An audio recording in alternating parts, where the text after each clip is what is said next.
Welcome to Sleep Audiobooks. If you would like our Better Sleep Quick Guide filled with proven techniques to improve sleep, sign up to our mailing list at sleepaudiobooks.com and we'll send the PDF as a thank you.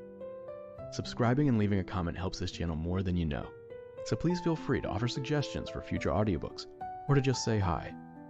Thank you for listening. We hope you have an excellent night's sleep. This is Sleep Audiobooks. Black Beauty, His Grooms and Companions, the autobiography of a horse, translated from the original equine by Anna Sewell. Recording by Corey Samuel. Part 1, Chapter 1, My Early Home. The first place that I can well remember was a large pleasant meadow with a pond of clear water in it. Some shady trees leaned over it, and rushes and water lilies grew at the deep end. Over the hedge on one side we looked into a ploughed field, and on the other we looked over a gate at our master's house, which stood by the roadside. At the top of the meadow was a grove of fir trees, and at the bottom a running brook overhung by a steep bank. While I was young, I lived upon my mother's milk, as I could not eat grass. In the daytime I ran by her side, and at night I lay down close by her. When it was hot, we used to stand by the pond in the shade of the trees, and when it was cold, we had a nice warm shed near the grove. As soon as I was old enough to eat grass, my mother used to go out to work in the daytime and come back in the evening. There were 6 young colts in the meadow besides me. They were older than I was. Some were nearly as large as grown-up horses. I used to run with them and had great fun. We used to gallop all together round and round the field as hard as we could go. Sometimes we had rather rough play, for they would frequently bite and kick as well as gallop. One day, when there was a good deal of kicking, my mother whinnied to me to come to her, and then she said, "I wish you to pay attention to what I am going to say to you. The colts who live here are very good colts, but they are cart horse colts, and of course they have not learned manners. You have been well bred and well born. Your father has a great name in these parts, and your grandfather won the cup 2 years at the Newmarket races. Your grandmother had the sweetest temper of any horse I ever knew, and I think you have never seen me kick or bite.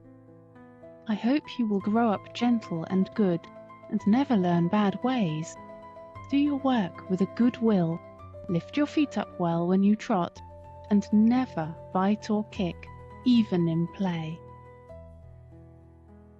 I have never forgotten my mother's advice. I knew she was a wise old horse, and our master thought a great deal of her. Her name was Duchess, but he often called her Pet. Our master was a good, kind man. He gave us good food, good lodging, and kind words. He spoke as kindly to us as he did to his little children. We were all fond of him, and my mother loved him very much. When she saw him at the gate, she would neigh with joy, and trot up to him. He would pat and stroke her, and say, "Well, old pet, and how is your little darky?" I was a dull black, so he called me Darky. Then he would give me a piece of bread, which was very good, and sometimes he bought a carrot for my mother. All the horses would come to him, but I think we were his favourites. My mother always took him to town on a market day in a light gig. There was a ploughboy, Dick, who sometimes came into our field to pluck blackberries from the hedge. When he had eaten all he wanted, he would have what he called fun with the colts, throwing stones and sticks at them to make them gallop. We did not much mind him, for we could gallop off, but sometimes a stone would hit and hurt us. One day he was at this game, and did not know that the master was in the next field, but he was there, watching what was going on. Over the hedge he jumped in a snap, and catching Dick by the arm, he gave him such a box on the ear as made him roar with the pain and surprise. As soon as we saw the master, we trotted up nearer to see what went on. "Bad boy," he said. "Bad boy to chase the colts. This is not the first time, nor the second, but it shall be the last. There, take your money and go home. I shall not want you on my farm again." So we never saw Dick any more. Old Daniel, the man who looked after the horses, was just as gentle as our master, so we were well off. Chapter 2. The Hunt. Before I was 2 years old, a circumstance happened which I have never forgotten. It was early in the spring. There had been a little frost in the night, and a light mist still hung over the woods and meadows. I and the other colts were feeding at the lower part of the field when we heard, quite in the distance, what sounded like the cry of dogs. The oldest of the colts raised his head, pricked his ears, and said, "There are the hounds," and immediately cantered off, followed by the rest of us to the upper part of the field, where we could look over the hedge and see several fields beyond. My mother and an old riding horse of our master's were also standing near, and seemed to know all about it. "They have found a hare," said my mother, "and if they come this way we shall see the hunt." And soon the dogs were all tearing down the field of young wheat next to ours. I never heard such a noise as they made. They did not bark, nor howl, nor whine, but kept on a yo yo wo wo yo wo wo yo at the top of their voices. After them came a number of men on horseback, some of them in green coats, all galloping as fast as they could. The old horse snorted and looked eagerly after them, and we young colts wanted to be galloping with them, but they were soon away into the fields lower down. Here it seemed as if they had come to a stand. The dogs left off barking, and ran about every way with their noses to the ground. "They have lost the scent," said the old horse. "Perhaps the hare will get off." "What hare?" I said. "Oh, I don't know what hare. Likely enough it may be one of our own hares out of the woods. Any hare they can find will do for the dogs and men to run after." And before long the dogs began their yo yo wo wo again, and back they came all together at full speed, making straight for our meadow, at the part where the high bank and hedge overhang the brook. "Now we shall see the hare," said my mother. And just then a hare, wild with fright, rushed by and made for the woods. On came the dogs. They burst over the bank, leapt the stream, and came dashing across the field, followed by the huntsmen. 6 or 8 men leaped their horses clean over, close upon the dogs. The hare tried to get through the fence.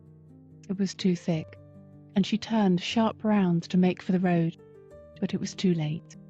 The dogs were upon her with their wild cries.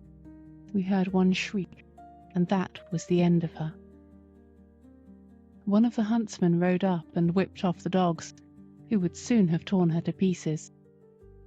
He held her up by the leg, torn and bleeding, and all the gentlemen seemed well pleased.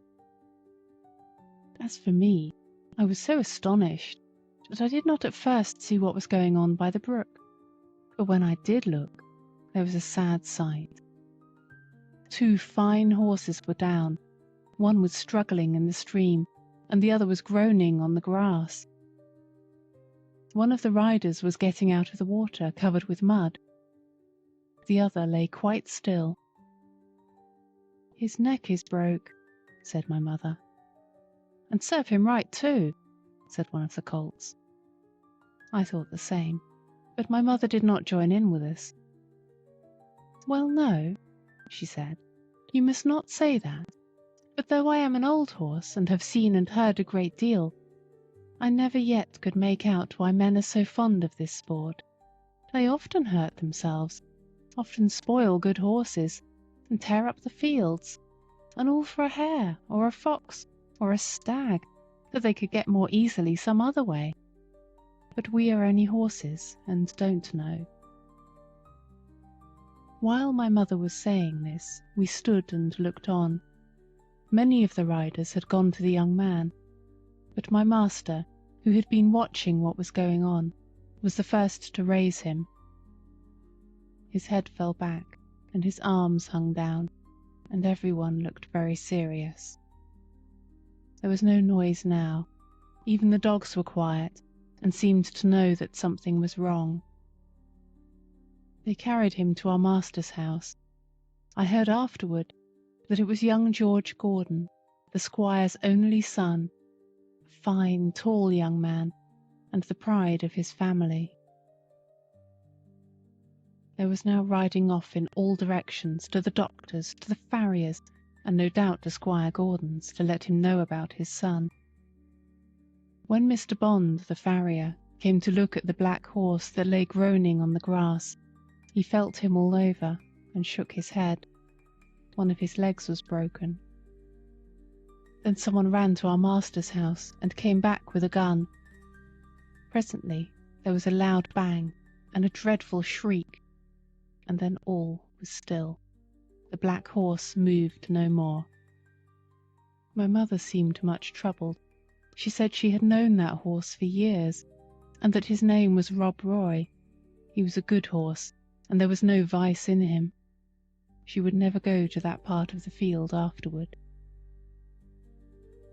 Not many days after, we heard the church bell tolling for a long time, and looking over the gate, we saw a long, strange black coach that was covered with black cloth and was drawn by black horses. After that came another, and another, and another, and all were black, while the bell kept tolling, tolling. They were carrying young Gordon to the churchyard to bury him. He would never ride again. What they did with Rob Roy I never knew, but 'twas all for one little hare. Chapter 3. My Breaking In. I was now beginning to grow handsome. My coat had grown fine and soft, and was bright black. I had one white foot, and a pretty white star on my forehead. I was thought very handsome. My master would not sell me until I was 4 years old. He said lads ought not to work like men, and colts ought not to work like horses till they were quite grown up. When I was 4 years old, Squire Gordon came to look at me. He examined my eyes, my mouth, and my legs. He felt them all down, and then I had to walk and trot and gallop before him. He seemed to like me, and said, "When he has been well broken in, he will do very well." My master said he would break me in himself, as he should not like me to be frightened or hurt, and he lost no time about it, for the next day we began. Everyone may not know what breaking in is, therefore I will describe it. It means to teach a horse to wear a saddle and bridle, and to carry on his back a man, woman, or child, to go just the way they wish, and to go quietly. Besides this, he has to learn to wear a collar, a crupper, and a breeching, and to stand still while they are put on. Then to have a cart or chaise fixed behind, so that he cannot walk or trot without dragging it behind him. And he must go fast or slow, just as his driver wishes. He must never start at what he sees, nor speak to other horses, nor bite, nor kick, nor have any will of his own, but always do his master's will, even though he be very tired or hungry.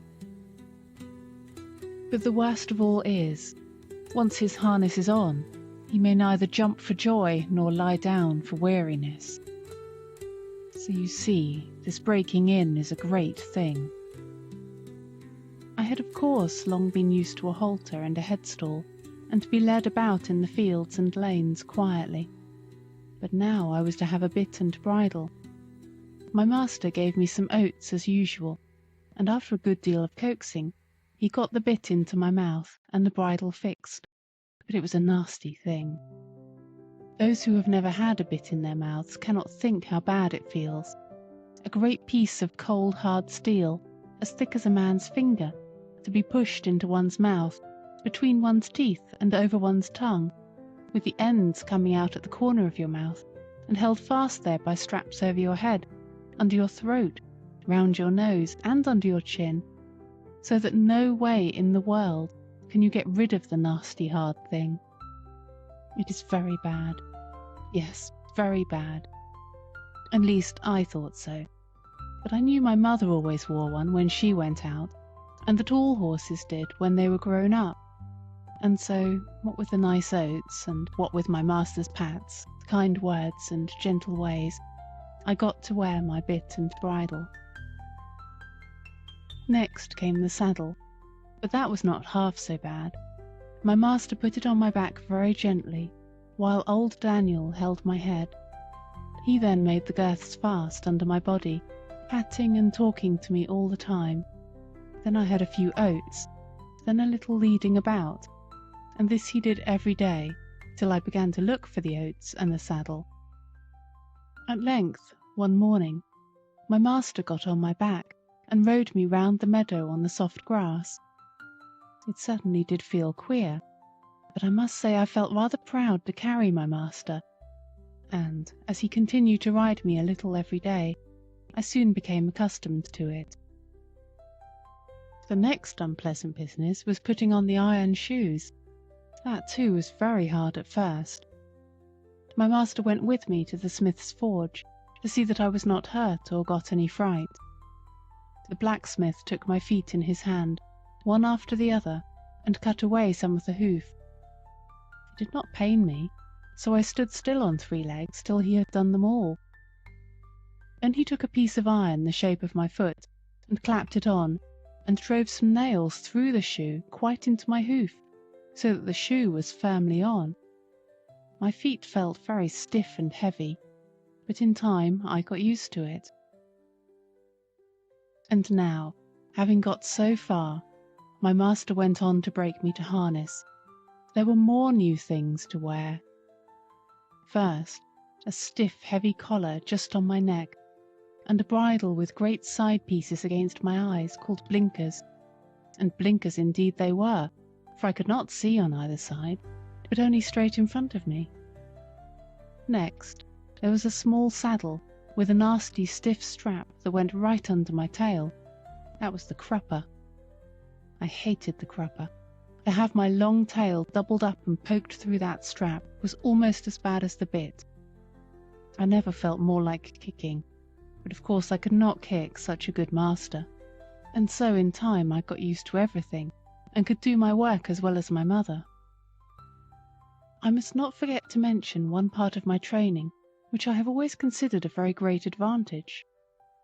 My master sent me for a fortnight to a neighbouring farmer's, who had a meadow which was skirted on one side by the railway. Here were some sheep and cows, and I was turned in among them. I shall never forget the first train that ran by. I was feeding quietly near the pales which separated the meadow from the railway, when I heard a strange sound at a distance, and before I knew whence it came, with a rush and a clatter and a puffing out of smoke, a long black train of something flew by, and was gone almost before I could draw my breath. I turned and galloped to the other side of the meadow as fast as I could go, and there I stood, snorting with astonishment and fear. In the course of the day, many other trains went by, some more slowly. These drew up at the station close by, and sometimes made an awful shriek and groan before they stopped. I thought it very dreadful, but the cows went on eating very quietly, and hardly raised their heads as the black frightful thing came puffing and grinding past. For the first few days I could not feed in peace, but as I found that this terrible creature never came into the field, or did me any harm, I began to disregard it, and very soon I cared as little about the passing of a train as the cows and sheep did. Since then I have seen many horses much alarmed and restive at the sight or sound of a steam engine, but thanks to my good master's care, I am as fearless at railway stations as in my own stable. Now, if anyone wants to break in a young horse well, that is the way. My master often drove me in double harness with my mother, because she was steady and could teach me how to go better than a strange horse. She told me the better I behaved, the better I should be treated, and that it was wisest always to do my best to please my master. But, said she, there are a great many kinds of men. There are good, thoughtful men, like our master, that any horse may be proud to serve, and there are bad, cruel men, who never ought to have a horse or dog to call their own. Besides, there are a great many foolish men, vain, ignorant, and careless, who never trouble themselves to think. These spoil more horses than all, just for want of sense. They don't mean it, but they do it for all that. I hope you will fall into good hands, but a horse never knows who may buy him, or who may drive him. It is all a chance for us. But still I say, do your best, wherever it is, and keep up your good name.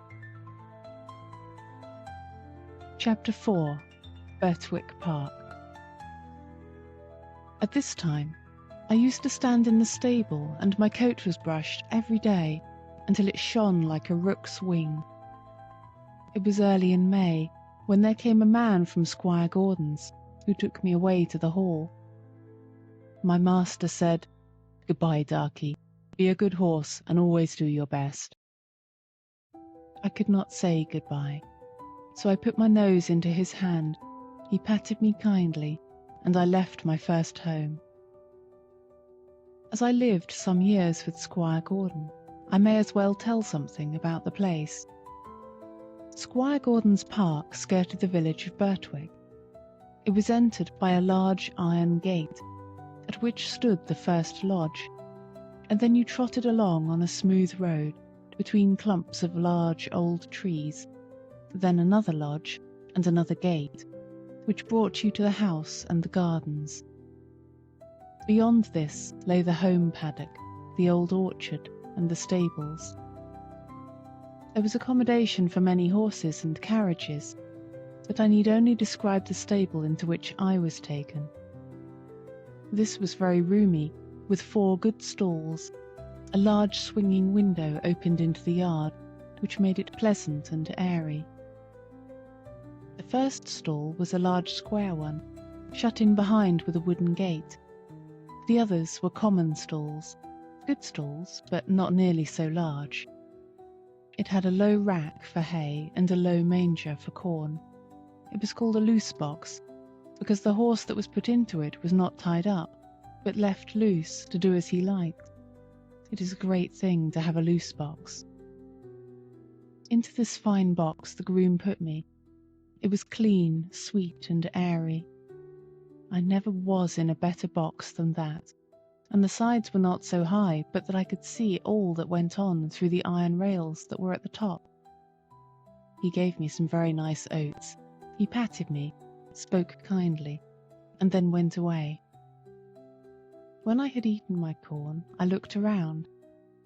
In the stall next to mine stood a little fat grey pony with a thick mane and tail, a very pretty head, and a pert little nose.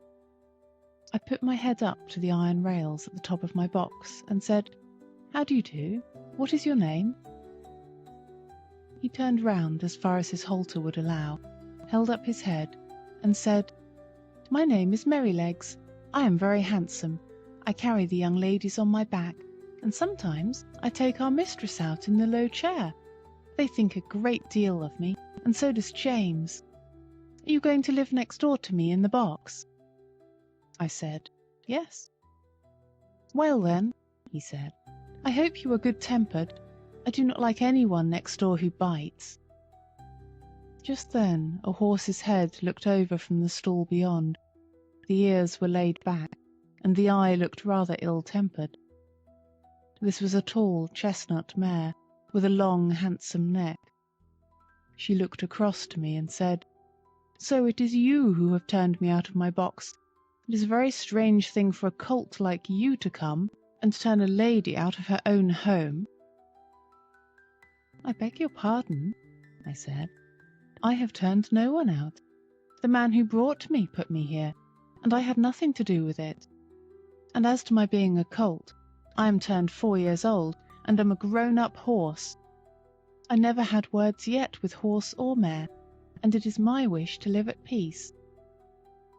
"Well," she said, "we shall see. Of course I do not want to have words with a young thing like you." I said no more. In the afternoon, when she went out, Merrylegs told me all about it. "The thing is this," said Merrylegs. "Ginger has a bad habit of biting and snapping. That is why they call her Ginger. And when she was in the loose box, she used to snap very much. One day, she bit James in the arm and made it bleed, and so Miss Flora and Miss Jessie, who were very fond of me, were afraid to come into the stable. They used to bring me nice things to eat, an apple or a carrot or a piece of bread, but after Ginger stood in that box they dared not come, and I missed them very much. I hope they will now come again, if you do not bite or snap." I told him I never bit anything but grass, hay, and corn, and could not think what pleasure Ginger found it. "Well, I don't think she does find pleasure," says Merrylegs. "It is just a bad habit. She says no one was ever kind to her, and why should she not bite? Of course, it is a very bad habit, but I am sure if all she says be true, she must have been very ill-used before she came here. John does all he can to please her, and James does all he can, and our master never uses a whip if a horse acts right, so I think she might be good-tempered here. You see," he said, with a wise look, "I am 12 years old. I know a great deal, and I can tell you there is not a better place for a horse all round the country than this. John is the best groom that ever was. He has been here 14 years, and you never saw such a kind boy as James is, so that it is all Ginger's own fault that she did not stay in that box." Chapter 5. A Fair Start. The name of the coachman was John Manley. He had a wife and one little child, and they lived in the coachman's cottage, very near the stables. The next morning he took me into the yard and gave me a good grooming, and just as I was going into my box with my coat soft and bright, the squire came in to look at me and seemed pleased. "John," he said, "I meant to have tried the new horse this morning, but I have other business. You may as well take him around after breakfast. Go by the common and the highwood, and back by the watermill and the river. That will show his paces." "I will, sir," said John. After breakfast he came and fitted me with a bridle. He was very particular in letting out and taking in the straps to fit my head comfortably. Then he bought a saddle, but it was not broad enough for my back. He saw it in a minute and went for another, which fitted nicely. He rode me first slowly, then a trot, then a canter, and when we were on the common, he gave me a light touch with his whip, and we had a splendid gallop. "Ho, ho, my boy," he said, as he pulled me up. "You would like to follow the hounds, I think." As we came back through the park, we met the squire and Mrs. Gordon walking. They stopped, and John jumped off. "Well, John, how does he go?" "First rate, sir," answered John. "He is as fleet as a deer, and has a fine spirit too, but the lightest touch of the rein will guide him. Down at the end of the common we met one of those travelling carts, hung all over with baskets, rugs, and such like. You know, sir, many horses will not pass those carts quietly. He just took a good look at it, and then went on as quiet and pleasant as could be. They were shooting rabbits near the highwood, and a gun went off close by. He pulled up a little and looked, but did not stir a step to right or left. I just held the rein steady and did not hurry him, and it's my opinion he has not been frightened or ill-used while he was young." "That's well," said the squire. "I will try him myself tomorrow." The next day I was brought up for my master. I remembered my mother's counsel and my good old master's, and I tried to do exactly what he wanted me to do. I found he was a very good rider, and thoughtful for his horse too. When he came home, the lady was at the hall door as he rode up. "Well, my dear," she said, "how do you like him?" "He is exactly what John said," he replied. "A pleasanter creature I never wish to mount. What shall we call him?" "Would you like Ebony?" said she. "He is as black as ebony." "No, not Ebony." "Will you call him Blackbird, like your uncle's old horse?" "No, he is far handsomer than old Blackbird ever was." "Yes," she said, "he really is quite a beauty, and he has such a sweet, good-tempered face, and such a fine, intelligent eye. What do you say to calling him Black Beauty?" "Black Beauty? Why, yes, I think that is a very good name. If you like, it shall be his name." And so it was. When John went into the stable, he told James that master and mistress had chosen a good, sensible English name for me that meant something, not like Marengo or Pegasus or Abdallah. They both laughed, and James said, "If it was not for bringing back the past, I should have named him Rob Roy, for I never saw two horses more alike." "That's no wonder," said John. "Didn't you know that Farmer Gray's old Duchess was the mother of them both?" I had never heard that before. And so poor Rob Roy, who was killed at that hunt, was my brother. I did not wonder that my mother was so troubled. It seems that horses have no relations. At least they never know each other after they are sold. John seemed very proud of me. He used to make my mane and tail almost as smooth as a lady's hair, and he would talk to me a great deal. Of course I did not understand all he said, but I learned more and more to know what he meant, and what he wanted me to do. I grew very fond of him. He was so gentle and kind. He seemed to know just how a horse feels, and when he cleaned me, he knew the tender places and the ticklish places. When he brushed my head, he went as carefully over my eyes as if they were his own, and never stirred up any ill temper. James Howard, the stable boy, was just as gentle and pleasant in his way, so I thought myself well off. There was another man who helped in the yard, but he had very little to do with Ginger and me. A few days after this, I had to go out with Ginger in the carriage. I wondered how we should get on together, but except laying her ears back when I was led up to her, she behaved very well. She did her work honestly and did her full share, and I never wished to have a better partner in double harness. When we came to a hill, instead of slackening her pace, she would throw her weight right into the collar and pull away straight up. We had both the same sort of courage at our work, and John had oftener to hold us in than to urge us forward. He never had to use the whip with either of us. Then our paces were much the same, and I found it very easy to keep step with her when trotting, which made it pleasant, and master always liked it when we kept step well, and so did John. After we had been out 2 or 3 times together, we grew quite friendly and sociable, which made me feel very much at home. As for Merrylegs, he and I soon became great friends. He was such a cheerful, plucky, good-tempered little fellow that he was a favourite with everyone, and especially with Miss Jessie and Flora, who used to ride him about in the orchard and have fine games with him and their little dog Frisky. Our master had 2 other horses that stood in another stable. One was Justice, a roan cob, used for riding or for the luggage cart. The other was an old brown hunter named Sir Oliver. He was past work now, but was a great favourite with the master, who gave him the run of the park. He sometimes did a little light carting on the estate, or carried one of the young ladies when they rode out with their father, for he was very gentle and could be trusted with a child as well as Merrylegs. The cob was a strong, well-made, good-tempered horse, and we sometimes had a little chat in the paddock, but of course I could not be so intimate with him as with Ginger, who stood in the same stable. Chapter 6. Liberty. I was quite happy in my new place, and if there was one thing I missed, it must not be thought I was discontented. All who had to do with me were good, and I had a light, airy stable and the best of food.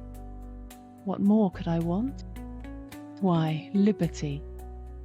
For 3 years and a half of my life, I had had all the liberty I could wish for. Now, week after week, month after month, and no doubt year after year, I must stand up in a stable night and day, except when I am wanted, and then I must be just as steady and quiet as any old horse who has worked 20 years. Straps here and straps there, a bit in my mouth and blinkers over my eyes. Now, I'm not complaining, for I know it must be so. I only mean to say that for a young horse, full of strength and spirits, who has been used to some large field or plain, where he can fling up his head and toss up his tail and gallop away at full speed, and then round and back again with a snort to his companions, I say it is hard never to have a bit more liberty to do as you like. Sometimes, when I have had less exercise than usual, I have felt so full of life and spring that when John has taken me out to exercise, I really could not keep quiet. Do what I would, it seemed as if I must jump or dance or prance, and many a good shake I know I must have given him, especially at the first, but he was always good and patient. "Steady, steady, my boy," he would say. "Wait a bit and we will have a good swing and soon get the tickle out of your feet." Then, as soon as we were out of the village, he would give me a few miles at a spanking trot, and then bring me back as fresh as before, only clear of the fidgets, as he called them. Spirited horses, when not enough exercised, are often called skittish when it is only play, and some grooms will punish them. But our John did not. He knew it was only high spirits. Still, he had his own ways of making me understand by the tone of his voice or the touch of the rein.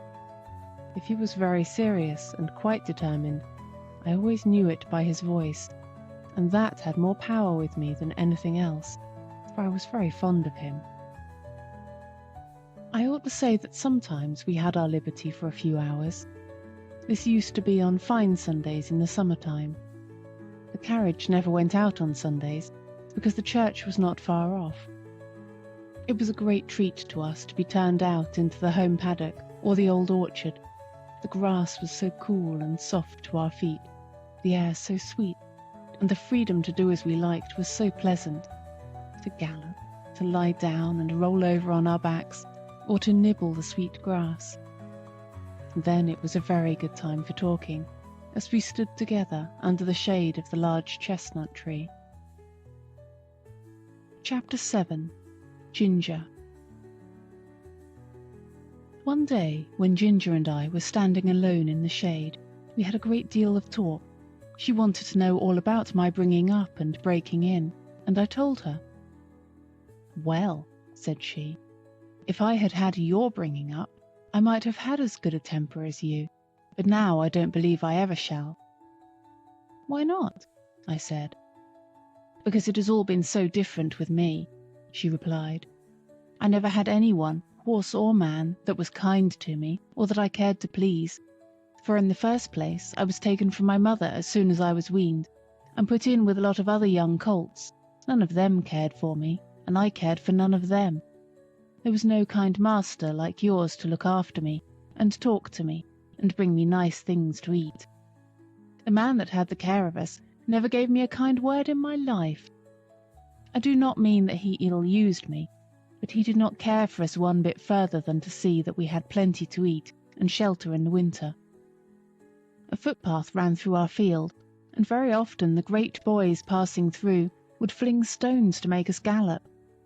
I was never hit, but one fine young colt was badly cut in the face, and I should think it would be a scar for life. We did not care for them, but of course it made us more wild, and we settled it in our minds that boys were our enemies. We had very good fun in the free meadows, galloping up and down and chasing each other round and round the field, then standing still under the shade of the trees. But when it came to breaking in, that was a bad time for me. Several men came to catch me, and when at last they closed me in at one corner of the field, one caught me by the forelock, another caught me by the nose and held it so tight I could hardly draw my breath. Then another took my underjaw in his hard hand and wrenched my mouth open, and so by force they got on the halter and the bar into my mouth. Then one dragged me along by the halter, another flogging behind, and this was the first experience I had of men's kindness. It was all force. They did not give me a chance to know what they wanted. I was high-bred and had a great deal of spirit, and was very wild, no doubt, and gave them, I dare say, plenty of trouble. But then it was dreadful to be shut up in a stall day after day, instead of having my liberty, and I fretted and pined and wanted to get loose. You know yourself it's bad enough when you have a kind master and plenty of coaxing, but there was nothing of that sort for me. There was one, the old master, Mr. Ryder, who I think could soon have brought me round, and could have done anything with me. But he had given up all the hard part of the trade to his son and to another experienced man, and he only came at times to oversee. His son was a strong, tall, bold man. They called him Samson, and he used to boast that he had never found a horse that could throw him. There was no gentleness in him, as there was in his father, but only hardness, a hard voice, a hard eye, a hard hand, and I felt from the first that what he wanted was to wear all the spirit out of me and just make me into a quiet, humble, obedient piece of horseflesh. Horseflesh. Yes, that is all he thought about.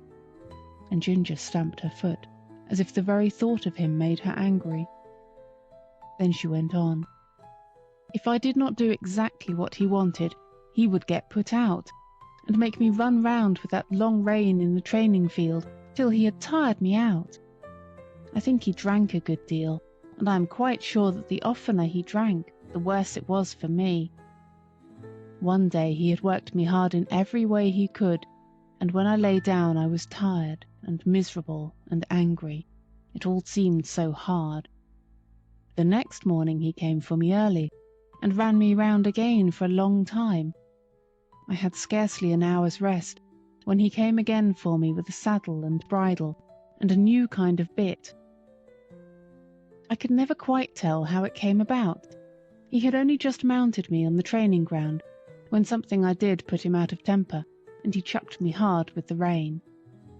The new bit was very painful, and I reared up suddenly, which angered him still more, and he began to flog me. I felt my whole spirit set against him, and I began to kick and plunge and rear as I had never done before, and we had a regular fight. For a long time he stuck to the saddle, and punished me cruelly with his whip and spurs, but my blood was thoroughly up, and I cared for nothing he could do, if only I could get him off. At last, after a terrible struggle, I threw him off backward. I heard him fall heavily on the turf, and without looking behind me, I galloped off to the other end of the field. There I turned round, and saw my persecutor slowly rising from the ground, and going into the stable. I stood under an oak tree and watched, but no one came to catch me. The time went on, and the sun was very hot. The flies swarmed around me, and settled on my bleeding flanks where the spurs had dug in. I felt hungry, for I had not eaten since the early morning, but there was not enough grass in that meadow for a goose to live on. I wanted to lie down and rest, but with the saddle strapped tightly on there was no comfort, and there was not a drop of water to drink. The afternoon wore on, and the sun got low. I saw the other colts led in, and I knew they were having a good feed. At last, just as the sun went down, I saw the old master come out with a sieve in his hand. He was a very fine old gentleman, with quite white hair, but his voice was what I should know him by among 1,000. It was not high, nor yet low, but full and clear and kind, and when he gave orders, it was so steady and decided that everyone knew, both horses and men, that he expected to be obeyed. He came quietly along, now and then shaking the oats about that he had in the sieve, and speaking cheerfully and gently to me. "Come along, lassie, come along, lassie, come along, come along." I stood still, and let him come up. He held the oats to me, and I began to eat without fear. His voice took all my fear away. He stood by, patting and stroking me while I was eating, and seeing the clots of blood on my side, he seemed very vexed. Poor lassie, it was a bad business, a bad business. Then he quietly took the rein and led me to the stable. Just at the door stood Samson. I laid my ears back and snapped at him. "Stand back," said the master, "and keep out of her way. You've done a bad day's work for this filly." He growled out something about a vicious brute. "Hark ye," said the father, "a bad-tempered man will never make a good-tempered horse. You've not learned your trade yet, Samson." Then he led me into my box, took off the saddle and bridle with his own hands, and tied me up. Then he called for a pail of warm water and a sponge, took off his coat, and while the stableman held the pail, he sponged my sides a good while, so tenderly that I was sure he knew how bruised and sore they were. "Whoa, my pretty one," he said, "stand still, stand still." His very voice did me good, and the bathing was very comfortable. The skin was so broken at the corners of my mouth that I could not eat the hay. The stalks hurt me. He looked closely at it, shook his head, and told the man to fetch a good bran mash and put some meal into it. How good that mash was, and so soft and healing to my mouth. He stood by all the time I was eating, stroking me and talking to the man. "If a high-mettled creature like this," said he, "can't be broken by fair means, she will never be good for anything." After that he often came to see me, and when my mouth was healed, the other breaker, Job they called him, went on training me. He was steady and thoughtful, and I soon learned what he wanted. Chapter 8. Ginger's Story Continued. The next time that Ginger and I were together at the paddock, she told me about her first place. "After my breaking in," she said, "I was bought by a dealer to match another chestnut horse. For some weeks he drove us together, and then we were sold to a fashionable gentleman and were sent up to London. I had been driven with a check rein by the dealer, and I hated it worse than anything else, but in this place we were reined far tighter, the coachman and his master thinking we looked more stylish so. We were often driven about in the park and other fashionable places. You, who have never had a check rein on, don't know what it is, but I can tell you it is dreadful. I like to toss my head about and hold it as high as any horse, but fancy now yourself, if you tossed your head up high and were obliged to hold it there, and that for hours together, not able to move it at all, except with a jerk still higher, your neck aching till you did not know how to bear it. Besides that, to have 2 bits instead of 1, and mine was a sharp one, it hurt my tongue and my jaw, and the blood from my tongue coloured the froth that kept flying from my lips as I chafed and fretted at the bits and rein. It was worst when we had to stand by the hour, waiting for our mistress at some grand party or entertainment, and if I fretted or stamped with impatience, the whip was laid on. It was enough to drive one mad. "Did not your master take any thought for you?" I said. "No," said she, "he only cared to have a stylish turnout, as they call it. I think he knew very little about horses. He left that to his coachman, who told him I had an irritable temper, that I had not been well broken to the check rein, but I should soon get used to it. but he was not the man to do it. For when I was in the stable, miserable and angry, instead of being smoothed and quieted by kindness, I got only a surly word or a blow. If he had been civil, I would have tried to bear it. I was willing to work and ready to work hard too, but to be tormented for nothing but their fancies angered me. What right had they to make me suffer like that? Besides, the soreness in my mouth and the pain in my neck, it always made my windpipe feel bad, and if I had stopped there long, I know it would have spoiled my breathing. But I grew more and more restless and irritable. I could not help it, and I began to snap and kick when anyone came to harness me.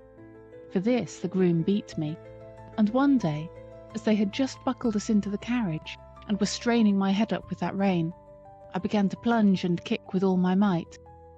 I soon broke a lot of harness, and kicked myself clear, so that was an end of that place. After this, I was sent to Tattersall's to be sold. Of course I could not be warranted free from vice, so nothing was said about that. My handsome appearance and good paces soon brought a gentleman to bid for me, and I was bought by another dealer. He tried me in all kinds of ways and with different bits, and he soon found out what I could not bear.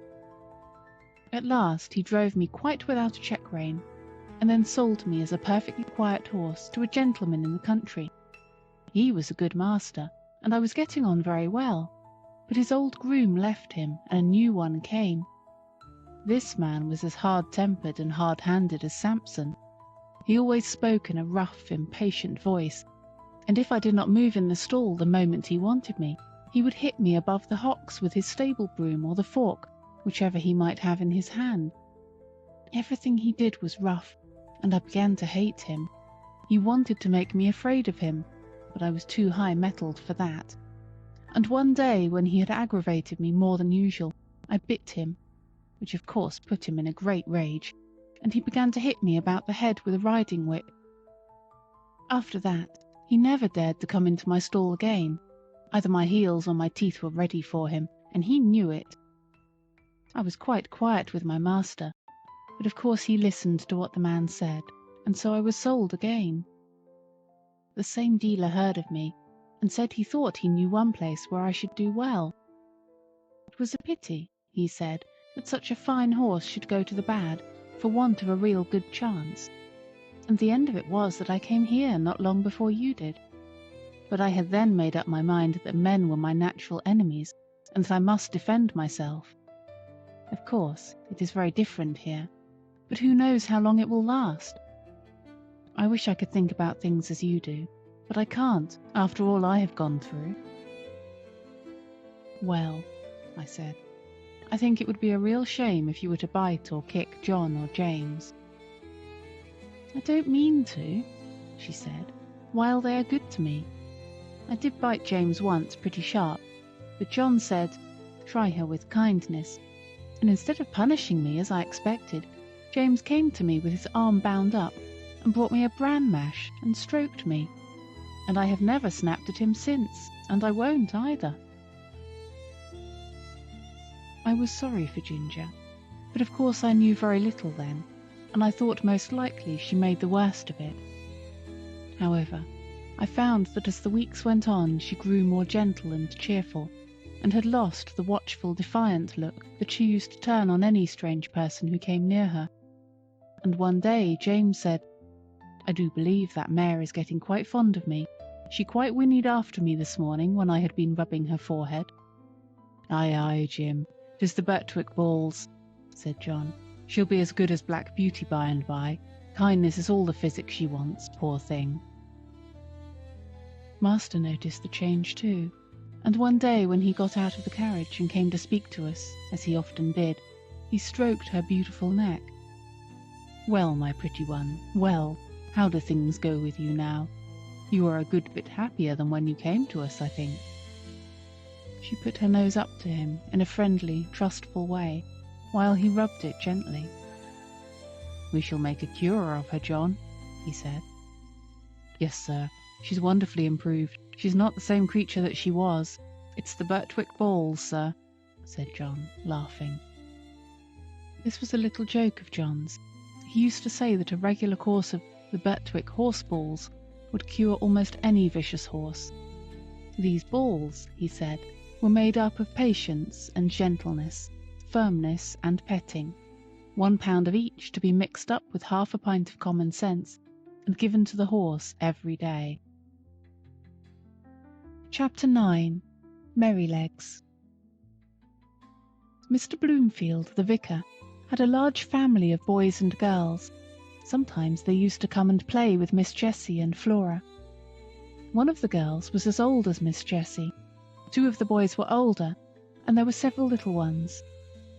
When they came, there was plenty of work for Merrylegs, for nothing pleased them so much as getting on him by turns, and riding him all about the orchard and the home paddock, and this they would do by the hour together. One afternoon he had been out with them a long time, and when James brought him in and put on his halter, he said, "There, you rogue, mind how you behave yourself, or we shall get into trouble." "What have you been doing, Merrylegs?" I asked. "Oh," said he, tossing his little head, "I have only been giving those young people a lesson. They did not know when they had had enough, nor when I had had enough, so I just pitched them off backward. That was the only thing they could understand." "What?" said I. "You threw the children off? I thought you knew better than that. Did you throw Miss Jessie or Miss Flora?" He looked very much offended and said, "Of course not. I would not do such a thing for the best oats that ever came into the stable. Why, I am as careful of our young ladies as the master could be, and as for the little ones, it is I who teach them to ride. When they seem frightened or a little unsteady on my back, I go as smooth and as quiet as old Pussy when she is after a bird, and when they are all right, I go on again faster, you see, just to use them to it. So don't you trouble yourself preaching to me. I am the best friend and the best riding master those children have. It is not them, it is the boys." "Boys," said he, shaking his mane, "are quite different. They must be broken in as we were broken in when we were colts, and just be taught what's what. The other children had ridden me about for nearly 2 hours, and then the boys thought that it was their turn, and so it was, and I was quite agreeable. They rode me by turns, and I galloped them about, up and down the fields and all about the orchard, for a good hour. They had each cut a great hazel stick for a riding whip, and laid it on a little too hard, but I took it in good part, till at last I thought we had had enough, so I stopped 2 or 3 times by way of a hint. Boys, you see, think a horse or a pony is like a steam engine or a thrashing machine, and can go on as long and as fast as they please. They never think that a pony can get tired or have any feelings. So, as the one who was whipping me could not understand, I just rose up on my hind legs and let him slip off behind. That was all. He mounted me again, and I did the same.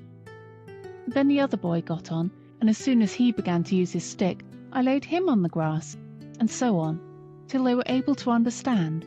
That was all. They are not bad boys. They don't wish to be cruel. I like them very well, but you see I had to give them a lesson.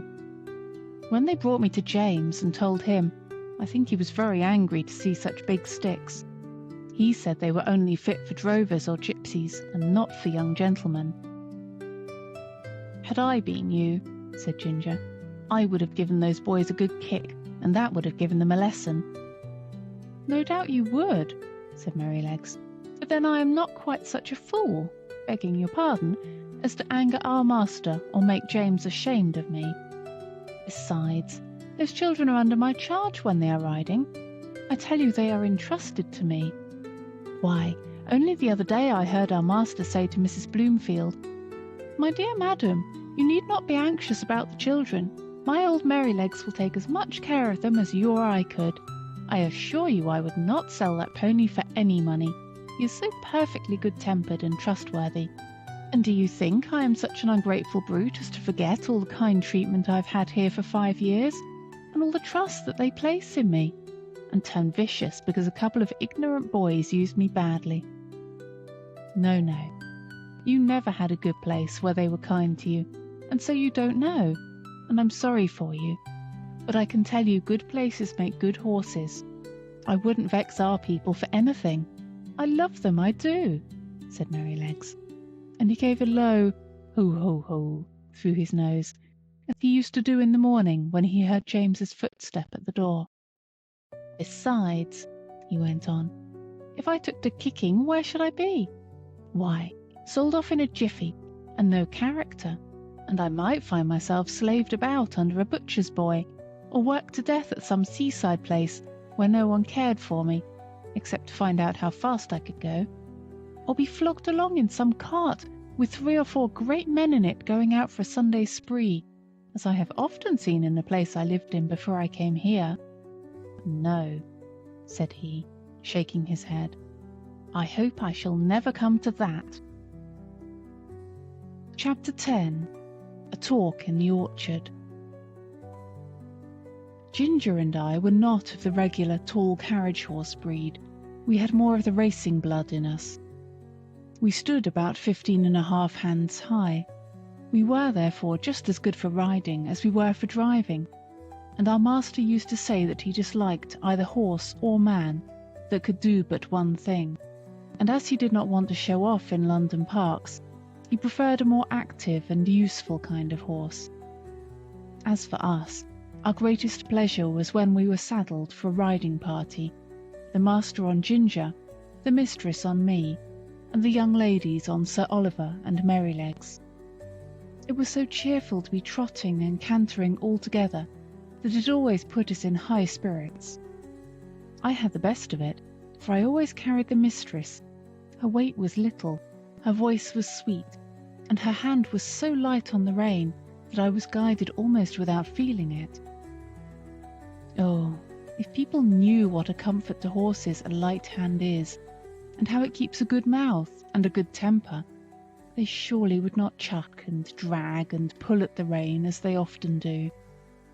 Our mouths are so tender that where they have not been spoiled or hardened with bad or ignorant treatment, they feel the slightest movement of the driver's hand, and we know in an instant what is required of us.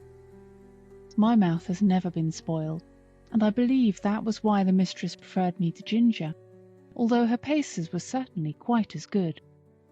She used often to envy me, and said it was all the fault of breaking in, and the gag bit in London, that her mouth was not so perfect as mine. And then old Sir Oliver would say, "There, there, don't vex yourself. You have the greatest honour. A mare that can carry a tall man of our master's weight, with all your spring and sprightly action, does not need to hold her head down because she does not carry the lady. We horses must take things as they come, and always be contented and willing so long as we are kindly used." I had often wondered how it was that Sir Oliver had such a very short tail. It was really only 6 or 7 inches long, with a tassel of hair hanging from it, and on one of our holidays in the orchard I ventured to ask him by what accident it was that he had lost his tail. "Accident," he snorted, with a fierce look. "It was no accident. It was a cruel, shameful, cold-blooded act. When I was young, I was taken to a place where these cruel things were done. I was tied up and made fast so that I could not stir, and then they came and cut off my long and beautiful tail, through the flesh and through the bone, and took it away." "How dreadful!" I exclaimed. Dreadful? Ah, it was dreadful, but it was not only the pain, though that was terrible and lasted a long time. It was not only the indignity of having my best ornament taken from me, though that was bad, but it was this: how could I ever brush the flies off my sides and my hind legs any more? You who have tails just whisk the flies off without thinking about it, and you can't tell what a torment it is to have them settle upon you and sting, and have nothing in the world to lash them off with. I tell you, it is a lifelong wrong and a lifelong loss. Thank heaven they don't do it now." "What do they do it for then?" said Ginger. "For fashion," said the old horse, with a stamp of his foot. "For fashion. If you know what that means, There was not a well-bred young horse in my time that had not his tail docked in that shameful way, just as if the good God that made us did not know what we wanted and what looked best.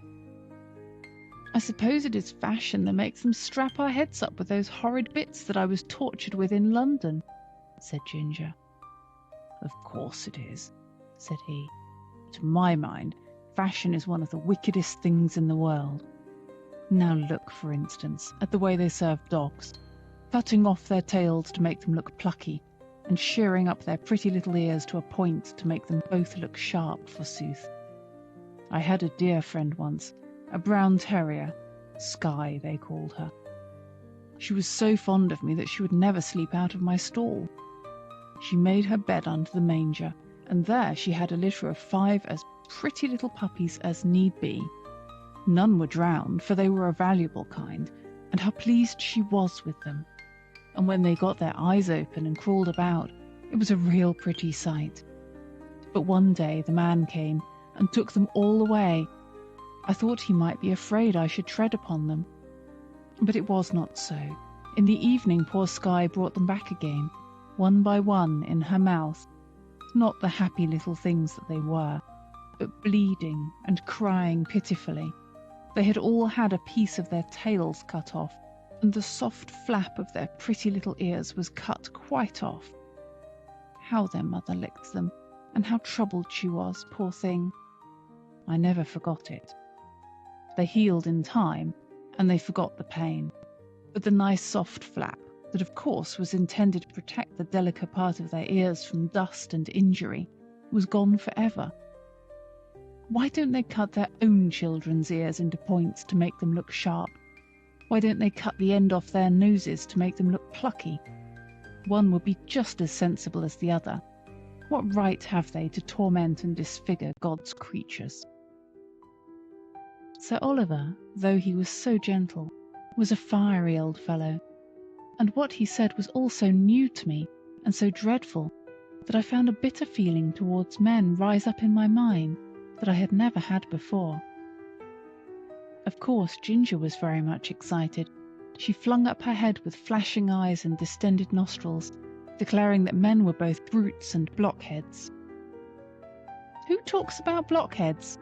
Said Merrylegs, who had just come up from the old apple tree, where he had been rubbing himself against the low branch. Who talks about blockheads? I believe that is a bad word. Bad words were made for bad things, said Ginger, and she told him what Sir Oliver had said. It is all true, said Merrylegs sadly, and I have seen that about the dogs over and over again where I lived first, but we won't talk about it here. You know that Master and John and James are always good to us, and talking against men in such a place as this doesn't seem fair or grateful. And you know there are good masters and good grooms beside ours, though of course ours are the best. This wise speech of good little Merrylegs, which we knew was quite true, cooled us all down, especially Sir Oliver, who was dearly fond of his master. And to turn the subject, I said, "Can anyone tell me the use of blinkers?" "No," said Sir Oliver shortly, "because they are no use." "They are supposed," said Justice, the roan cob, in his calm way, "to prevent horses from shying and starting, and getting so frightened as to cause accidents." "Then what is the reason they do not put them on riding horses, especially on ladies' horses?" said I. "There is no reason at all," said he quietly, "except the fashion. They say that a horse would be so frightened to see the wheels of his own cart or carriage coming behind him that he would be sure to run away, although of course when he is ridden he sees them all about him if the streets are crowded. I admit they do sometimes come too close to be pleasant, but we don't run away. We are used to it and understand it, and if we never had blinkers put on, we should never want them. We should see what was there and know what was what, and be much less frightened than by only seeing bits of things that we can't understand. Of course, There may be some nervous horses who have been hurt or frightened when they were young, who may be the better for them, but as I was never nervous, I can't judge." "I consider," said Sir Oliver, "that blinkers are dangerous things in the night.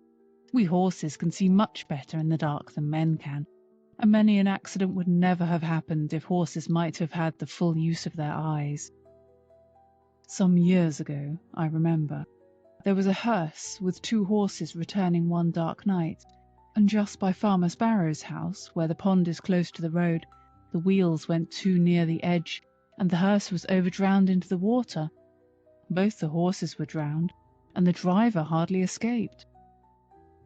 Of course, after this accident, a stout white rail was put up that might be easily seen, but if those horses had not been partly blinded, they would have themselves kept further from the edge, and no accident would have happened.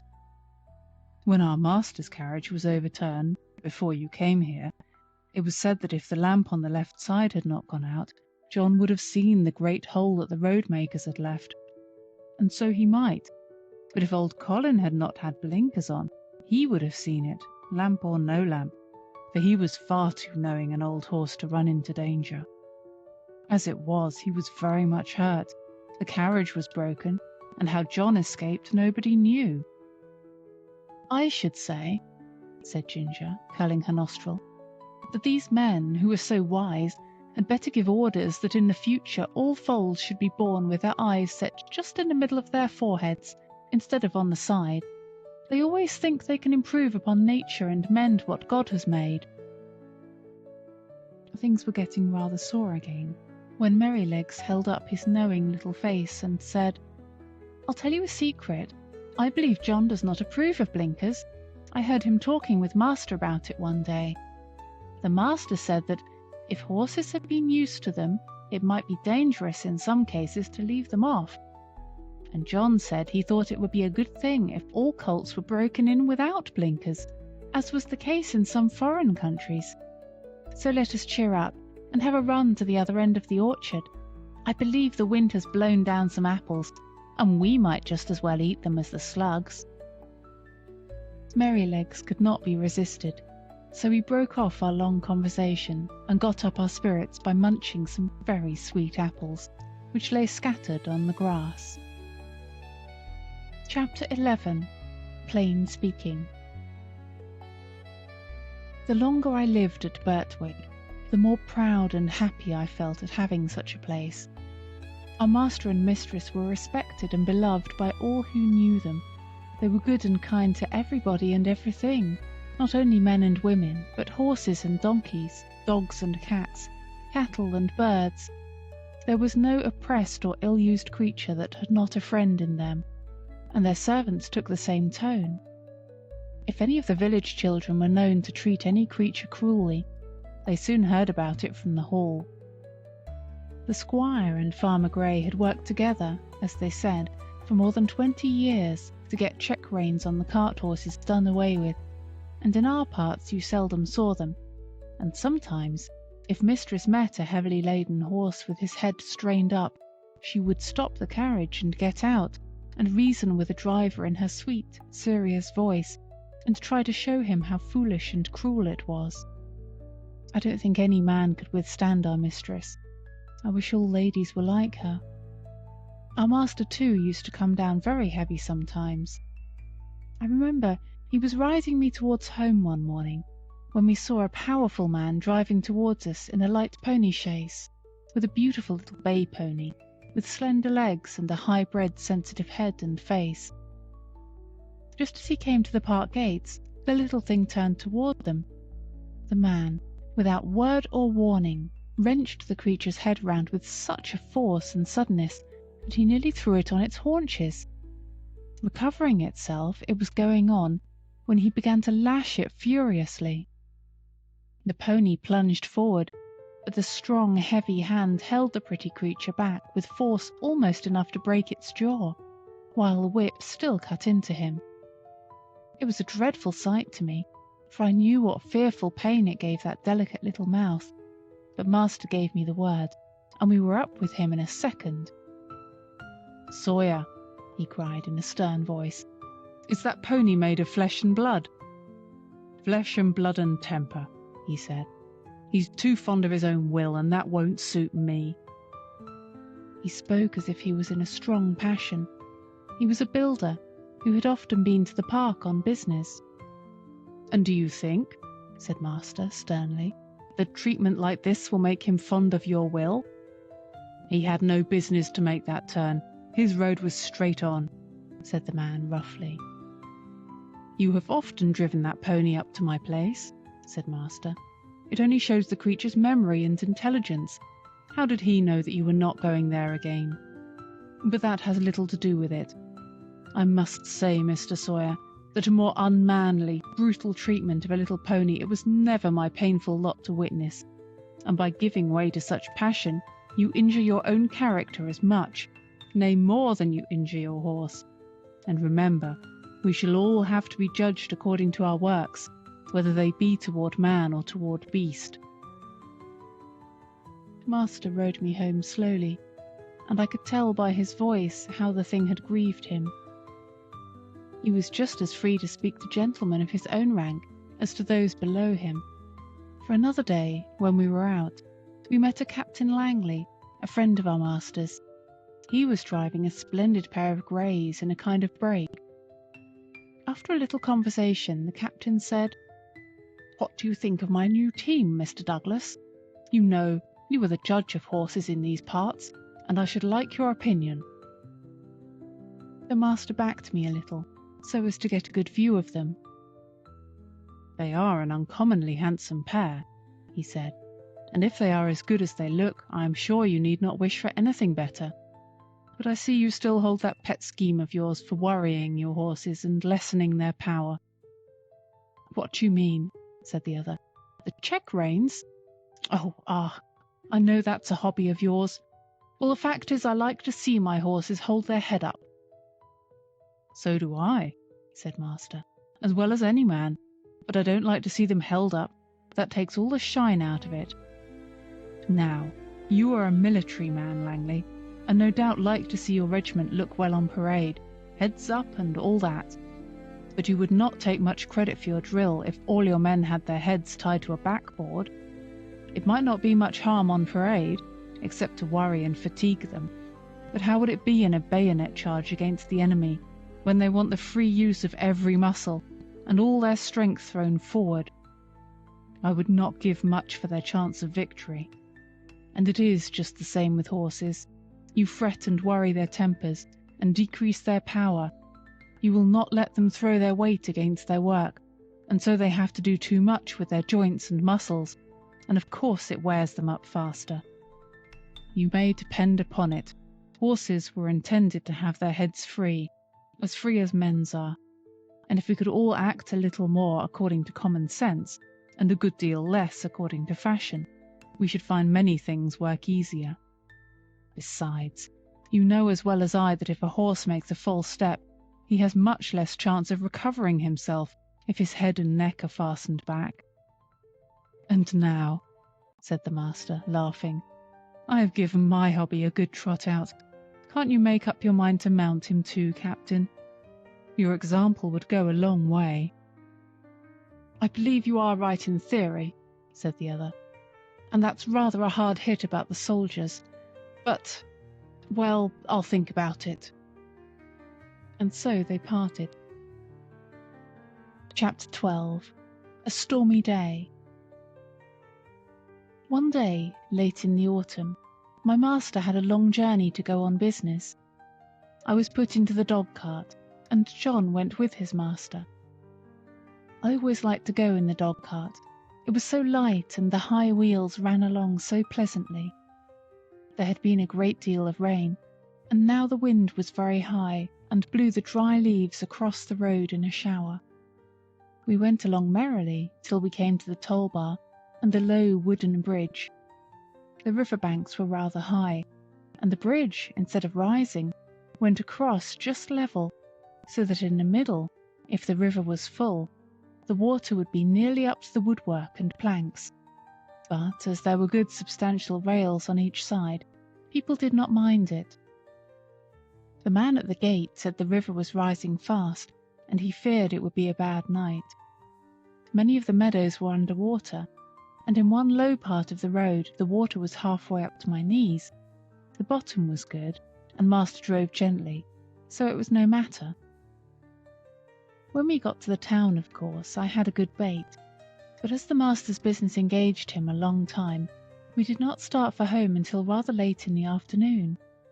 The wind was then much higher, and I heard the Master say to John that he had never been out in such a storm, and so I thought, as we went along the skirts of a wood, where the great branches were swaying about like twigs, and the rushing sound was terrible. "I wish we were well out of this wood," said my Master. "Yes, sir," said John.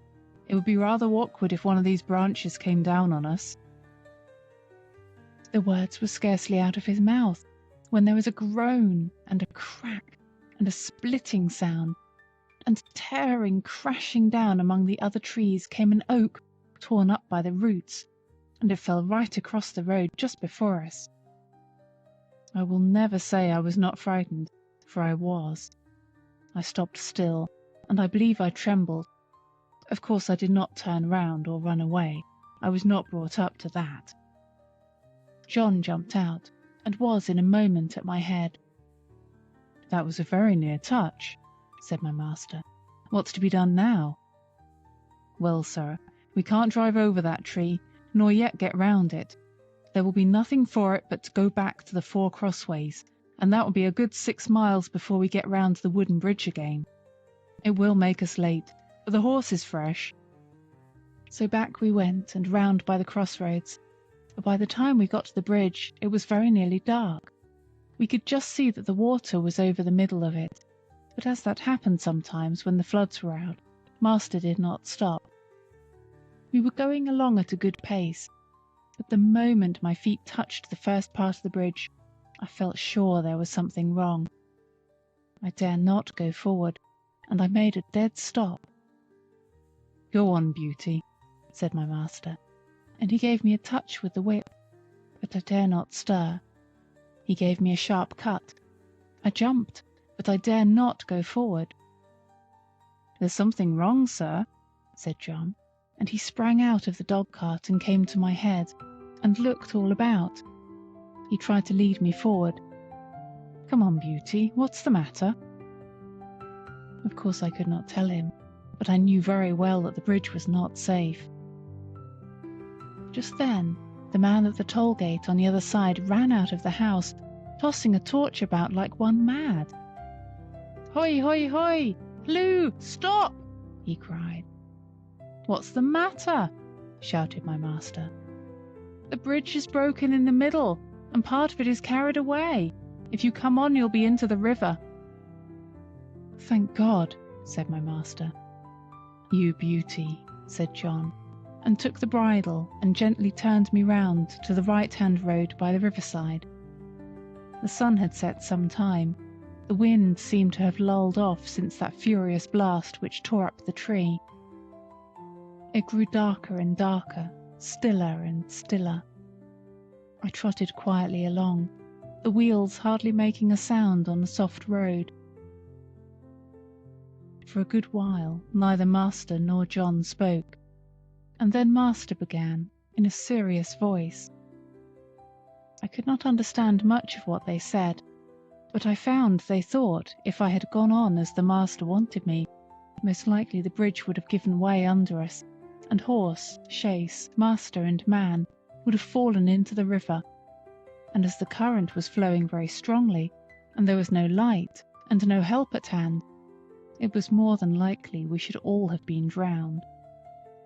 Master said God had given men reason by which they could find out things for themselves, but he had given animals knowledge which did not depend on reason, and which was much more prompt and perfect in its way, and by which they had often saved the lives of men. John had many stories to tell of dogs and horses and the wonderful things they had done. He thought people did not value their animals half enough, nor make friends of them as they ought to do. I am sure he makes friends of them if ever a man did.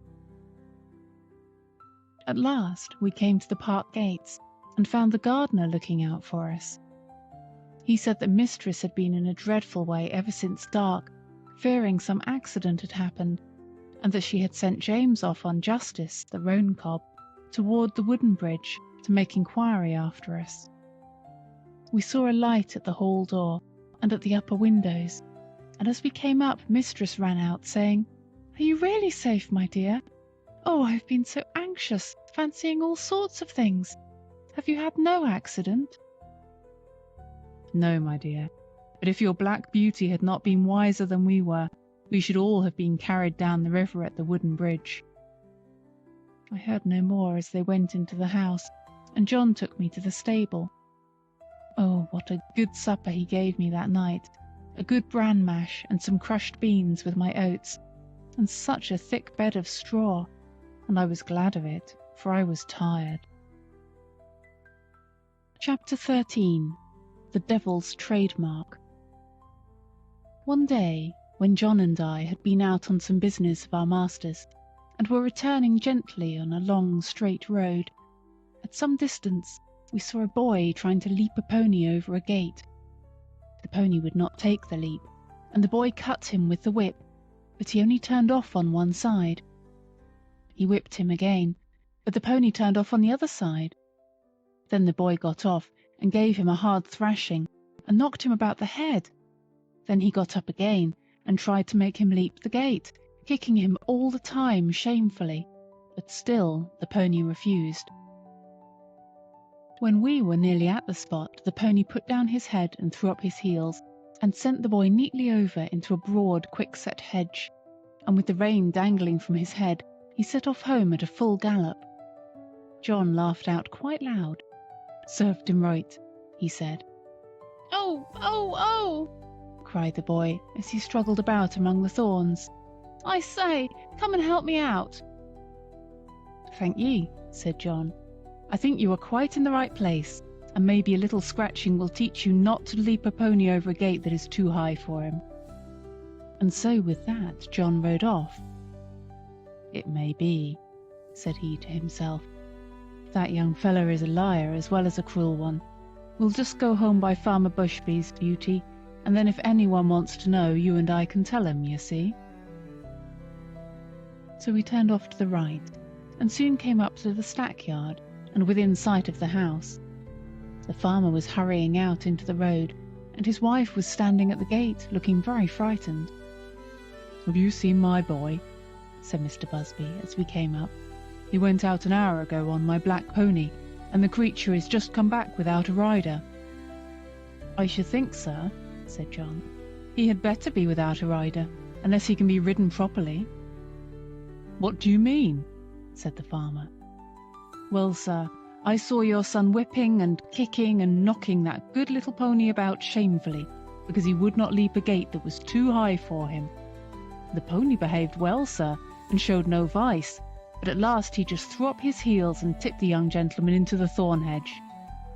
He wanted me to help him out, but I hope you will excuse me, sir. I did not feel inclined to do so. There's no bones broken, sir. You'll only get a few scratches. I love horses, and it riles me to see them badly used. It is a bad plan to aggravate an animal until he uses his heels. The first time is not always the last." During this time the mother began to cry. "Oh, my poor Bill! I must go and meet him. He must be hurt." "You had better go into the house, wife," said the farmer. "Bill wants a lesson about this, and I must see that he gets it. This is not the first time, nor the second, that he has ill-used that pony, and I shall stop it. I am much obliged to you, Manly. Good evening." So we went on, John chuckling all the way home. Then he told James about it, who laughed and said, "Serve him right. I knew that boy at school. He took great airs on himself because he was a farmer's son. He used to swagger about and bully the little boys. Of course, we elder ones would not have any of that nonsense, and let him know that in the school and in the playground, farmers' sons and labourers' sons were all alike. I well remember one day, just before afternoon school, I found him at the large window catching flies and pulling off their wings. He did not see me, and I gave him a box on the ears that laid him sprawling on the floor. Well, angry as I was almost frightened.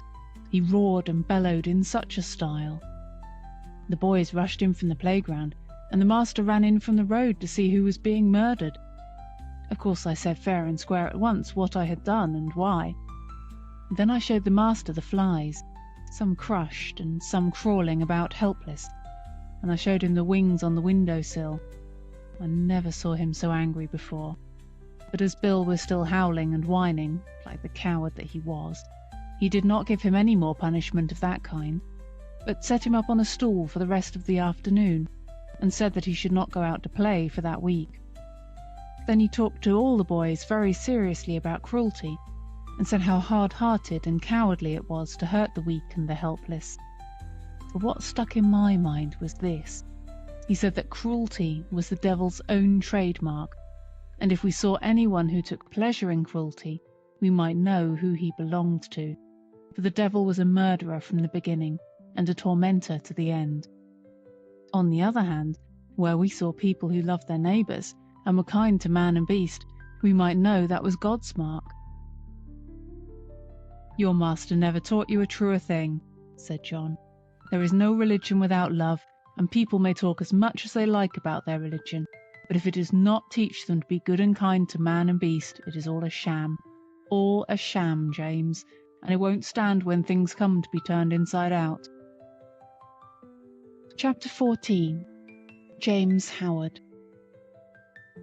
Early one morning in December, John had just led me into my box after my daily exercise, and was strapping my cloth on, and James was coming in from the corn chamber with some oats, when the master came into the stable. He looked rather serious, and held an open letter in his hand. John fastened the door of my box, touched his cap, and waited for orders. "Good morning, John," said the master. "I want to know if you have any complaint to make of James." "Complaint, sir? No, sir."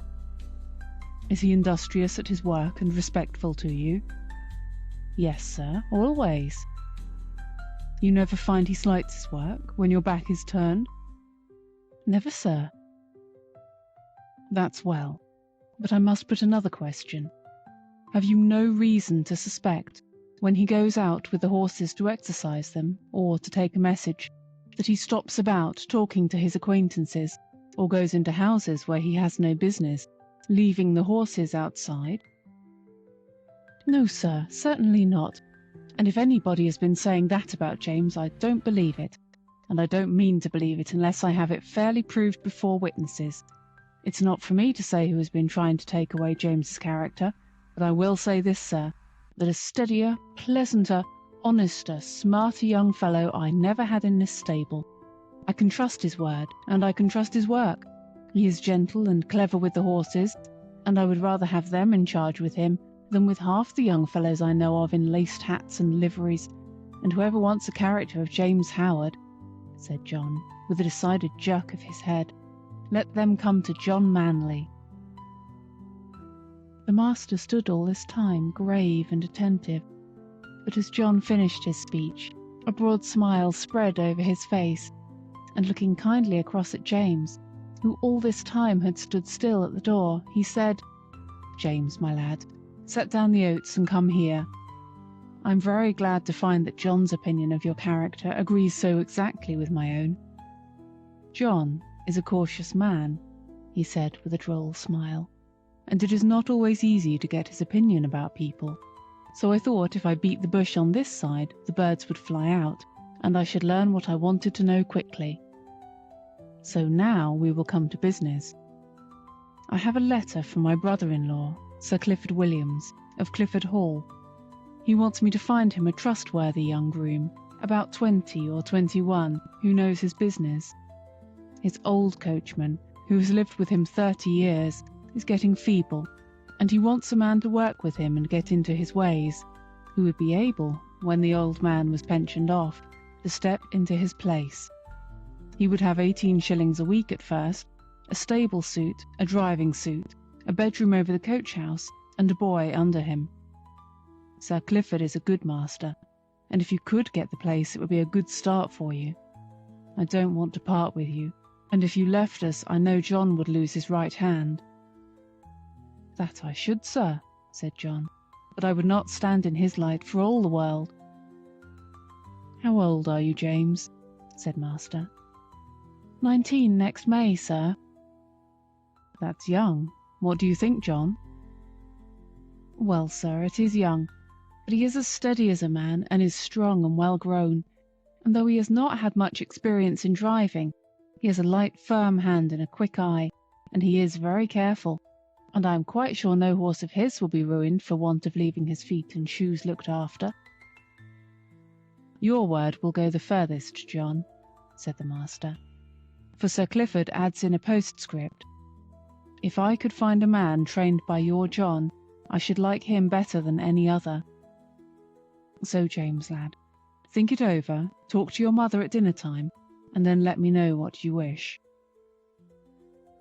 In a few days after this conversation, it was fully settled that James should go to Clifford Hall, in a month or 6 weeks, as it suited his master, and in the meantime he was to get all the practice in driving that could be given to him.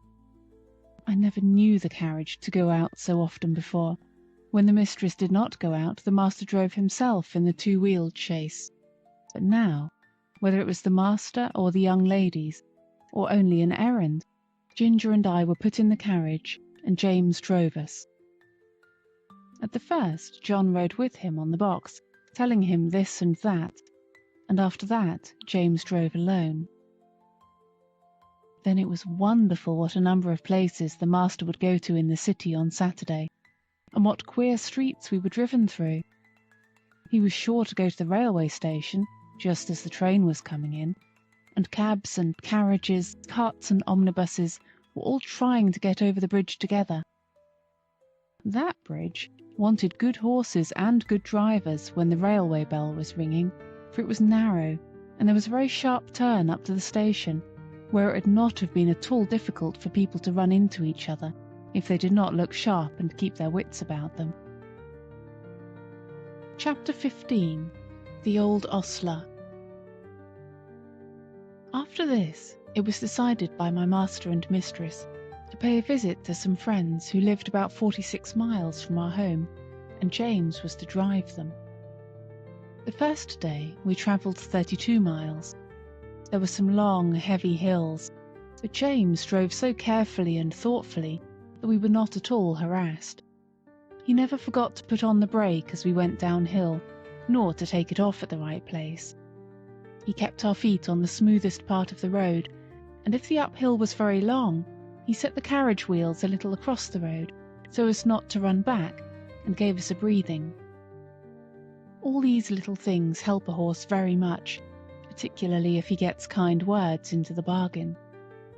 We stopped once or twice on the road, and just as the sun was going down, we reached the town where we were to spend the night. We stopped at the principal hotel, which was in the marketplace. It was a very large one. We drove under an archway into a long yard, at the further end of which were the stables and coach houses. 2 ostlers came to take us out. The head ostler was a pleasant, active little man, with a crooked leg and a yellow striped waistcoat. I never saw a man unbuckle harness as quickly as he did, and with a pat and a good word he led me to a long stable, with 6 or 8 stalls in it and 2 or 3 horses. The other man brought Ginger. James stood by while we were rubbed down and cleaned. I never was cleaned so lightly and quickly as by that little old man. When he had done, James stepped up and felt me over, as if he thought I could not be thoroughly done, but he found my coat as clean and smooth as silk. "Well," he said, "I thought I was pretty quick, and our John quicker still, but you do beat all I ever saw for being quick and thorough at the same time." "Practice makes perfect," said the crooked little ostler, "and 'twould be a pity if it didn't. 40 years' practice and not perfect, that would be a pity. And as to being quick, why, bless you, that is only a matter of habit. If you get into the habit of being quick, it is just as easy as being slow. Easier, I should say. In fact, it doesn't agree with my health to be hulking about over a job twice as long as it need take. Bless you, I couldn't whistle if I crawled over my work as some folks do. You see, I have been about horses ever since I was 12 years old, in hunting stables and racing stables, and being small, you see, I was jockey for several years. But at the Goodwood, you see, the turf was very slippery, and my poor larkspur got a fall, and I broke my knee, so of course I was of no more use there. But I could not live without horses, of course I couldn't, so I took to the hotels, and I can tell ye it is a downright pleasure to handle an animal like this, well-bred, well-mannered, well cared for. Bless ye, I can tell how a horse is treated. Give me the handling of a horse for 20 minutes and I'll tell you what sort of groom he has had. Look at this one. Pleasant, quiet, turns about just as you want him, holds his feet up to be cleaned out, or anything else you please to wish.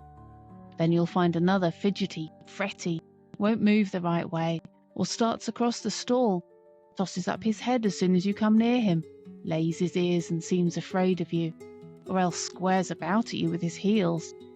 Poor things, I know what sort of treatment they have had. If they are timid, it makes them start or shy.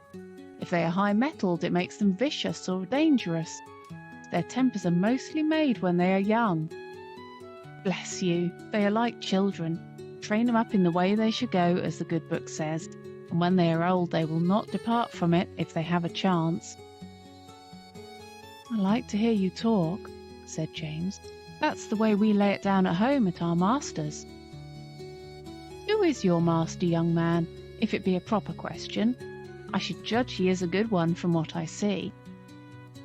He is Squire Gordon of Birtwick Park, the other side of the Beacon Hills, said James. Ah, so, I've heard tell of him. Fine judge of horses, ain't he? The best rider in the county. I believe he is, said James, but he rides very little now, since the poor young master was killed. Ah, poor gentleman, I read all about it in the paper at the time. A fine horse killed too, wasn't there? Yes, said James, he was a splendid creature, brother to this one and just like him. Pity, said the old man. It was a bad place to leap, if I remember. A thin fence at top, a steep bank down to the stream, wasn't it? No chance for a horse to see where he is going. Now, I'm for bold riding as much as any man, but still there are some leaps that only a very knowing old huntsman has any right to take. A man's life and a horse's life are worth more than a fox's tail.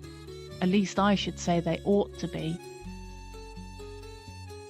During this time, the other man had finished ginger, and had brought our corn, and James and the old man left the stable together. Chapter 16. The Fire. Later on in the evening, a traveller's horse was brought in by the second ostler, and while he was cleaning him, a young man with a pipe in his mouth lounged into the stable to gossip. I say, Towler, said the ostler, just run up the ladder into the loft and put some hay down into this horse's rack, would you? Only lay down your pipe. All right, said the other, and went up through the trap-door, and I heard him step across the floor overhead and put down the hay. James came in to look at us the last thing, and then the door was locked.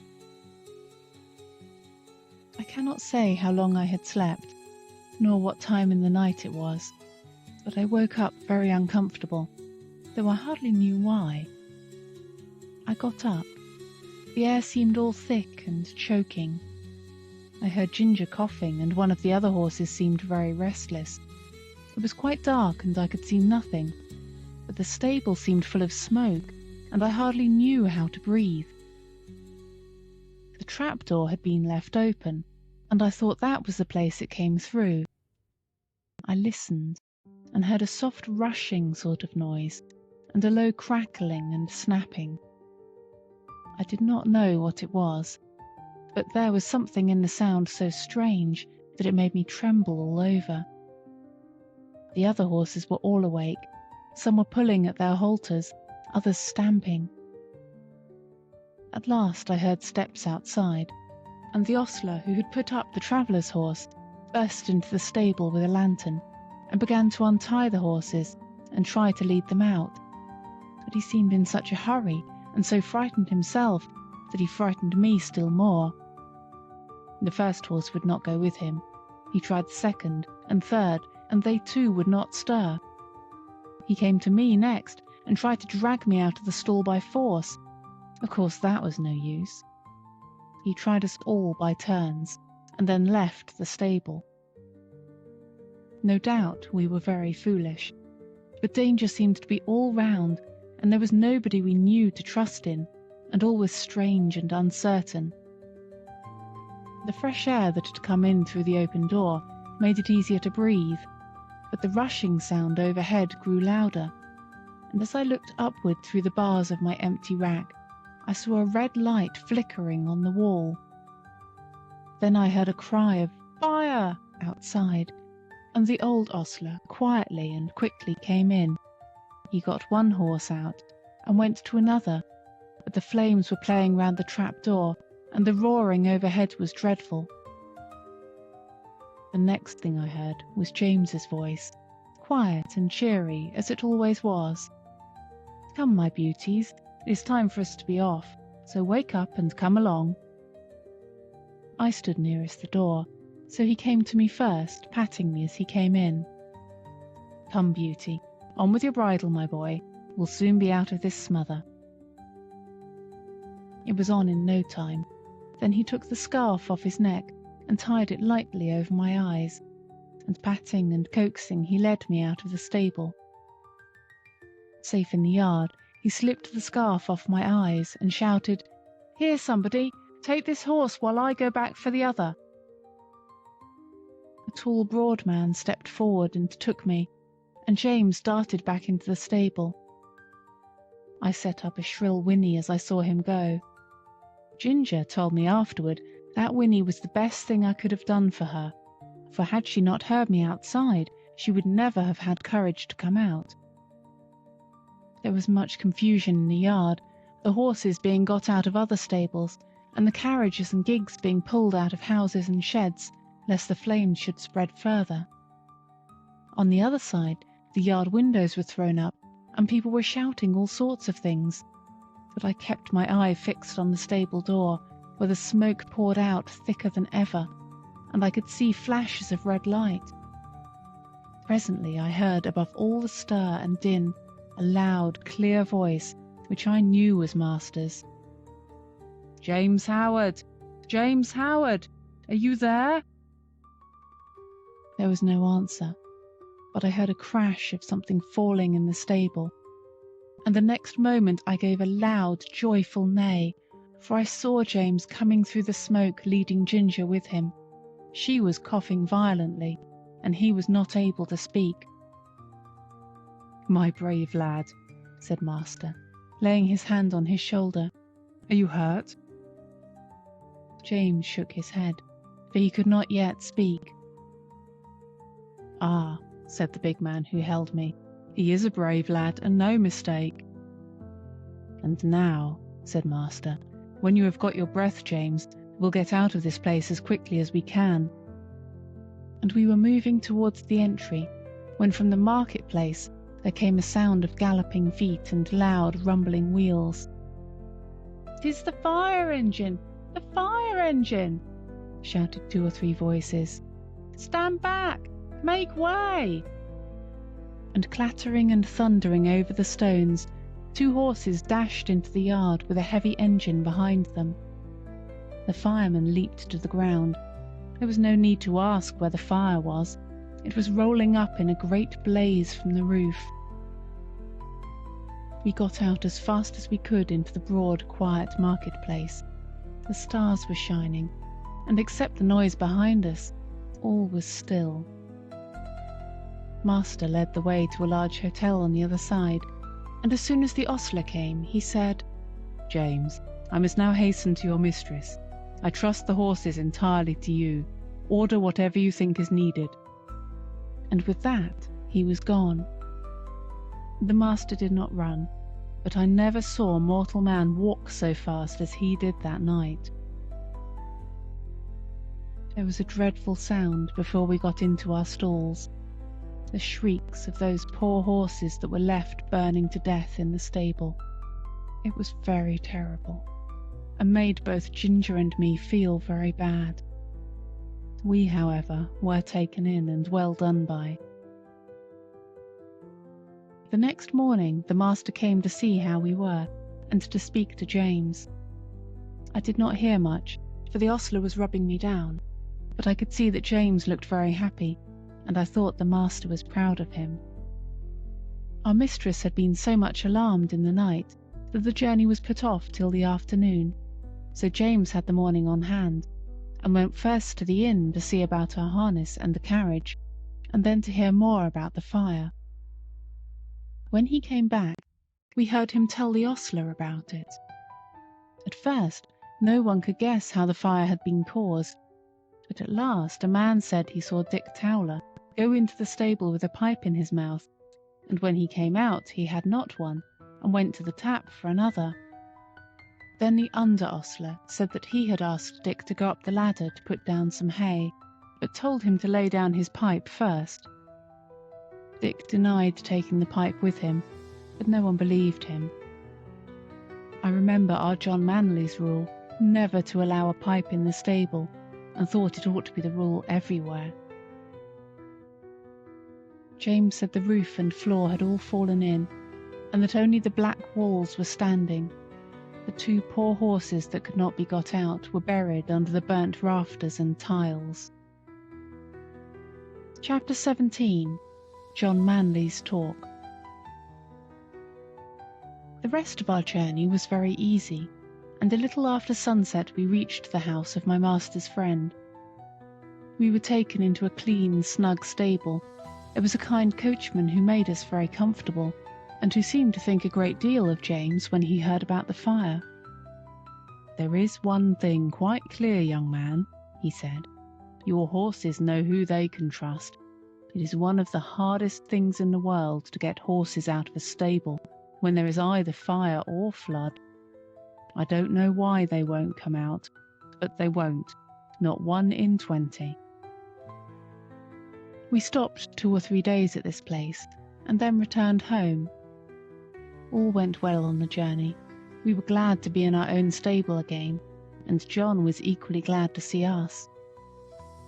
Before he and James left us for the night, James said, "I wonder who is coming in my place." "Little Joe Green at the lodge," said John. "Little Joe Green? Why, he's a child." "He is 14 and a half, said John. "But he is such a little chap." "Yes, he is small, but he is quick and willing and kind-hearted too, and then he wishes very much to come, and his father would like it, and I know the master would like to give him the chance. He said if I thought he would not do, he would look out for a bigger boy, but I said I was quite agreeable to try him for 6 weeks. 6 weeks? Said James. Why, it'll be another 6 months before he can be made of much use. It will make you a deal of work, John. Well, said John with a laugh, work and I are very good friends. I never was afraid of work yet. You are a very good man, said James. I wish I may ever be like you. I don't often speak for myself, said John, but as you are going away from us into the world to shift for yourself, I'll just tell you how I look on these things.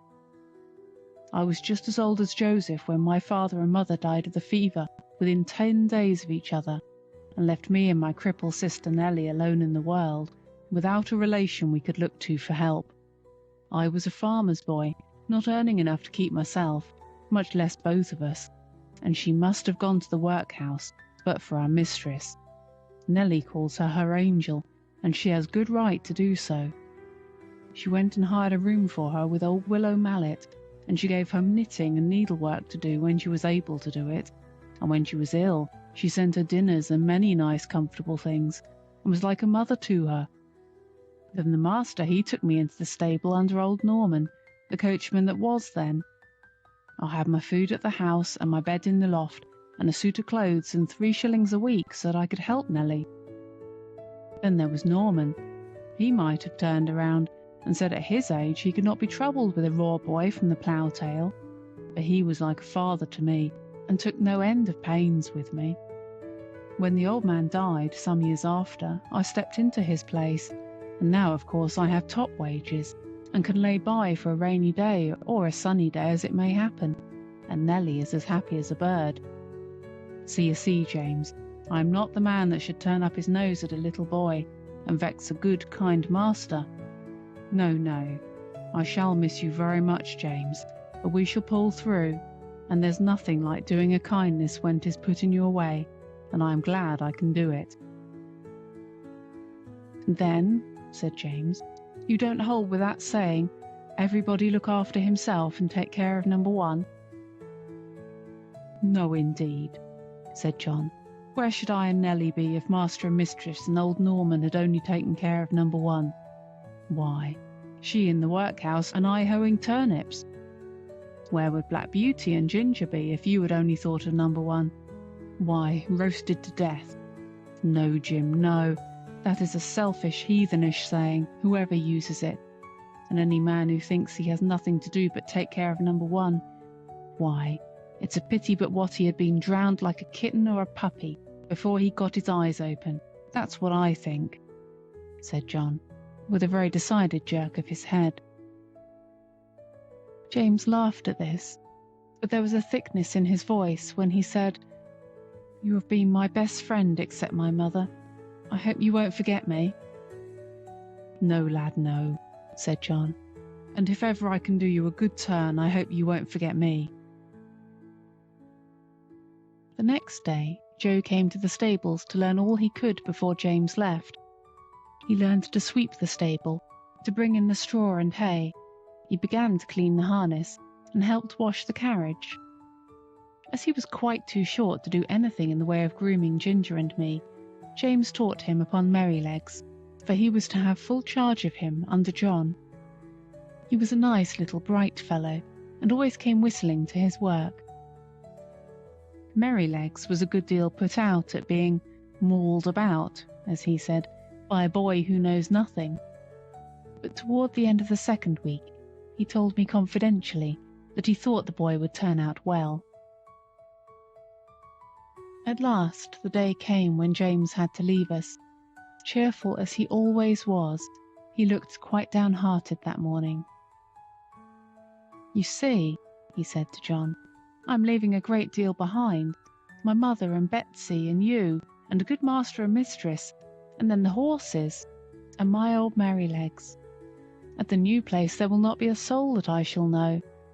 If it were not that I shall get a higher place, and be able to help my mother better, I don't think I should have made up my mind to it. It is a real pinch, John.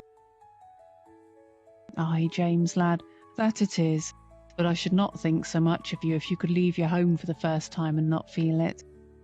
Cheer up, you'll make friends there, and if you get on well, as I am sure you will, it will be a fine thing for your mother, and she will be proud enough that you have got into such a good place as that. So John cheered him up, but everyone was sorry to lose James. As for Merrylegs, he pined after him for several days, and quite went off his appetite. So John took him out several mornings with a leading rein, when he exercised me, and, trotting and galloping by my side, got up the little fellow's spirits again, and he was soon all right. Joe's father would often come in and give a little help, as he understood the work, and Joe took a great deal of pains to learn, and John was quite encouraged about him. Chapter 18. Going for the Doctor. One night, a few days after James had left, I had eaten my hay and was lying down in my straw fast asleep, when I was suddenly roused by the stable bell ringing very loud. I heard the door of John's house open and his feet running up to the hall. He was back again in no time. He unlocked the stable door and came in, calling out, "Wake up, Beauty, you must go well now, if ever you did."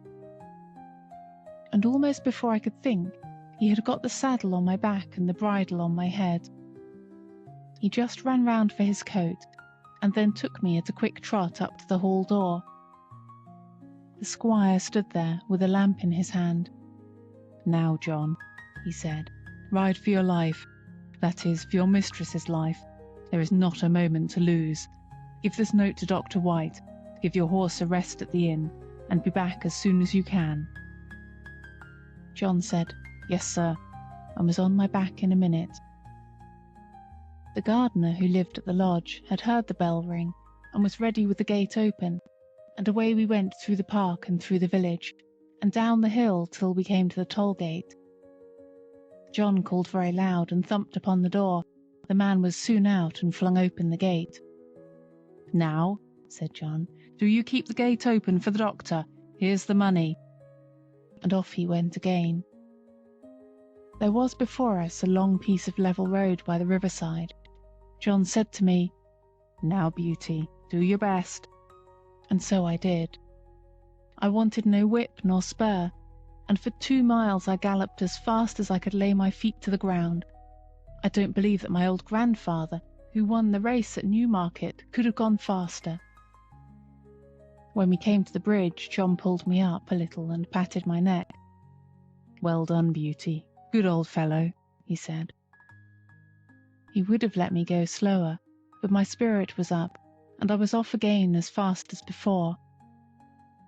The air was frosty, the moon was bright, it was very pleasant.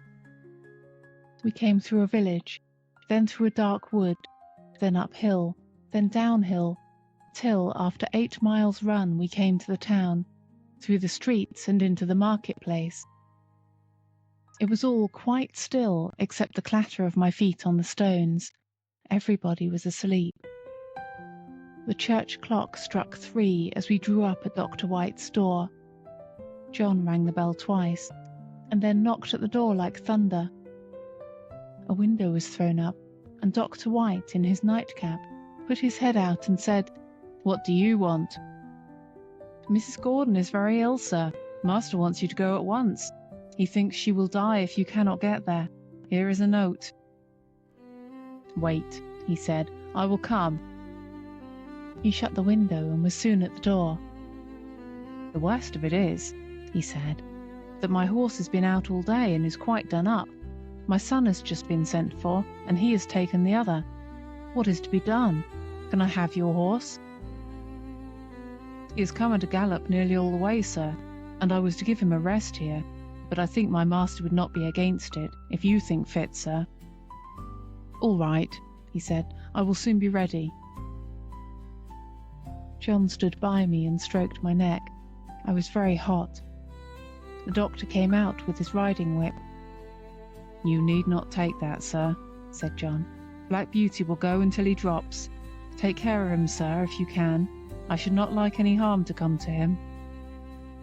"No, no, John," said the doctor. "I hope not." And in a minute we had left John far behind. I will not tell about our way back. The doctor was a heavier man than John, and not so good a rider. However, I did my very best. The man at the toll gate had it open. When we came to the hill, the doctor drew me up. "Now, my good fellow," he said, "take some breath." I was glad he did, for I was nearly spent, but that breathing helped me on, and soon we were in the park. Joe was at the lodge gate.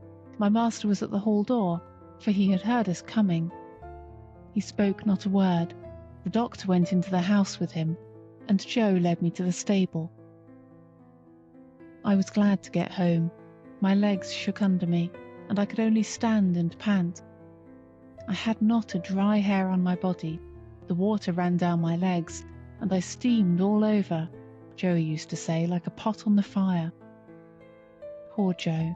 He was young and small, and as yet he knew very little, and his father, who would have helped him, had been sent to the next village. But I am sure he did the very best he knew. He rubbed my legs and my chest, but he did not put my warm cloth on me. He thought I was so hot I should not like it. Then he gave me a pail full of water to drink. It was cold and very good, and I drank it all. Then he gave me some hay and some corn, and thinking he had done right, he went away. Soon I began to shake and tremble, and turned deadly cold. My legs ached, my loins ached, and my chest ached, and I felt sore all over. Oh, how I wished for my warm, thick cloth as I stood and trembled. I wished for John, but he had 8 miles to walk, so I lay down in my straw and tried to go to sleep. After a long while, I heard John at the door. I gave a low moan, for I was in great pain. He was at my side in a moment, stooping down by me. I could not tell him how I felt, but he seemed to know it all. He covered me up with 2 or 3 warm cloths, and then ran to the house for some hot water. He made me some warm gruel, which I drank, and then I think I went to sleep. John seemed to be very much put out. I heard him say to himself over and over again, stupid boy, no cloth put on, and I dare say the water was cold too. Boys are no good." But Joe was a good boy, after all. I was now very ill. A strong inflammation had attacked my lungs, and I could not draw my breath without pain. John nursed me night and day. He would get up 2 or 3 times in the night to come to me. My master, too, often came to see me. "My poor Beauty," he said one day. "My good horse, you saved your mistress's life, Beauty. Yes, you saved her life." I was very glad to hear that, for it seems the doctor had said if we had been a little longer it would have been too late. John told my master he never saw a horse go so fast in his life. It seemed as if the horse knew what was the matter. Of course I did, though John thought not. At least I knew as much as this, that John and I must go at the top of our speed, and that it was for the sake of the mistress. Chapter 19. Only Ignorance. I do not know how long I was ill. Mr. Bond, the horse doctor, came every day. One day he bled me. John held a pail for the blood. I felt very faint after it, and thought I should die, and I believe they all thought so too. Ginger and Merrylegs had been moved into the other stable, so that I might be quiet, for the fever made me very quick of hearing. Any little noise seemed quite loud, and I could tell everyone's footstep going to and from the house. I knew all that was going on. One night, John had to give me a draught. Thomas Green came in to help him. After I had taken it and John had made me as comfortable as he could, he said he should stay half an hour to see how the medicine settled. Thomas said he would stay with him, so they went and sat down on a bench that had been brought into Merryleg's stall, and put down the lantern at their feet, that I might not be disturbed with the light. For a while, both men sat silent, and then Tom Green said in a low voice, "I wish, John, you'd say a bit of a kind word to Joe. The boy is quite broken-hearted. He can't eat his meals and he can't smile. He says he knows it was all his fault, though he is sure he did the best he knew, and he says if Beauty dies, no one will ever speak to him again. It goes to my heart to hear him. I think you might give him just a word. He's not a bad boy." After a short pause, John said slowly, "You must not be too hard upon me, Tom. I know he meant no harm. I never said he did. I know he is not a bad boy. But you see, I am sore myself. That horse is the pride of my heart, to say nothing of his being such a favourite with the master and mistress. And to think that his life may be flung away in this manner is more than I can bear. But if you think I am hard on the boy, I will try to give him a good word tomorrow. That is, I mean, if Beauty is better." "Well, John, thank you. I knew you did not wish to be too hard, and I'm glad you see it was only ignorance." John's voice almost startled me as he answered, Only ignorance? Only ignorance? How can you talk about only ignorance? Don't you know that it is the worst thing in the world next to wickedness, and which does the most mischief heaven only knows? If people can say, "Oh, I did not know, I did not mean any harm," they think it is all right. I suppose Martha Mulwash did not mean to kill that baby when she dosed it with Dalby and soothing syrups, but she did kill it and was tried for manslaughter. And serve her right too, said Tom. A woman should not undertake to nurse a tender little child without knowing what is good and what is bad for it. Bill Starkey, continued John, did not mean to frighten his brother into fits when he dressed up like a ghost and ran after him in the moonlight. But he did, and that bright, handsome little fellow, that might have been the pride of any mother's heart, is just no better than an idiot, and never will be if he lives to be 80 years old. You were a good deal cut up yourself, Tom, 2 weeks ago, when those young ladies left your hothouse door open, with a frosty east wind blowing right in. You said it killed a good many of your plants. A good many, said Tom. There was not one of the tender cuttings that was not nipped off. I shall have to strike all over again, and the worst of it is that I don't know where to go to get fresh ones. I was nearly mad when I came in and saw what was done. And yet, said John, I'm sure the young ladies did not mean it. It was only ignorance. I heard no more of this conversation, for the medicine did well and sent me to sleep, and in the morning I felt much better. But I often thought of John's words when I came to know more of the world. Chapter 20. Joe Green. Joe Green went on very well. He learned quickly, and was so attentive and careful that John began to trust him in many things.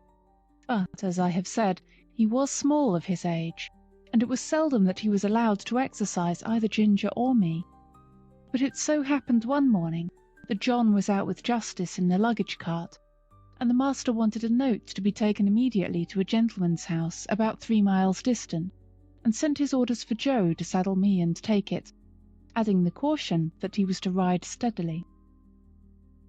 The note was delivered, and we were quietly returning when we came to the brick field. Here we saw a cart heavily laden with bricks. The wheels had stuck fast in the stiff mud of some deep ruts, and the carter was shouting and flogging the 2 horses unmercifully. Joe pulled up. It was a sad sight. There were the 2 horses straining and struggling with all their might to drag the cart out, but they could not move it.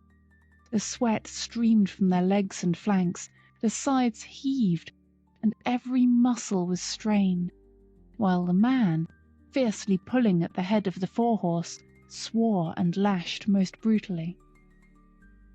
"Hold hard," said Joe. "Don't go on flogging the horses like that. The wheels are so stuck that they cannot move the cart." The man took no heed, but went on lashing. "Stop! Pray stop!" said Joe. "I'll help you to lighten the cart. They can't move it now." "Mind your own business, you impudent young rascal, and I'll mind mine." The man was in a towering passion, and the worse for drink, and laid on the whip again. Joe turned my head, and the next moment we were going at a round gallop towards the house of the master brickmaker. I cannot say if John would have approved of our pace, but Joe and I were both of one mind, and so angry that we could not have gone slower. The house stood close by the roadside. Joe knocked at the door and shouted, "Hello, is Mr. Clay at home?" The door was open, and Mr. Clay himself came out. "Hello, young man. You seem in a hurry. Any orders from the squire this morning?" "No, Mr. Clay, but there's a fellow in your brickyard flogging 2 horses to death. I told him to stop and he wouldn't. I said I'd help him to lighten the cart and he wouldn't. So I have come to tell you. Pray, sir, go." Joe's voice shook with excitement. "Thank you, my lad," said the man, running in for his hat, then pausing for a moment. "Will you give evidence of what you saw if I should bring the fellow up before a magistrate?" "That I will," said Joe, "and glad too." The man was gone, and we were on our way home at a smart trot. "Why, what's the matter with you, Joe? You look angry all over," said John, as the boy flung himself from the saddle. "I am angry all over, I can tell you," said the boy, and then in hurried, excited words he told all that had happened. Joe was usually such a quiet, gentle little fellow that it was wonderful to see him so roused. "Right, Joe, you did right, my boy, whether the fellow gets a summons or not. Many folks would have ridden by and said it was not their business to interfere. Now I say that with cruelty and oppression it is everybody's business to interfere when they see it. You did right, my boy." Joe was quite calm by this time, and proud that John approved of him, and cleaned out my feet and rubbed me down with a firmer hand than usual. They were just going home to dinner when the footman came down to the stable to say that Joe was wanted directly in Master's private room. There was a man brought up for ill-using horses, and Joe's evidence was wanted. The boy flushed up to his forehead, and his eyes sparkled. "They shall have it," said he. "Put yourself a bit straight," said John. Joe gave a pull at his necktie and a twitch at his jacket, and was off in a moment. Our master being one of the county magistrates, cases were often brought to him to settle, or say what should be done. In the stable we heard no more for some time, as it was the men's dinner hour, but when Joe came next into the stable, I saw he was in high spirits. He gave me a good-natured slap and said, "We won't see such things done, will we, old fellow?" We heard afterward that he had given his evidence so clearly, and the horses were in such an exhausted state, bearing marks of such brutal usage, that the carter was committed to take his trial, and might possibly be sentenced to 2 or 3 months in prison. It was wonderful what a change had come over Joe. John laughed and said he had grown an inch taller in that week, and I believe he had. He was just as kind and gentle as before, but there was more purpose and determination in all that he did, as if he had jumped at once from a boy into a man. Chapter 21. The Parting. Now I had lived in this happy place 3 years, but sad changes were about to come over us. We heard from time to time that our mistress was ill. The doctor was often at the house, and the master looked grave and anxious. Then we heard that she must leave her home at once and go to a warm country for 2 or 3 years. The news fell upon the household like the tolling of a death bell. Everybody was sorry, but the master began directly to make arrangements for breaking up his establishment and leaving England. We used to hear it talked about in our stable. Indeed, nothing else was talked about. John went about his work silent and sad, and Joe scarcely whistled. There was a great deal of coming and going. Ginger and I had full work. The first of the party who went were Miss Jessie and Flora, with their governess. They came to bid us good-bye. They hugged poor Merrylegs like an old friend, and so indeed he was. Then we heard what had been arranged for us. Master had sold Ginger and me to his old friend, the Earl of... for he thought we should have a good place there. Merrylegs he had given to the vicar, who was wanting a pony for Mrs. Bloomfield, but it was on the condition that he should never be sold, and that when he was past work he should be shot and buried. Joe was engaged to take care of him, and to help in the house, so I thought that Merrylegs was well off. John had the offer of several good places, but he said he should wait a little and look round. The evening before they left, the master came into the stable to give some directions, and to give his horses the last pat. He seemed very low-spirited. I knew that by his voice. I believe we horses can tell more by the voice than many men can. "Have you decided what to do, John?" he said. "I find you have not accepted either of those offers." "No, sir. I've made up my mind that if I could get a situation with some first-rate colt-breaker and horse-trainer, It would be the right thing for me. Many young animals are frightened and spoiled by wrong treatment, which need not be if the right man took them in hand. I always get on well with horses, and if I could help some of them to a fair start, I should feel as if I were doing some good. What do you think of it, sir?" "I don't know a man anywhere," said Master, "that I should think so suitable for it as yourself. You understand horses, and somehow they understand you, and in time you might set up for yourself. I think you could not do better. If in any way I can help you, write to me. I shall speak to my agent in London, and leave your character with him." Master gave John the name and address, and then he thanked him for his long and faithful service, but that was too much for John. "Pray don't, sir. I can't bear it. You and my dear mistress have done so much for me that I could never repay it. But we shall never forget you, sir, and please God we may some day see mistress back again like herself. We must keep up hope, sir."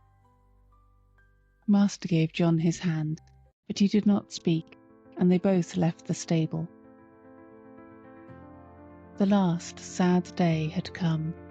The footman and the heavy luggage had gone off the day before, and there was only Master and Mistress and her maid. Ginger and I brought the carriage up to the hall door for the last time. The servants brought out cushions and rugs and many other things, and when all were arranged, Master came down the steps, carrying the mistress in his arms. I was on the side next to the house, and could see all that went on.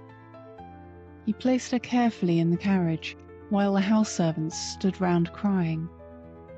"Goodbye again," he said. "We shall not forget any of you." And he got in.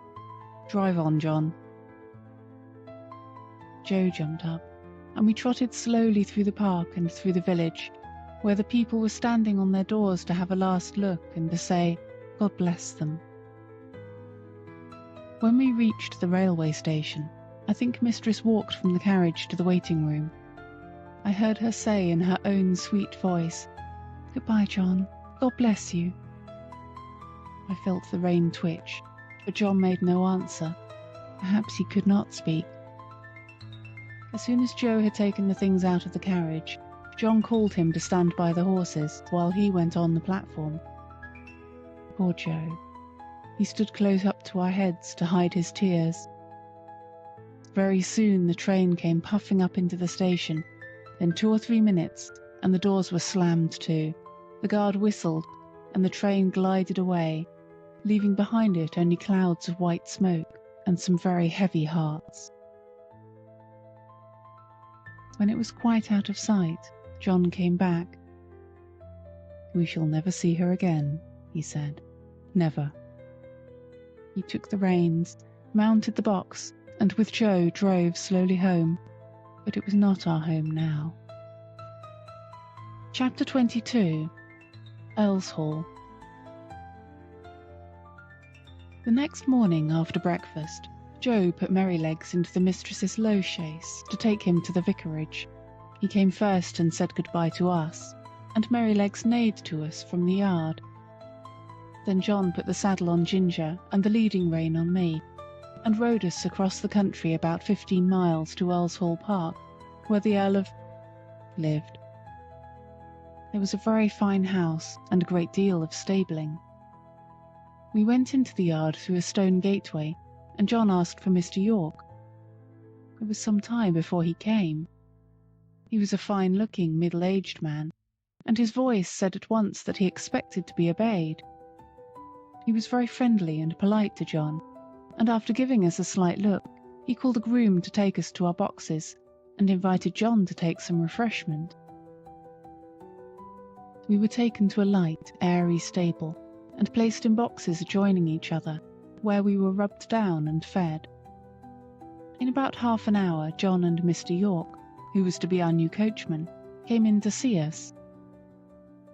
"Now, Mr. Manley," he said, after carefully looking at us both, "I can see no fault in these horses, but we all know that horses have their peculiarities as well as men, and that sometimes they need different treatment. I should like to know if there is anything particular in either of these that you would like to mention." "Well," said John, I don't believe there is a better pair of horses in the country, and right grieved I am to part with them, but they are not alike. The black one is the most perfect temper I ever knew. I suppose he has never known a hard word or blow since he was foaled, and all his pleasure seems to be to do what you wish. But the chestnut, I fancy, must have had bad treatment. We heard as much from the dealer. She came to us snappish and suspicious, but when she found what sort of place ours was, it all went off by degrees. For 3 years I have never seen the smallest sign of temper, and if she is well treated, there is not a better, more willing animal than she is. But she is naturally a more irritable constitution than the black horse. Flies tease her more, anything wrong in the harness frets her more, and if she were ill-used or unfairly treated, she would not be unlikely to give tit for tat. You know that many high-mettled horses will do so. Of course, said York, I quite understand, but you know it is not easy in stables like these to have all the grooms just what they should be. I do my best, and there I must leave it. I'll remember what you have said about the mare. They were going out of the stable when John stopped and said, I had better mention that we have never used the check rein with either of them. The black horse never had one on, and the dealer said it was the gag bit that spoiled the other's temper. Well, said York, if they come here they must wear the check rein. I prefer a loose rein myself, and his lordship is always very reasonable about horses, but my lady, that's another thing. She will have style, and if her carriage horse is not reined up tight she wouldn't look at them. I always stand out against the gag bit, and shall do so, but it must be tight up when my lady rides. I am sorry for it, very sorry, said John, but I must go now, or I shall lose the train. He came round to each of us to pat and speak to us for the last time. His voice sounded very sad. I held my face close to him. That was all I could do to say goodbye, and then he was gone, and I have never seen him since. The next day, Lord came to look at us. He seemed pleased with our appearance. I have great confidence in these horses, he said, from the character my friend Mr. Gordon has given me of them. Of course they are not a match in colour, but my idea is that they will do very well for the carriage while we are in the country. Before we go to London I must try to match Baron. The black horse, I believe, is perfect for riding. York then told him what John had said about us. Well, said he, you must keep an eye to the mare and put the check rein easy. I dare say they will do very well with a little humouring at first. I'll mention it to your lady. In the afternoon we were harnessed and put in the carriage, and as the stable clock struck 3 we were led round to the front of the house. It was all very grand, and 3 or 4 times as large as the old house at Birtwick, but not half so pleasant, if a horse may have an opinion. 2 footmen were standing ready, dressed in drab livery, with scarlet breeches and white stockings. Presently we heard the rustling sound of silk as my lady came down the flight of stone steps. She stepped round to look at us. She was a tall, proud-looking woman, and did not seem pleased about something, but she said nothing and got into the carriage. This was the first time of wearing a check rein, and I must say, though it certainly was a nuisance not to be able to get my head down now and then, it did not pull my head higher than I was accustomed to carry it. I felt anxious about Ginger, but she seemed to be quiet and content. The next day, at 3 o'clock, we were again at the door, and the footman as before.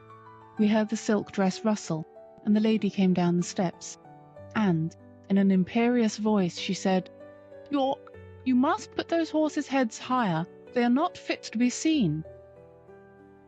York got down and said very respectfully, I beg your pardon, my lady, but these horses have not been reined up for 3 years, and my lord said it would be safer to bring them to it by degrees.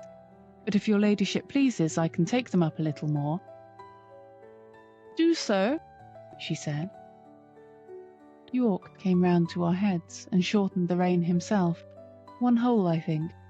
Every little makes a difference, be it for better or worse. And that day we had a steep hill to go up. Then I began to understand what I had heard of. Of course, I wanted to put my head forward and take the carriage up with a will, as we had been used to do.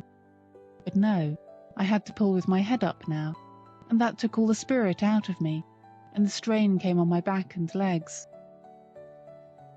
When we came in, Ginger said, "Now you see what it is like, but this is not bad, and if it does not get much worse than this I shall say nothing about it, for we are very well treated here, but if they strain me up tight, why let them look out. I can't bear it, and I won't."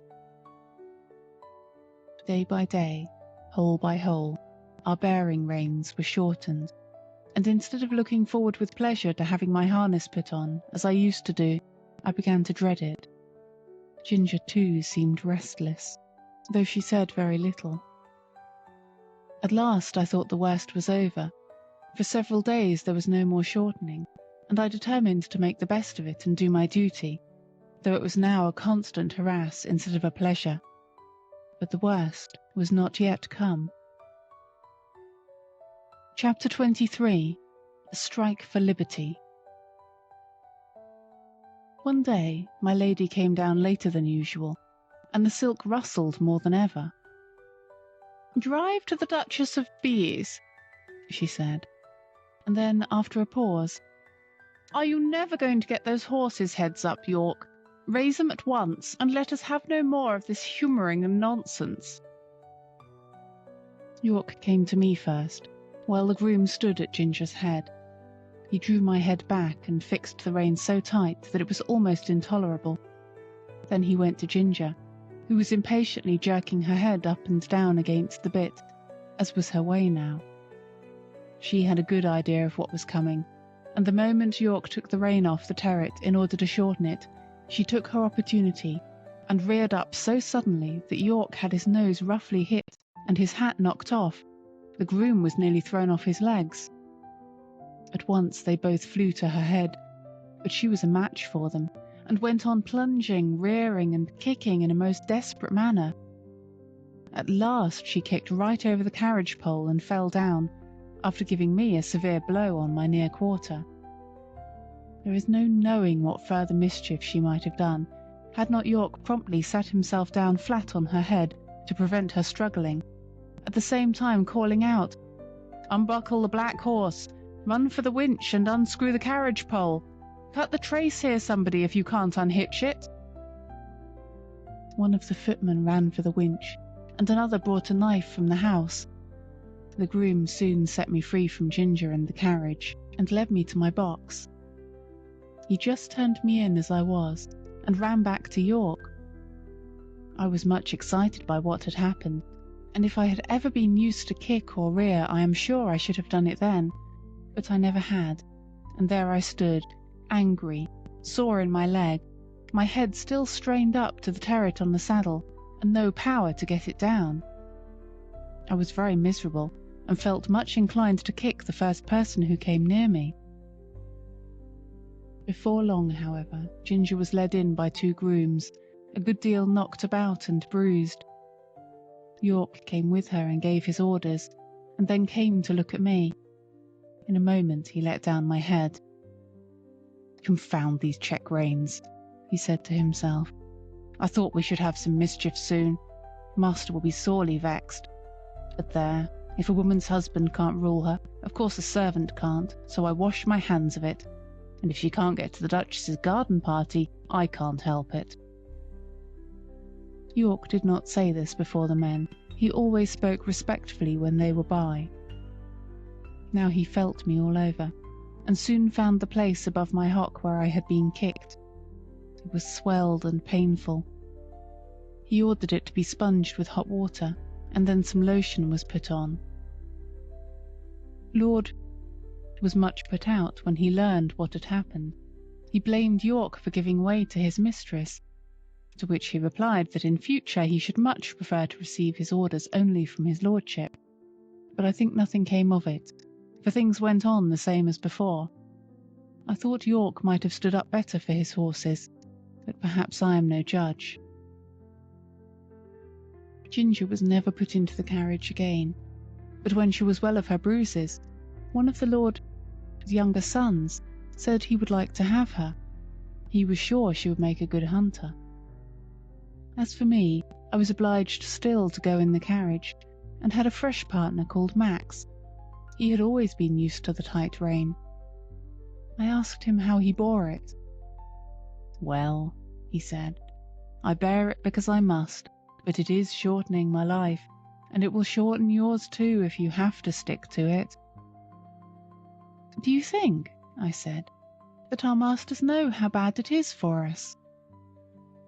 "I can't say," he replied, "but the dealers and the horse doctors know it very well. I was at a dealer's once, who was training me and another horse to go in as a pair. He was getting our heads up, as he said, a little higher and a little higher every day.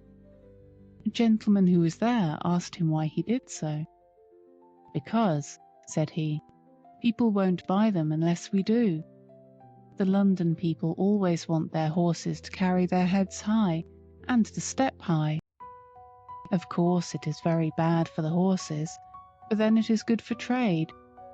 The horses soon wear up or get diseased, and they come for another pair." "That," said Max, "is what he said in my hearing, and you can judge for yourself."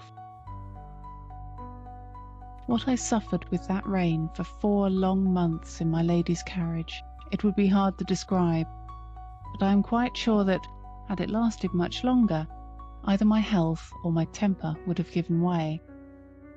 Before that I never knew what it was to foam at the mouth, but now the action of the sharp bit on my tongue and jaw, and the constrained position of my head and throat, always caused me to froth at the mouth more or less.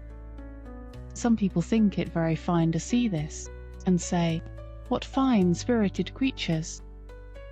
But it is just as unnatural for horses as for men to foam at the mouth. It is a sure sign of some discomfort, and should be attended to. Besides this, there was a pressure on my windpipe, which often made my breathing very uncomfortable. When I returned from my work, my neck and chest were strained and painful, my mouth and tongue tender, and I felt worn and depressed. In my old home, I always knew that John and my master were my friends. But here, although in many ways I was well treated, I had no friend. York might have known, and very likely did know, how that rain harassed me, but I suppose he took it as a matter of course that it could not be helped. At any rate, nothing was done to relieve me. Chapter 24. The Lady Anne, or A Runaway Horse. Early in the spring, Lord and part of his family went up to London, and took York with them. I and Ginger and some other horses were left at home for use, and the head groom was left in charge. The Lady Harriet, who remained at the Hall, was a great invalid, and never went out in a carriage, and the Lady Anne preferred riding on horseback with her brother or cousins. She was a perfect horsewoman, and as gay and gentle as she was beautiful. She chose me for her horse, and named me Black Auster. I enjoyed these rides very much in the clear cold air, sometimes with Ginger, sometimes with Lizzie.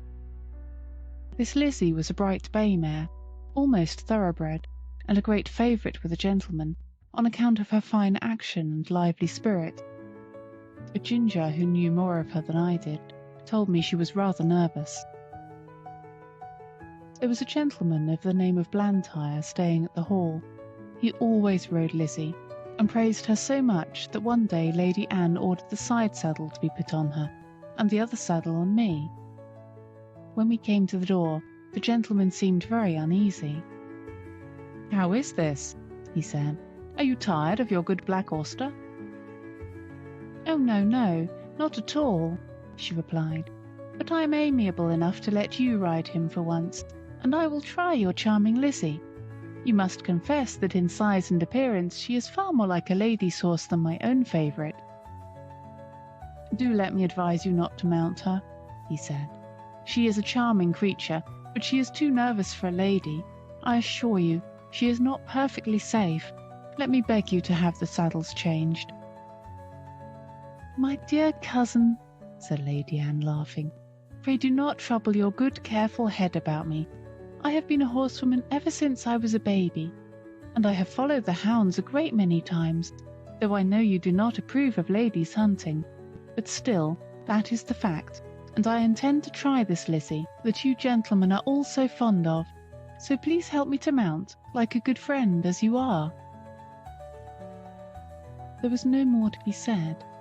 He placed her carefully on the saddle, looked to the bit and curb, gave the reins gently into her hand, and then mounted me.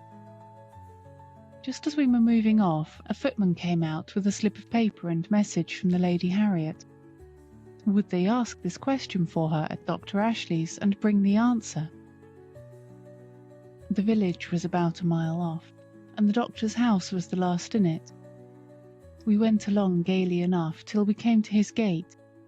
There was a short drive up to the house between tall evergreens. Blantyre alighted at the gate and was going to open it for Lady Anne, but she said, "I will wait for you here, and you can hang Auster's rein on the gate."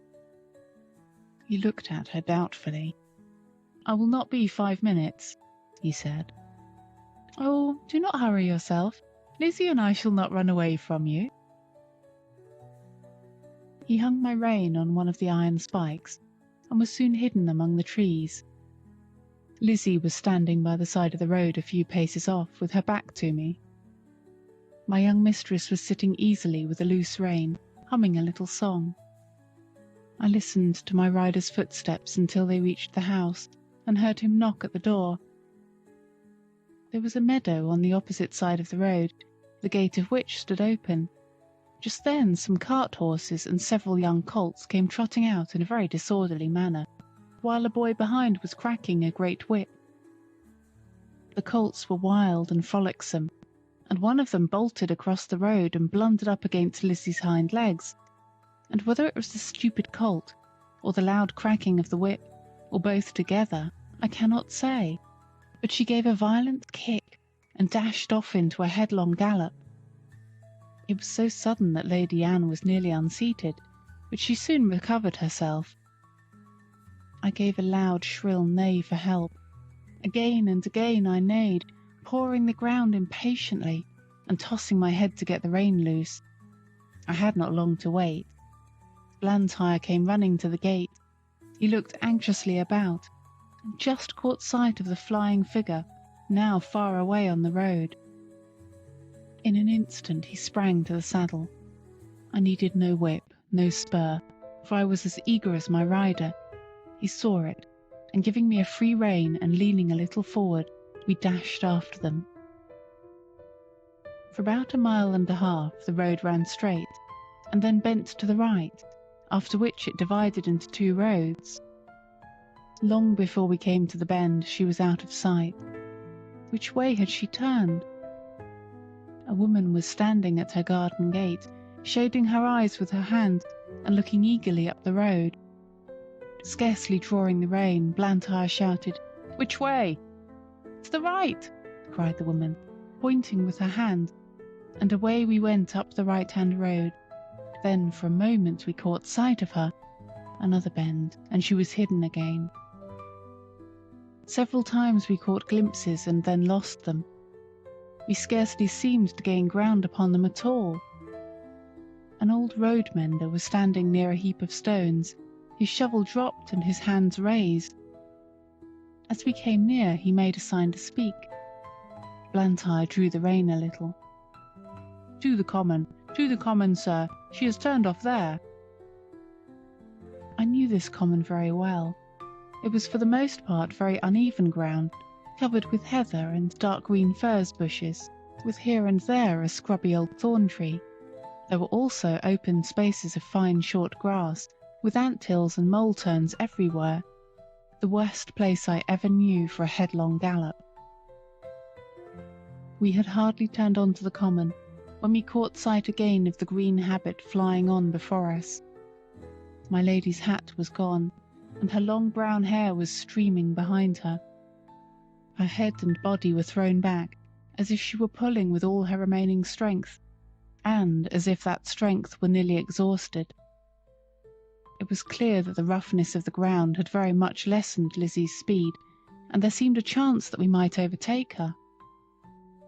While we were on the high road, Blantyre had given me my head, but now, with a light hand and a practised eye, he guided me over the ground in such a masterly manner that my pace was scarcely slackened, and we were decidedly gaining on them.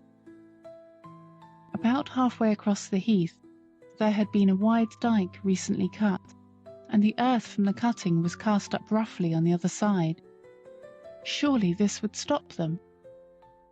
But no, with scarcely a pause Lizzie took the leap, stumbled among the rough clods and fell.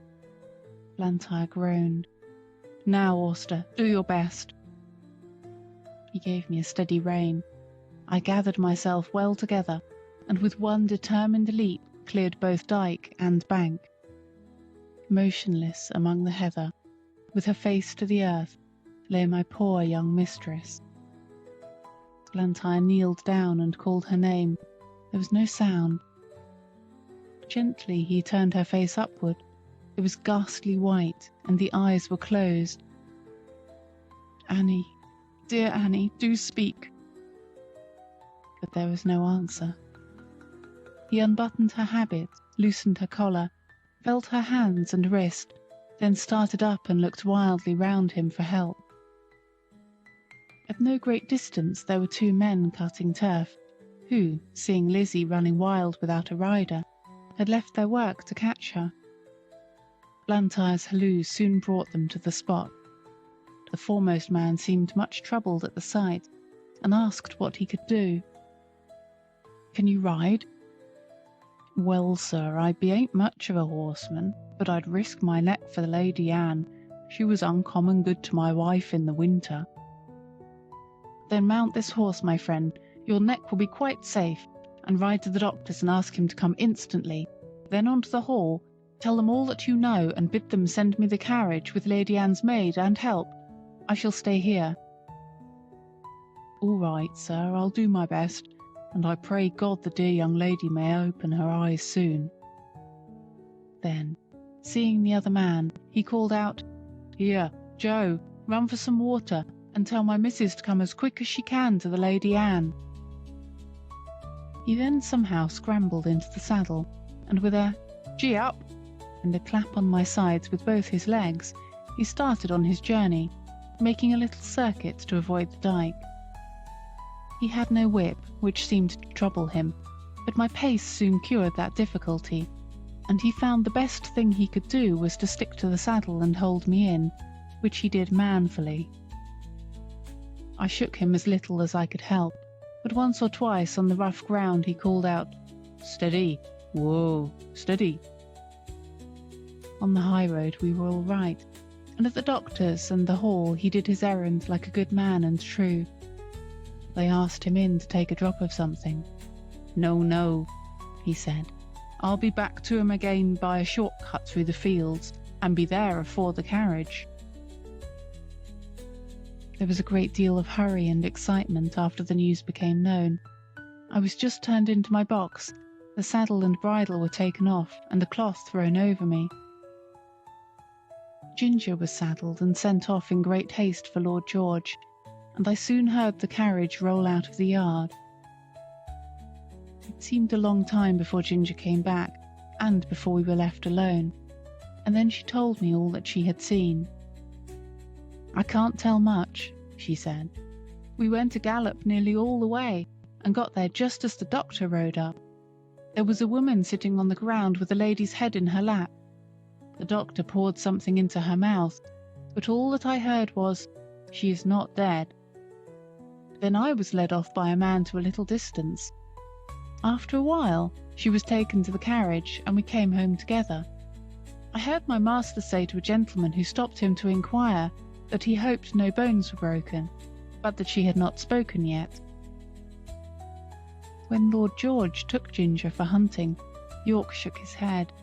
He said it ought to be a steady hand to train a horse for the first season, and not a random rider like the Lord George. Ginger used to like it very much, but sometimes, when she came back, I could see that she had been very much strained, and now and then she gave a short cough. She had too much spirit to complain, but I could not help feeling anxious about her. 2 days after the accident, Blantyre paid me a visit. He patted me and praised me very much. He told Lord George that he was sure the horse knew of Annie's danger as well as he did. "I could not have held him in if I would," said he. "She ought never to ride any other horse." I found by their conversation that my young mistress was now out of danger, and would soon be able to ride again. This was good news to me, and I looked forward to a happy life. Chapter 25. Reuben Smith. Now I must say a little about Reuben Smith, who was left in charge of the stables when York went to London. No one more thoroughly understood his business than he did, and when he was all right, there could not be a more faithful or valuable man. He was gentle and very clever in his management of horses, and could doctor them almost as well as a farrier, for he had lived 2 years with a veterinary surgeon. He was a first-rate driver. He could take a 4 in hand or a tandem as easily as a pair. He was a handsome man, a good scholar, and had very pleasant manners. I believe everybody liked him. Certainly the horses did. The only wonder was that he should be in an under situation, and not in the place of a head coach like York. But he had one great fault, and that was the love of drink. He was not like some men, always at it. He used to keep steady for weeks or months together, and then he would break out and have a bout of it, as York called it, and be a disgrace to himself, a terror to his wife, and a nuisance to all that had to do with him. He was, however, so useful that 2 or 3 times York had hushed the matter up and kept it from the Earl's knowledge. But one night, when Reuben had to drive a party home from a ball, he was so drunk that he could not hold the reins, and a gentleman of the party had to mount the box and drive the ladies home. Of course this could not be hidden, and Reuben was at once dismissed. His poor wife and the little children had to turn out of the pretty cottage by the park gate and go where they could. Old Max told me all this, for it happened a good while ago, but shortly before Ginger and I came, Smith had been taken back again. York had interceded for him with the Earl, who is very kind-hearted, and the man had promised faithfully that he would never taste another drop as long as he lived there.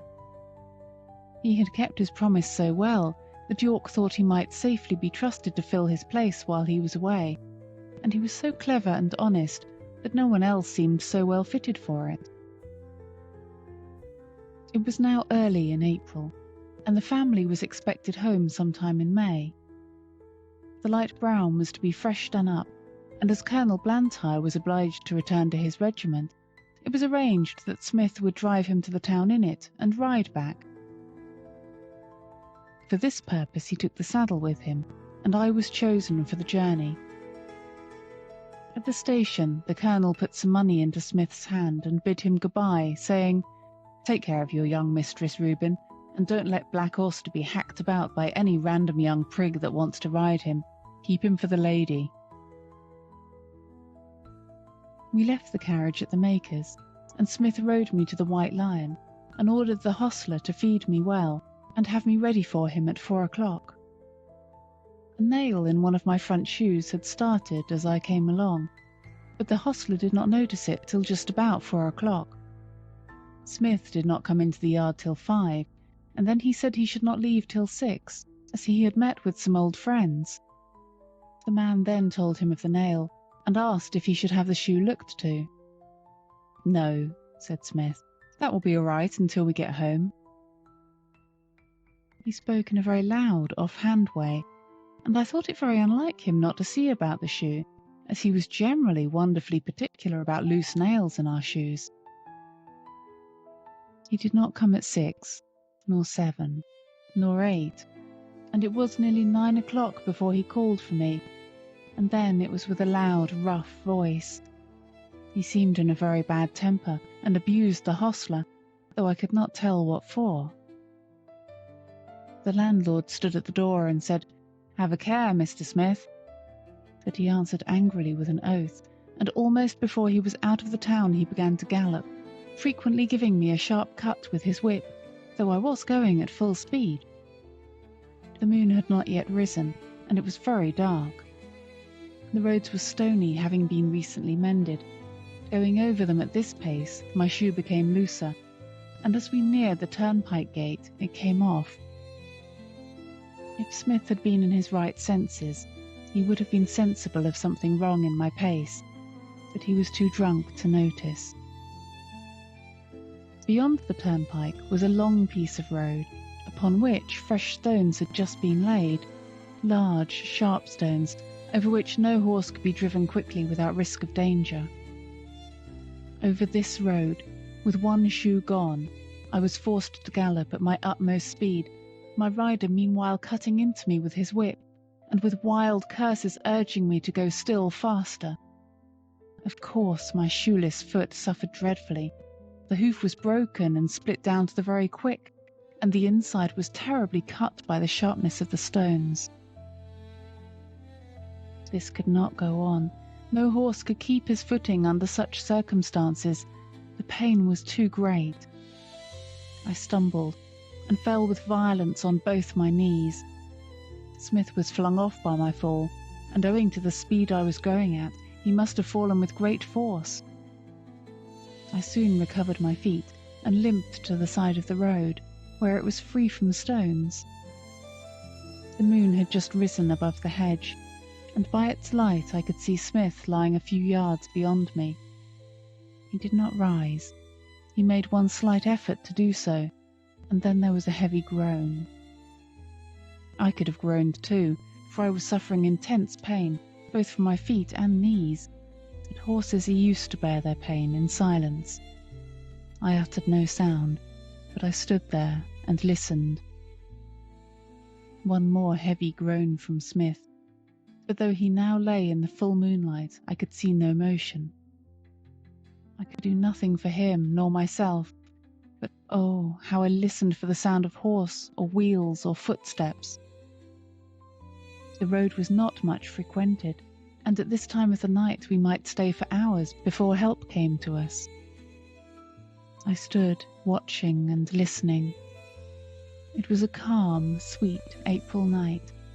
There were no sounds, but a few low notes of a nightingale, and nothing moved but the white clouds near the moon, and a brown owl that flitted over the hedge. It made me think of the summer nights, long ago, when I used to lie beside my mother in the green, pleasant meadow at Farmer Gray's. Chapter 26. How it ended. It must have been nearly midnight when I heard at a great distance the sound of a horse's feet. Sometimes the sound died away, then it grew clearer again and nearer. The road to Earl's Hall led through woods that belonged to the Earl. The sound came in that direction, and I hoped it might be someone coming in search of us. As the sound came nearer and nearer, I was almost sure I could distinguish Ginger's step. A little nearer still, and I could tell she was in the dog-cart. I neighed loudly, and was overjoyed to hear an answering neigh from Ginger, and men's voices. They came slowly over the stones, and stopped at the dark figure that lay upon the ground. One of the men jumped out and stooped down over it. "It is Reuben," he said, "and he does not stir." The other man followed and bent over him. "He's dead," he said. "Feel how cold his hands are." They raised him up, but there was no life, and his hair was soaked with blood.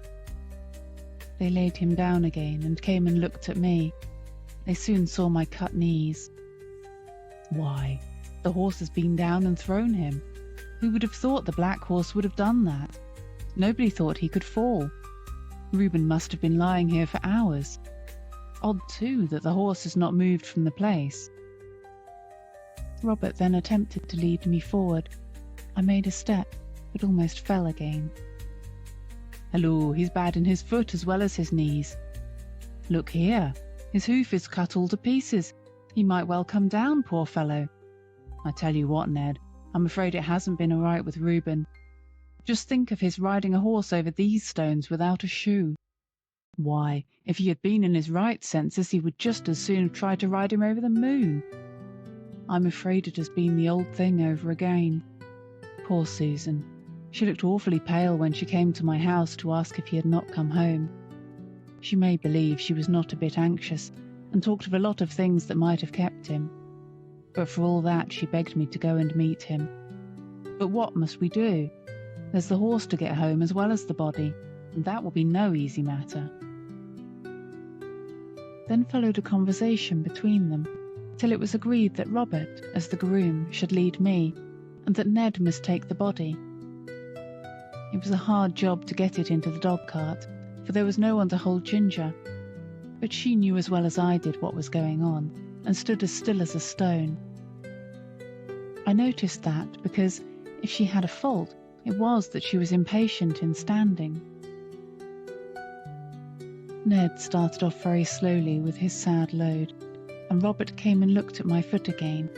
Then he took his handkerchief and bound it closely round, and so he led me home. I shall never forget that night walk. It was more than 3 miles. Robert led me on very slowly, and I limped and hobbled on as well as I could with great pain. I am sure he was sorry for me, for he often patted and encouraged me, talking to me in a pleasant voice.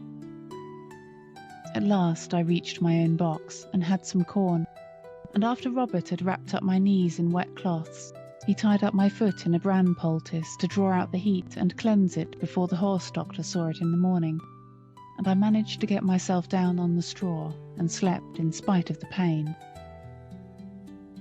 The next day, after the farrier had examined my wounds, he said he hoped the joint was not injured, and if so, I should not be spoiled for work, but I should never lose the blemish.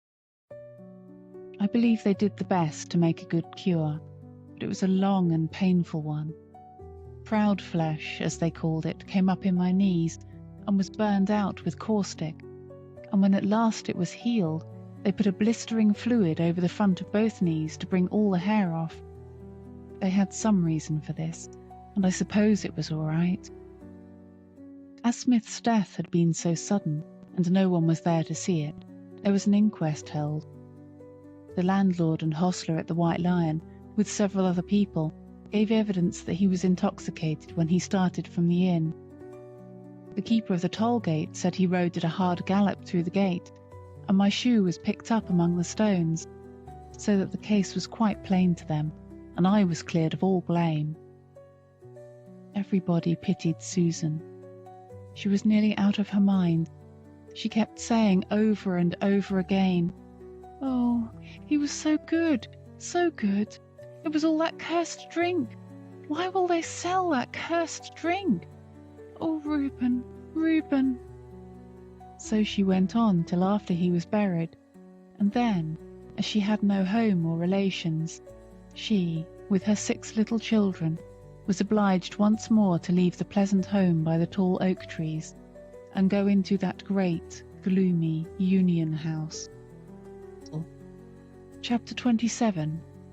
Ruined and Going Downhill. As soon as my knees were sufficiently healed, I was turned into a small meadow for a month or 2. No other creature was there, and though I enjoyed the liberty and the sweet grass, yet I had been so long used to society that I felt very lonely. Ginger and I had become fast friends, and now I missed her company extremely. I often neighed when I heard horses' feet passing in the road, but I seldom got an answer, till one morning the gate was opened, and who should come in but dear old Ginger. The man slipped off her halter and left her there. With a joyful whinny I trotted up to her. We were both glad to meet, but I soon found out that it was not for our pleasure that she was brought to be with me. Her story would be too long to tell, but the end of it was that she had been ruined by hard riding, and was now turned off to see what rest would do. Lord George was young, and would take no warning. He was a hard rider, and would hunt whenever he could get the chance, quite careless of his horse. Soon after I left the stable there was a steeplechase, and he determined to ride. Though the groom told him she was a little strained and was not fit for the race, he did not believe it, and on the day of the race urged Ginger to keep up with the foremost riders. With her high spirit she strained herself to the utmost. She came in with the first 3 horses, but her wind was touched, besides which he was too heavy for her, and her back was strained. "And so," she said, "here we are, ruined in the prime of our youth and strength, you by a drunkard and I by a fool. It is very hard." We both felt in ourselves that we were not what we had been. However, that did not spoil the pleasure we had in each other's company. We did not gallop about as we once did, but we used to feed and lie down together, and stand for hours under one of the shady lime trees, with our heads close to each other, and so we passed our time till the family returned from town. One day we saw the Earl come into the meadow, and York was with him. Seeing who it was, we stood still under our lime tree and let them come up to us. They examined us carefully. The Earl seemed much annoyed. "There is £300 flung away for no earthly use," said he. "But what I care most for is that these horses of my old friend, who thought they would find a good home with me, are ruined. The mare shall have a 12-months run, and we shall see what that will do for her. But the black one, he must be sold. It is a great pity, but I could not have knees like these in my stables." "No, my lord, of course not," said York. "But he might get a place where appearance is of not much consequence, and still be well treated. I know a man in Bath, the master of some livery stables, who often wants a good horse at a low figure. I know he looks well after his horses. The inquest cleared the horse's character, and your lordship's recommendation, or mine, would be sufficient warrant for him." "You had better write to him, York. I should be more particular about the place than the money he would fetch."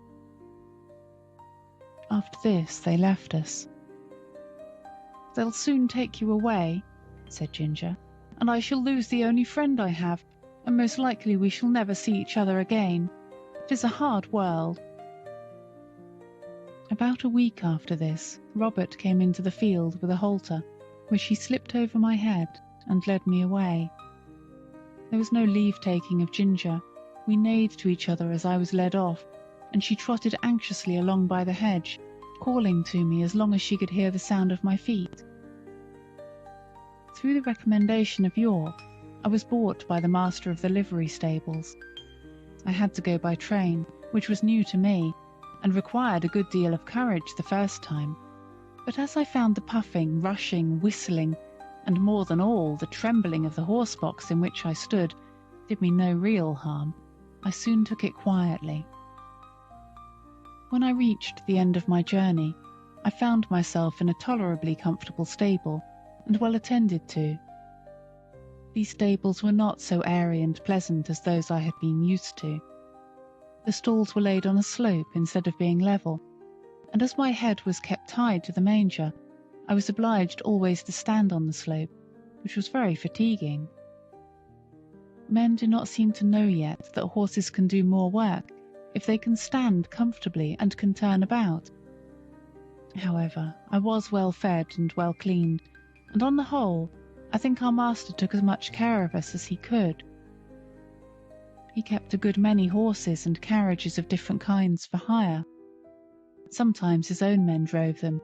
At others, the horse and chaise were let to gentlemen or ladies who drove themselves. Chapter 28. A Job Horse and His Drivers. Hitherto I had always been driven by people who at least knew how to drive, but in this place I was to get my experience of all the different kinds of bad and ignorant driving to which we horses are subjected, for I was a job horse, and was let out to all sorts of people who wished to hire me, and as I was good-tempered and gentle, I think I was oftener let out to the ignorant drivers than some of the other horses, because I could be depended upon. It would take a long time to tell of all the different styles in which I was driven, but I will mention a few of them. First, There were the tight rein drivers, men who seemed to think that all depended on holding the reins as hard as they could, never relaxing the pull on the horse's mouth or giving him the least liberty of movement. They are always talking about keeping the horse well in hand and holding a horse up, just as if a horse was not made to hold himself up. Some poor, broken-down horses, whose mouths have been made hard and insensible by just such drivers as these, may perhaps find some support in it. But for a horse who can depend on his own legs, and who has a tender mouth and is easily guided, it is not only tormenting, but it is stupid. Then there are the loose rein drivers, who let the reins lie easily on our backs, and their own hand rest lazily on their knees. Of course, such gentlemen have no control over a horse if anything happens suddenly. If a horse shies, or starts, or stumbles, they are nowhere and cannot help the horse or themselves till the mischief is done. Of course, for myself I had no objection to it, as I was not in the habit of either starting or stumbling, and had only been used to depend on my driver for guidance and encouragement. Still, one likes to feel the rein a little in going downhill, and likes to know that one's driver is not gone to sleep. Besides, a slovenly way of driving gets a horse into bad and often lazy habits, and when he changes hands he has to be whipped out of them with more or less pain and trouble. Squire Gordon always kept us to our best paces and our best manners. He said that spoiling a horse and letting him get into bad habits was just as cruel as spoiling a child, and both had to suffer for it afterward. Besides, these drivers are often careless altogether, and will attend to anything else more than their horses. I went out in the phaeton one day with one of them. He had a lady and 2 children behind. He flopped the reins about as we started, and of course gave me several unmeaning cuts with a whip, though I was fairly off. There had been a good deal of road mending going on, and even where the stones were not freshly laid down, there were a great many loose ones about. My driver was laughing and joking with the lady and the children, and talking about the country to the right and the left, but he never thought it worth while to keep an eye on his horse, or to drive on the smoothest parts of the road, and so it easily happened that I got a stone into one of my forefeet. Now if Mr. Gordon, or John, or in fact any good driver, had been there, he would have seen that something was wrong before I had gone 3 paces.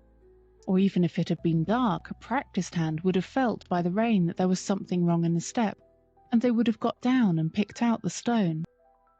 But this man went on laughing and talking, while at every step the stone became more firmly wedged between my shoe and the frog of my foot. The stone was sharp on the inside and round on the outside, which, as everyone knows, is the most dangerous kind that a horse can pick up, at the same time cutting his foot and making him most liable to stumble and fall. Whether the man was partly blind or only very careless, I can't say, but he drove me with that stone in my foot for a good half-mile before he saw anything. By that time I was going so lame with the pain that at last he saw it and called out, "Well, here's a go. Why, they have sent us out with a lame horse. What a shame." He then chucked the reins and flipped about with the whip, saying, "Now then, it's no use playing the old soldier with me. There's the journey to go, and it's no use turning lame and lazy." Just at this time, a farmer came riding up on a brown cob. He lifted his hat and pulled up. "I beg your pardon, sir," he said, "but I think there is something the matter with your horse. He goes very much as if he had a stone in his shoe. If you will allow me, I will look at his feet. These loose, scattered stones are confounded dangerous things for the horses." "He's a hired horse," said my driver. "I don't know what's the matter with him, but it is a great shame to send out a lame beast like this." The farmer dismounted, and slipping his rein over his arm, at once took up my near foot. "Bless me, there's a stone! Lame? I should think so." At first he tried to dislodge it with his hand, but as it was now very tightly wedged, he drew a stone pick out of his pocket, and very carefully, and with some trouble, got it out. Then, holding it up, he said, "There, that's the stone your horse had picked up. It is a wonder he did not fall down and break his knees into the bargain." "Well, to be sure," said my driver. "That is a queer thing. I never knew that horses picked up stones before." "Didn't you?" said the farmer, rather contemptuously. "But they do, though, and the best of them will do it, and can't help it sometimes on such roads as these. And if you don't want to lame your horse, you must look sharp and get them out quickly. This foot is very much bruised," he said, setting it down gently and patting me. "If I might advise, sir, you had better drive him gently for a while. The foot is a good deal hurt, and the lameness will not go off directly." Then, mounting his cob and raising his hat to the lady, he trotted off. When he was gone, my driver began to flop the reins about and whip the harness, by which I understood that I was to go on, which of course I did, glad that the stone was gone, but still in a great deal of pain. This was the sort of experience we job horses often came in for. Chapter 29. Cockneys. Then there is the steam engine style of driving. These drivers were mostly people from towns, who never had a horse of their own and generally travelled by rail. They always seemed to think that a horse was something like a steam engine, only smaller. At any rate, they think that if only they pay for it, a horse is bound to go just as far and just as fast and with just as heavy a load as they please. And be the roads heavy and muddy or dry and good, be they stony or smooth, uphill or downhill, it is all the same. On one must go, at the same pace, with no relief and no consideration. These people never think of getting out to walk up a steep hill. Oh no, they have paid to ride, and ride they will. The horse? Oh, he's used to it. What were horses made for, if not to drag people uphill? Walk, a good joke indeed. And so the whip is plied, and the rein is chucked, and often a rough, scolding voice cries out, "Go along, you lazy beast." And then another slash of the whip, when all the time we are doing our very best to get along, uncomplaining and obedient, though often sorely harassed and downhearted. This steam engine style of driving wears us up faster than any other kind. I would far rather go 20 miles with a good considerate driver than I would go 10 with some of these. It would take less out of me. Another thing, they scarcely ever put on the brake, however steep the downhill may be, and thus bad accidents sometimes happen.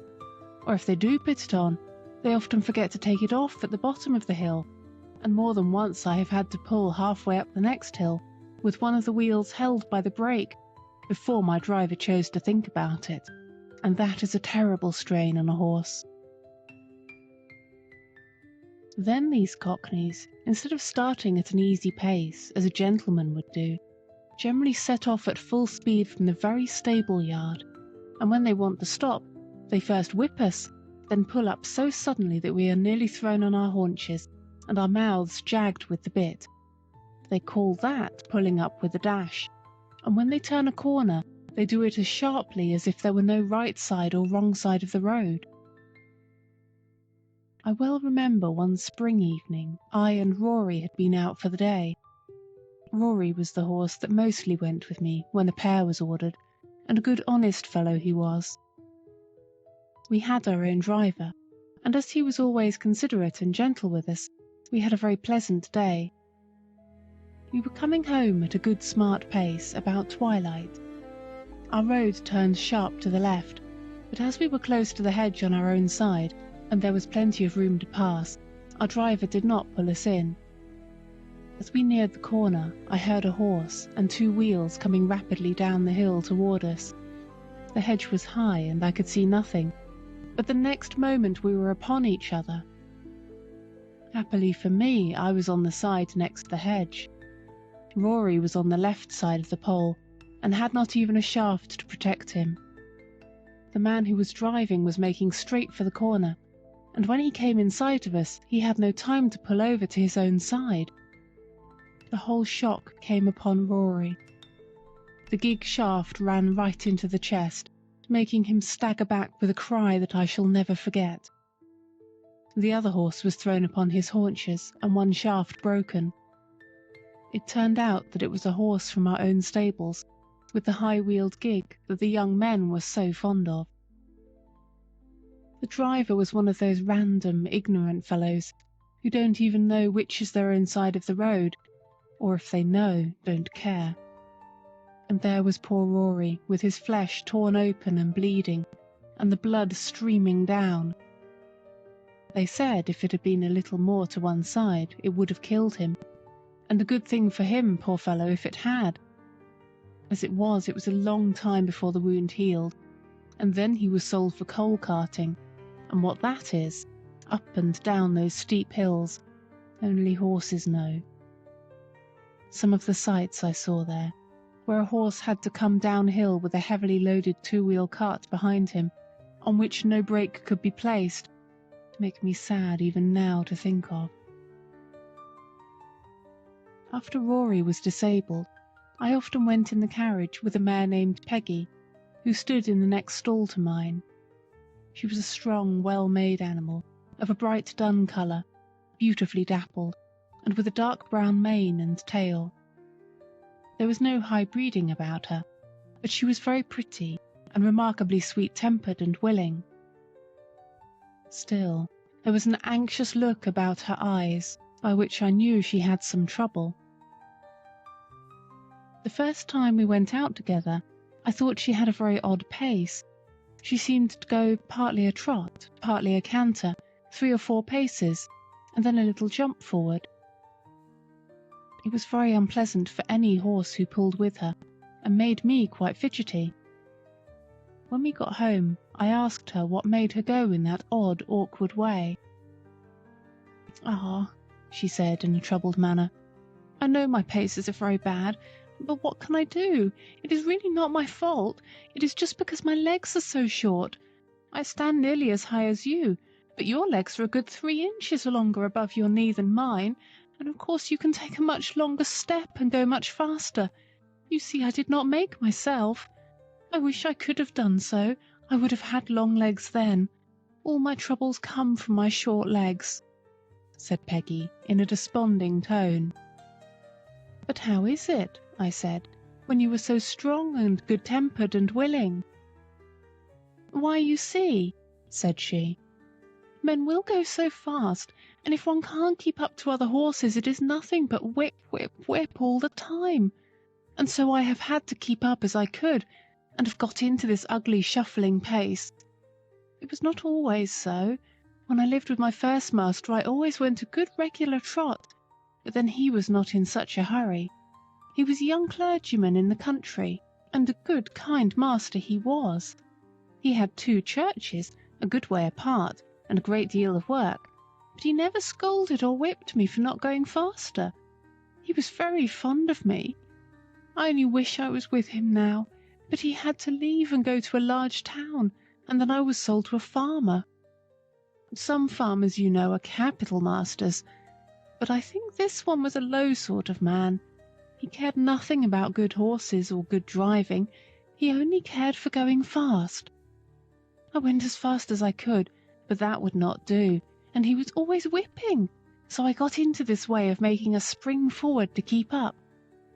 On market nights he used to stay very late at the inn, and then drive home at a gallop. One dark night he was galloping home as usual, when all of a sudden the wheel came against some great heavy thing in the road, and turned the gig over in a minute. He was thrown out and his arm broken, and some of his ribs, I think. At any rate, it was the end of my living with him, and I was not sorry. But you see, it will be the same everywhere for me, if men must go so fast. I wish my legs were longer." Poor Peggy. I was very sorry for her, and I could not comfort her, for I knew how hard it was upon slow-paced horses to be put with fast ones. All the whipping comes to their share, and they can't help it. She was often used in a phaeton, and was very much liked by some of the ladies, because she was so gentle, and some time after this she was sold to two ladies who drove themselves and wanted a safe, good horse.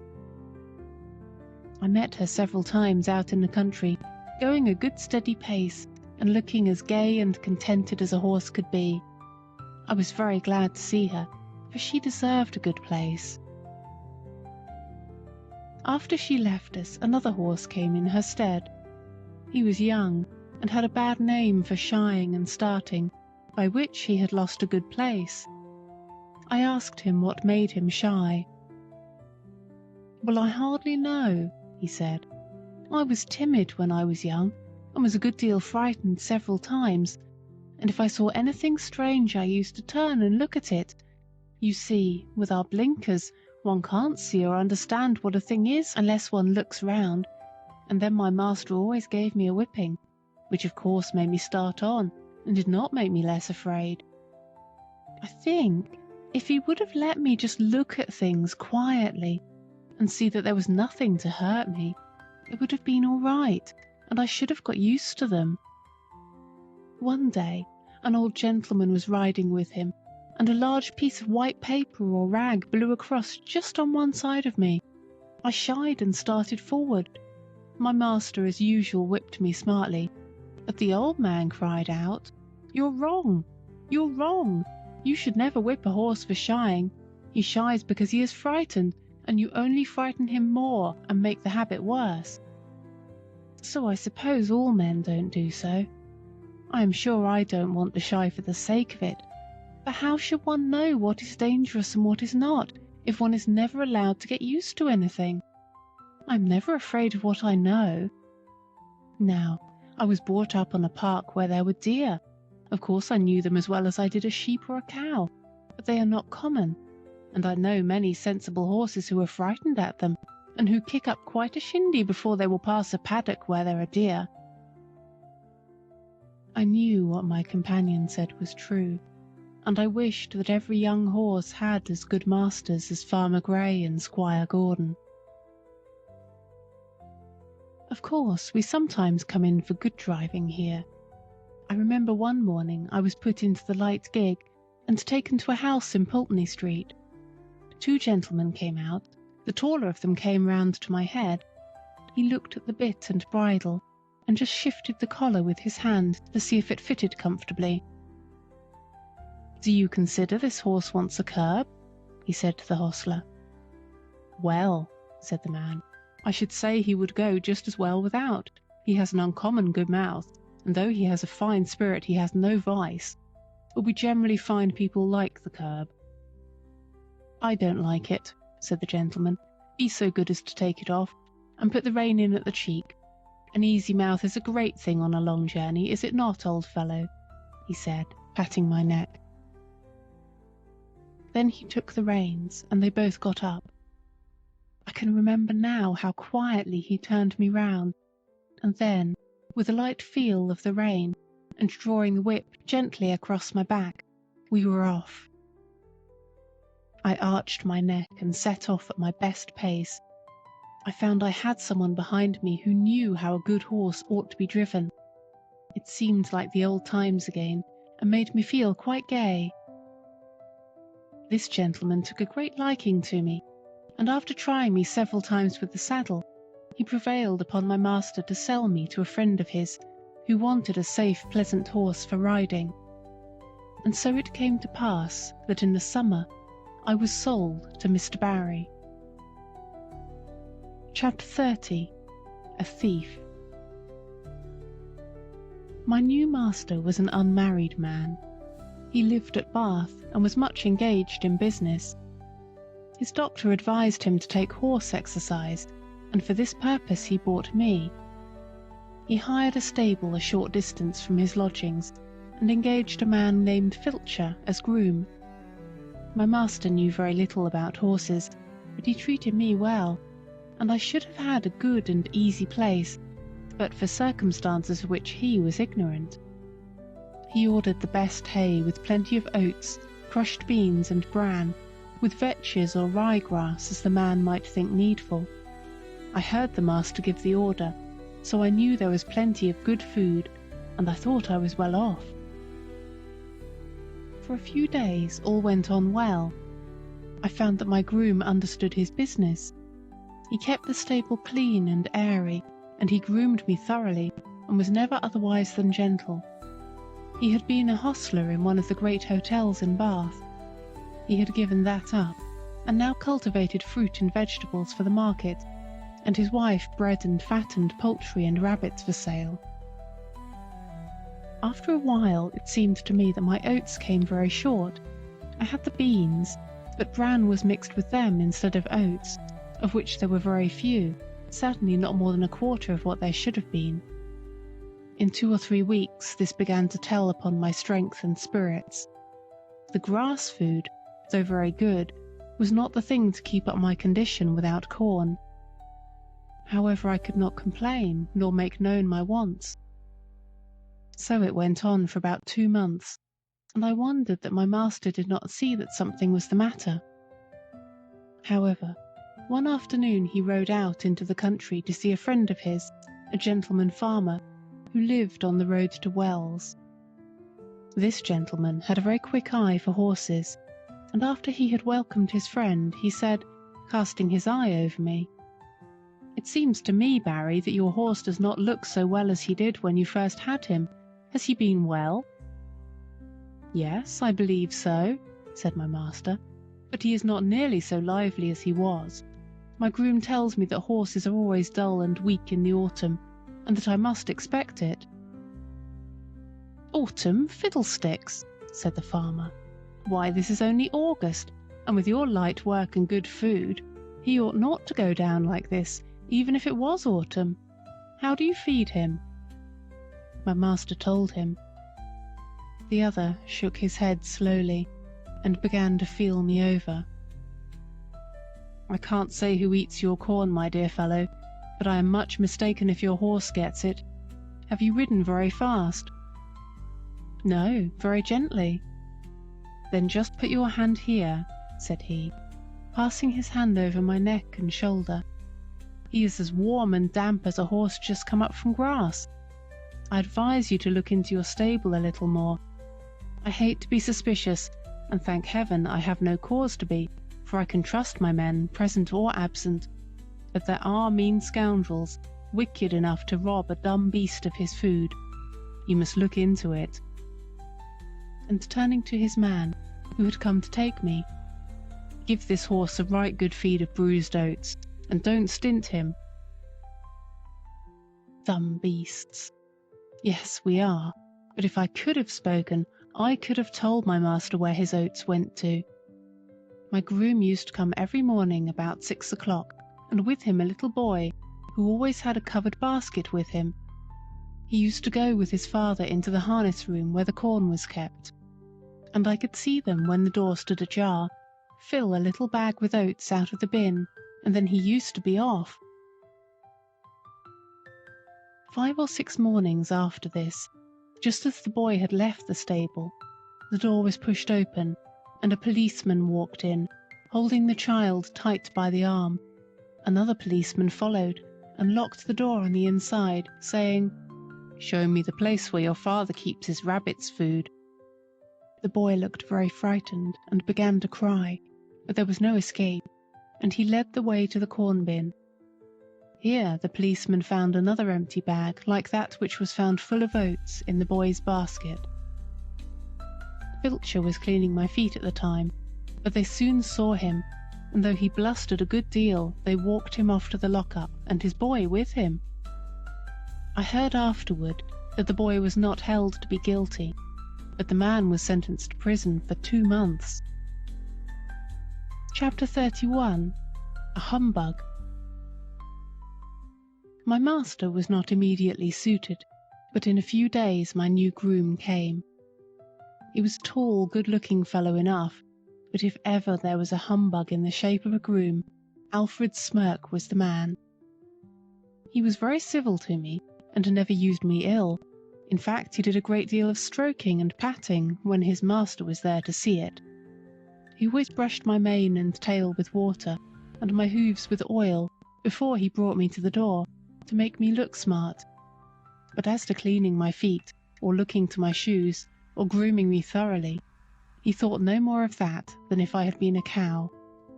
He left my bit rusty, my saddle damp, and my crupper stiff. Alfred Smirk considered himself very handsome. He spent a great deal of time about his hair, whiskers, and necktie before a little looking-glass in the harness room. When his master was speaking to him, it was always, yes, sir," touching his hat at every word, and everyone thought he was a very nice young man, and that Mr. Barry was very fortunate to meet with him. I should say he was the laziest, most conceited fellow I ever came near. Of course, it was a great thing not to be ill-used, but then a horse wants more than that. I had a loose box, and might have been very comfortable if he had not been too indolent to clean it out. He never took all the straw away, and the smell from what lay underneath was very bad, and the strong vapours that rose made my eyes smart and inflame, and I did not feel the same appetite for my food. One day his master came in and said, "Alfred, the stable smells rather strong. Should not you give that stall a good scrub and throw down plenty of water?" "Well, sir," he said, touching his cap, "I'll do so if you please, sir, but it is rather dangerous, sir, throwing down water in a horse's box. They are very apt to take cold, sir. I should not like to do him an injury, but I'll do it if you please, sir."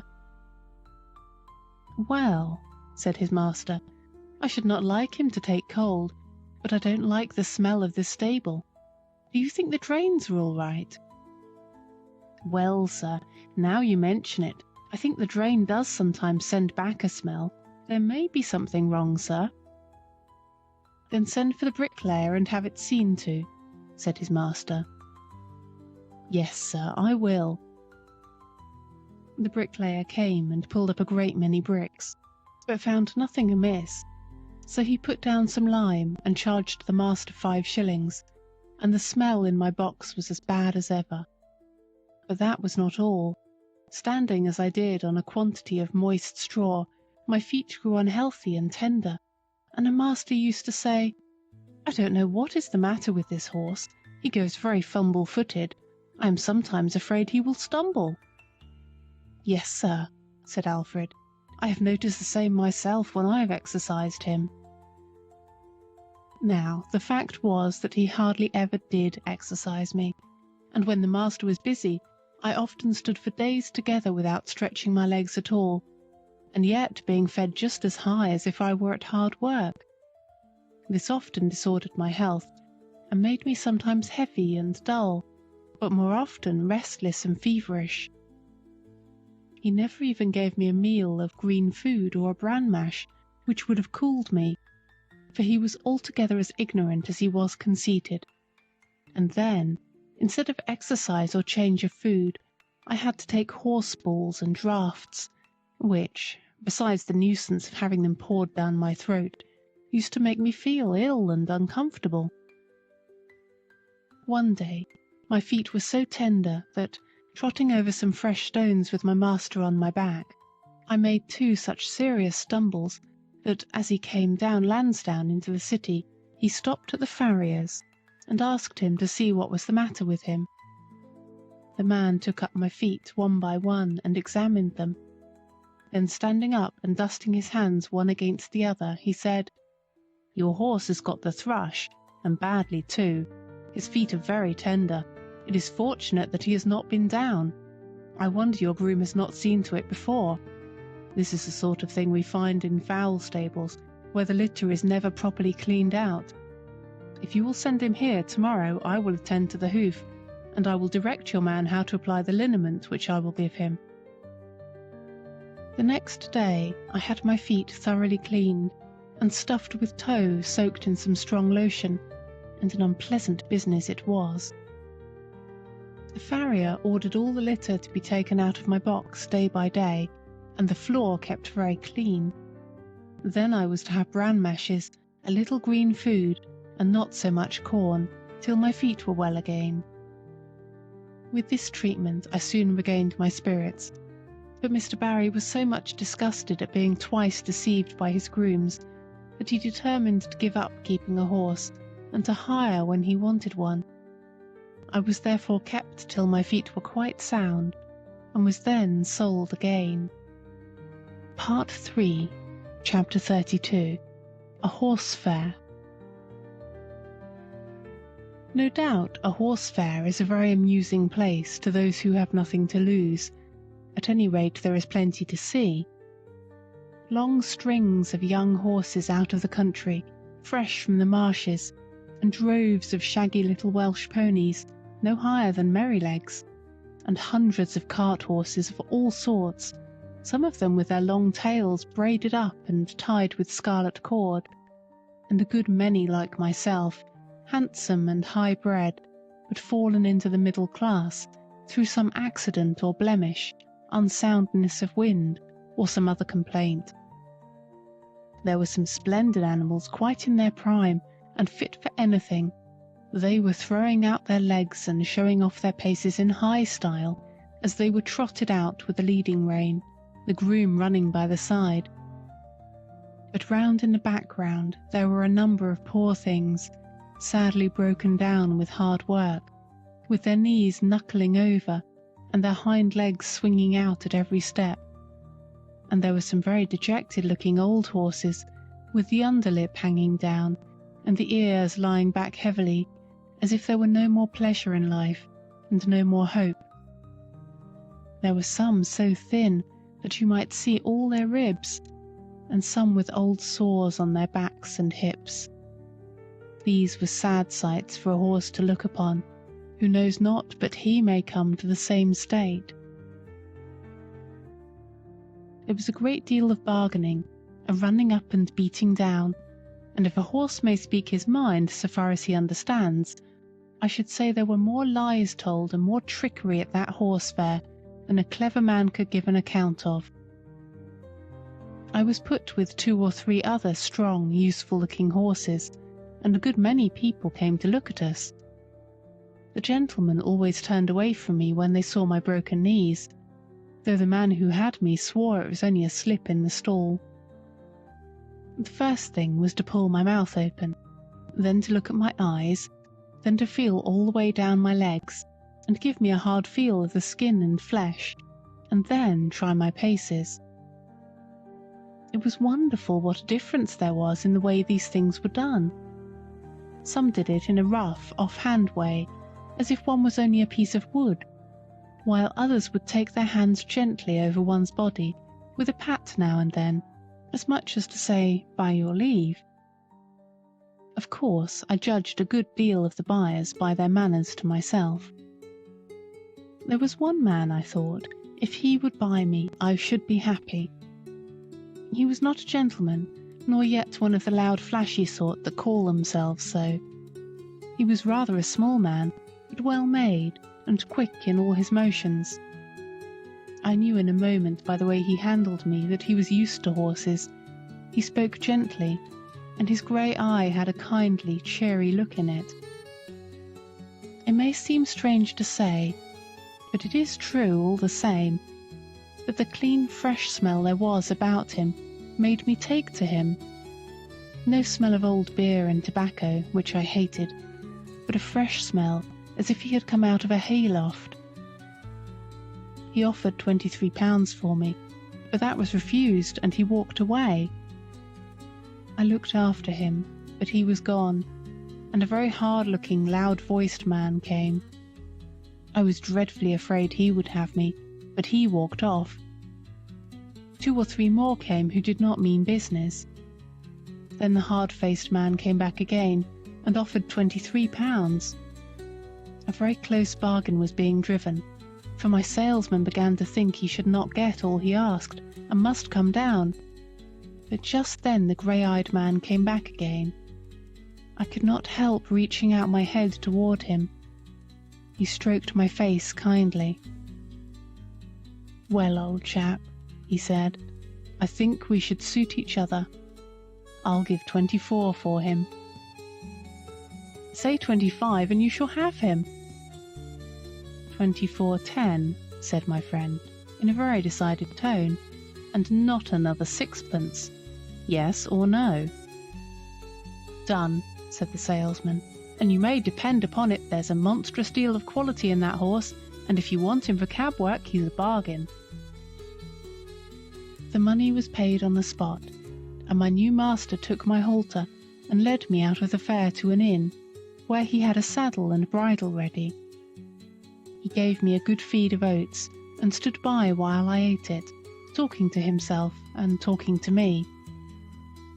Half an hour after, we were on our way to London, through pleasant lanes and country roads, until we came into the great London thoroughfare, on which we travelled steadily, till in the twilight we reached the great city. The gas lamps were already lighted. There were streets to the right, and streets to the left, and streets crossing each other, for mile upon mile. I thought we should never come to the end of them. At last, in passing through one, we came to a long cab stand, where my rider called out in a cheery voice, "Good night, governor." "Halloo!" cried a voice. "Have you got a good one?" "I think so," replied my owner. "I wish you luck with him." "Thank you, governor." And he rode on.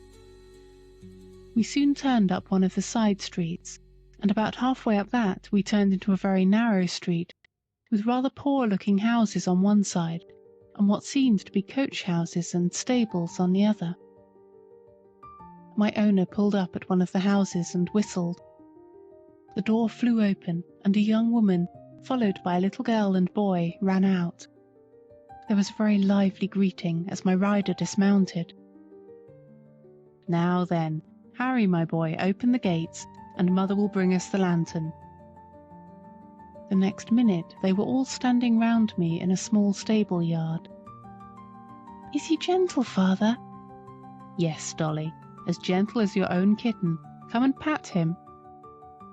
At once the little hand was patting about all over my shoulder without fear. How good it felt. "Let me get him a bran mash while you rub him down," said the mother. "Do, Polly, it's just what he wants, and I know you've got a beautiful mash ready for me." "Sausage dumpling and apple turnover," shouted the boy, which set them all laughing. I was led into a comfortable, clean-smelling stall with plenty of dry straw, and after a capital supper I lay down, thinking I was going to be happy. Chapter 33. A London Cab Horse. Jeremiah Barker was my new master's name, but as everyone called him Jerry, I shall do the same. Polly, his wife, was just as good a match as a man could have. She was a plump, trim, tidy little woman, with smooth dark hair, dark eyes, and a merry little mouth. The boy was 12 years old, a tall, frank, good-tempered lad, and little Dorothy, Dolly they called her, was her mother all over again at 8 years old. They were all wonderfully fond of each other. I never knew such a happy, merry family before or since. Jerry had a cab of his own, and 2 horses which he drove and attended to himself. His other horse was a tall, white, rather large-boned animal called Captain. He was old now, but when he was young he must have been splendid. He still had a proud way of holding his head and arching his neck. In fact, he was a high-bred, fine-mannered, noble old horse, every inch of him. He told me that in his early youth he went to the Crimean War. He belonged to an officer in the cavalry, and used to lead the regiment. I will tell more of that hereafter.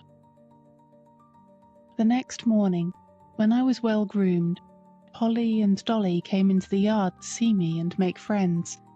Harry had been helping his father since the early morning, and had stated his opinion that I should turn out to be a regular brick. Polly brought me a slice of apple, and Dolly a piece of bread, and made just as much of me as if I had been the Black Beauty of olden time.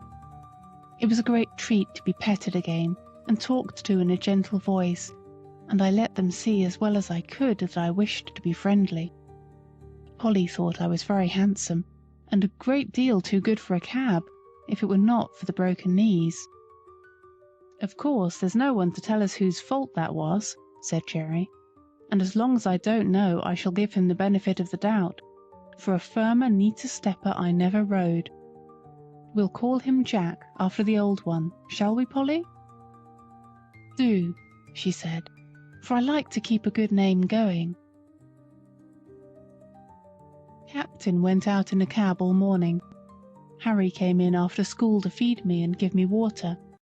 In the afternoon I was put into the cab. Jerry took as much pains to see if the collar and bridle fitted comfortably as if he had been John Manley over again. When the crupper was let out a hole or two, it all fitted well. There was no check rein, no curb, nothing but a plain ring snaffle. What a blessing that was! After driving through the side street, we came to the large cab stand where Jerry had said good night. On one side of this wide street were high houses with wonderful shop fronts, and on the other was an old church and churchyard surrounded by iron palisades.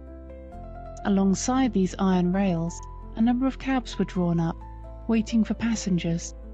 Bits of hay were lying about on the ground. Some of the men were standing together talking.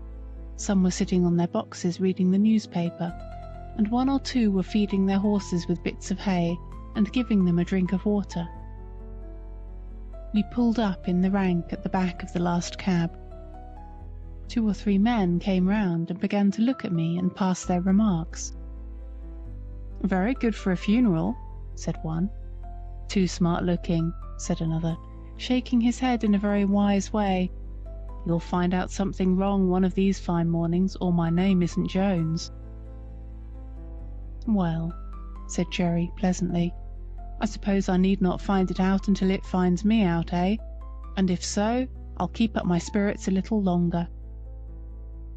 Then there came up a broad-faced man, dressed in a great grey coat with great grey cape and great white buttons, a grey hat and a blue comforter loosely tied around his neck. His hair was grey too, but he was a jolly-looking fellow, and the other men made way for him. He looked me all over, as if he had been going to buy me, and then, straightening himself up with a grunt, he said, "He's the right sort for you, Jerry. I don't care what you gave for him. He'll be worth it." Thus my character was established on the stand. This man's name was Grant, but he was called Grey Grant, or Governor Grant. He had been the longest on that stand of any of the men, and he took it upon himself to settle matters and stop disputes. He was generally a good-humoured, sensible man, but if his temper was a little out, as it was sometimes when he had drunk too much, nobody liked to come too near his fist, for he could deal a very heavy blow. The first week of my life as a cab horse was very trying. I had never been used to London, and the noise, the hurry, the crowds of horses, carts, and carriages that I had to make my way through made me feel anxious and harassed. But I soon found that I could perfectly trust my driver, and then I made myself easy and got used to it. Jerry was as good a driver as I have ever known, and what was better, he took as much thought for his horses as he did for himself. He soon found out that I was willing to work and do my best, and he never laid the whip on me unless it was gently drawing the end of it over my back when I was to go on. But generally I knew this quite well by the way in which he took up the reins, and I believe his whip was more frequently stuck up by his side than in his hand. In a short time I and my master understood each other as well as horse and man can do. In the stable, too, he did all that he could for our comfort. The stalls were the old-fashioned style, too much on the slope, but he had 2 movable bars fixed across the back of our stalls, so that at night, and when we were resting, he just took off our halters and put up the bars, and thus we could turn about and stand whichever way we pleased, which is a great comfort. Jerry kept us very clean, and gave us as much change of food as he could, and always plenty of it. And not only that, but he always gave us plenty of fresh, clean water, which he allowed to stand by us both night and day, except of course when we came in warm.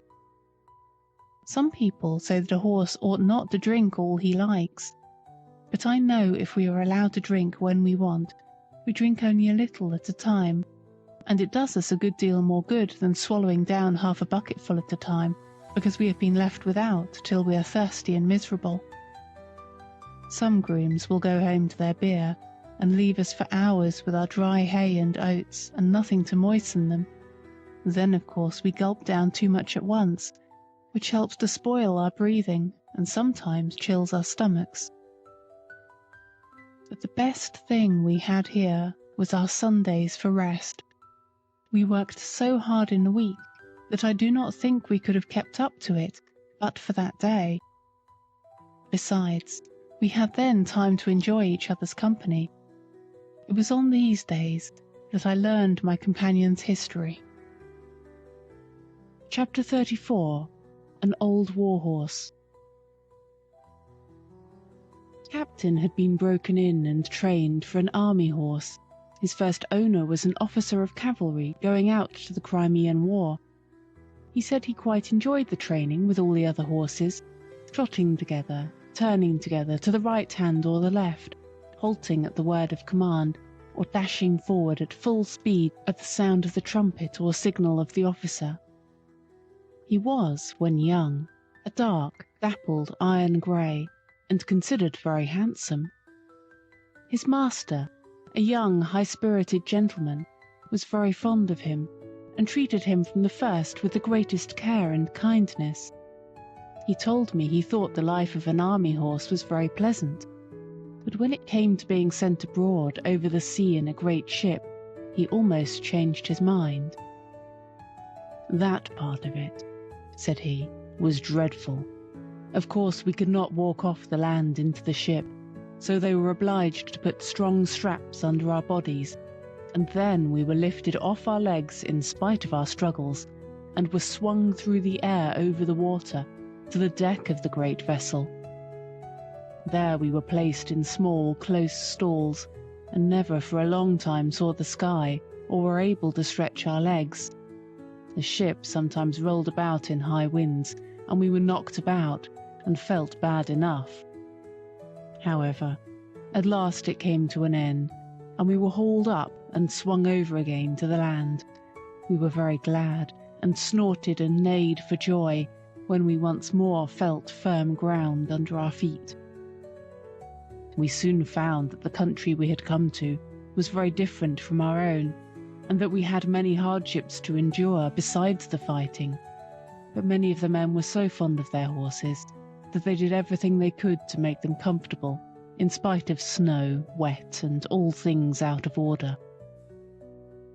"But what about the fighting?" said I. "Was not that worse than anything else?" "Well," said he, "I hardly know. We always liked to hear the trumpet sound and be called out, and were impatient to start off, though sometimes we had to stand for hours, waiting for the word of command. And when the word was given, we used to spring forward as gaily and as eagerly as if there were no cannonballs, bayonets, or bullets. I believe, so long as we felt our rider firm in the saddle and his hand steady on the bridle, not one of us gave way to fear, not even when the terrible bombshells whirled through the air and burst into 1,000 pieces. I, with my noble master, went into many actions together without a wound, and though I saw horses shot down with bullets, pierced through with lances, and gashed with fearful sabre cuts, though we left them dead on the field, or dying in the agony of their wounds, I don't think I feared for myself. My master's cheery voice, as he encouraged his men, made me feel as if he and I could not be killed.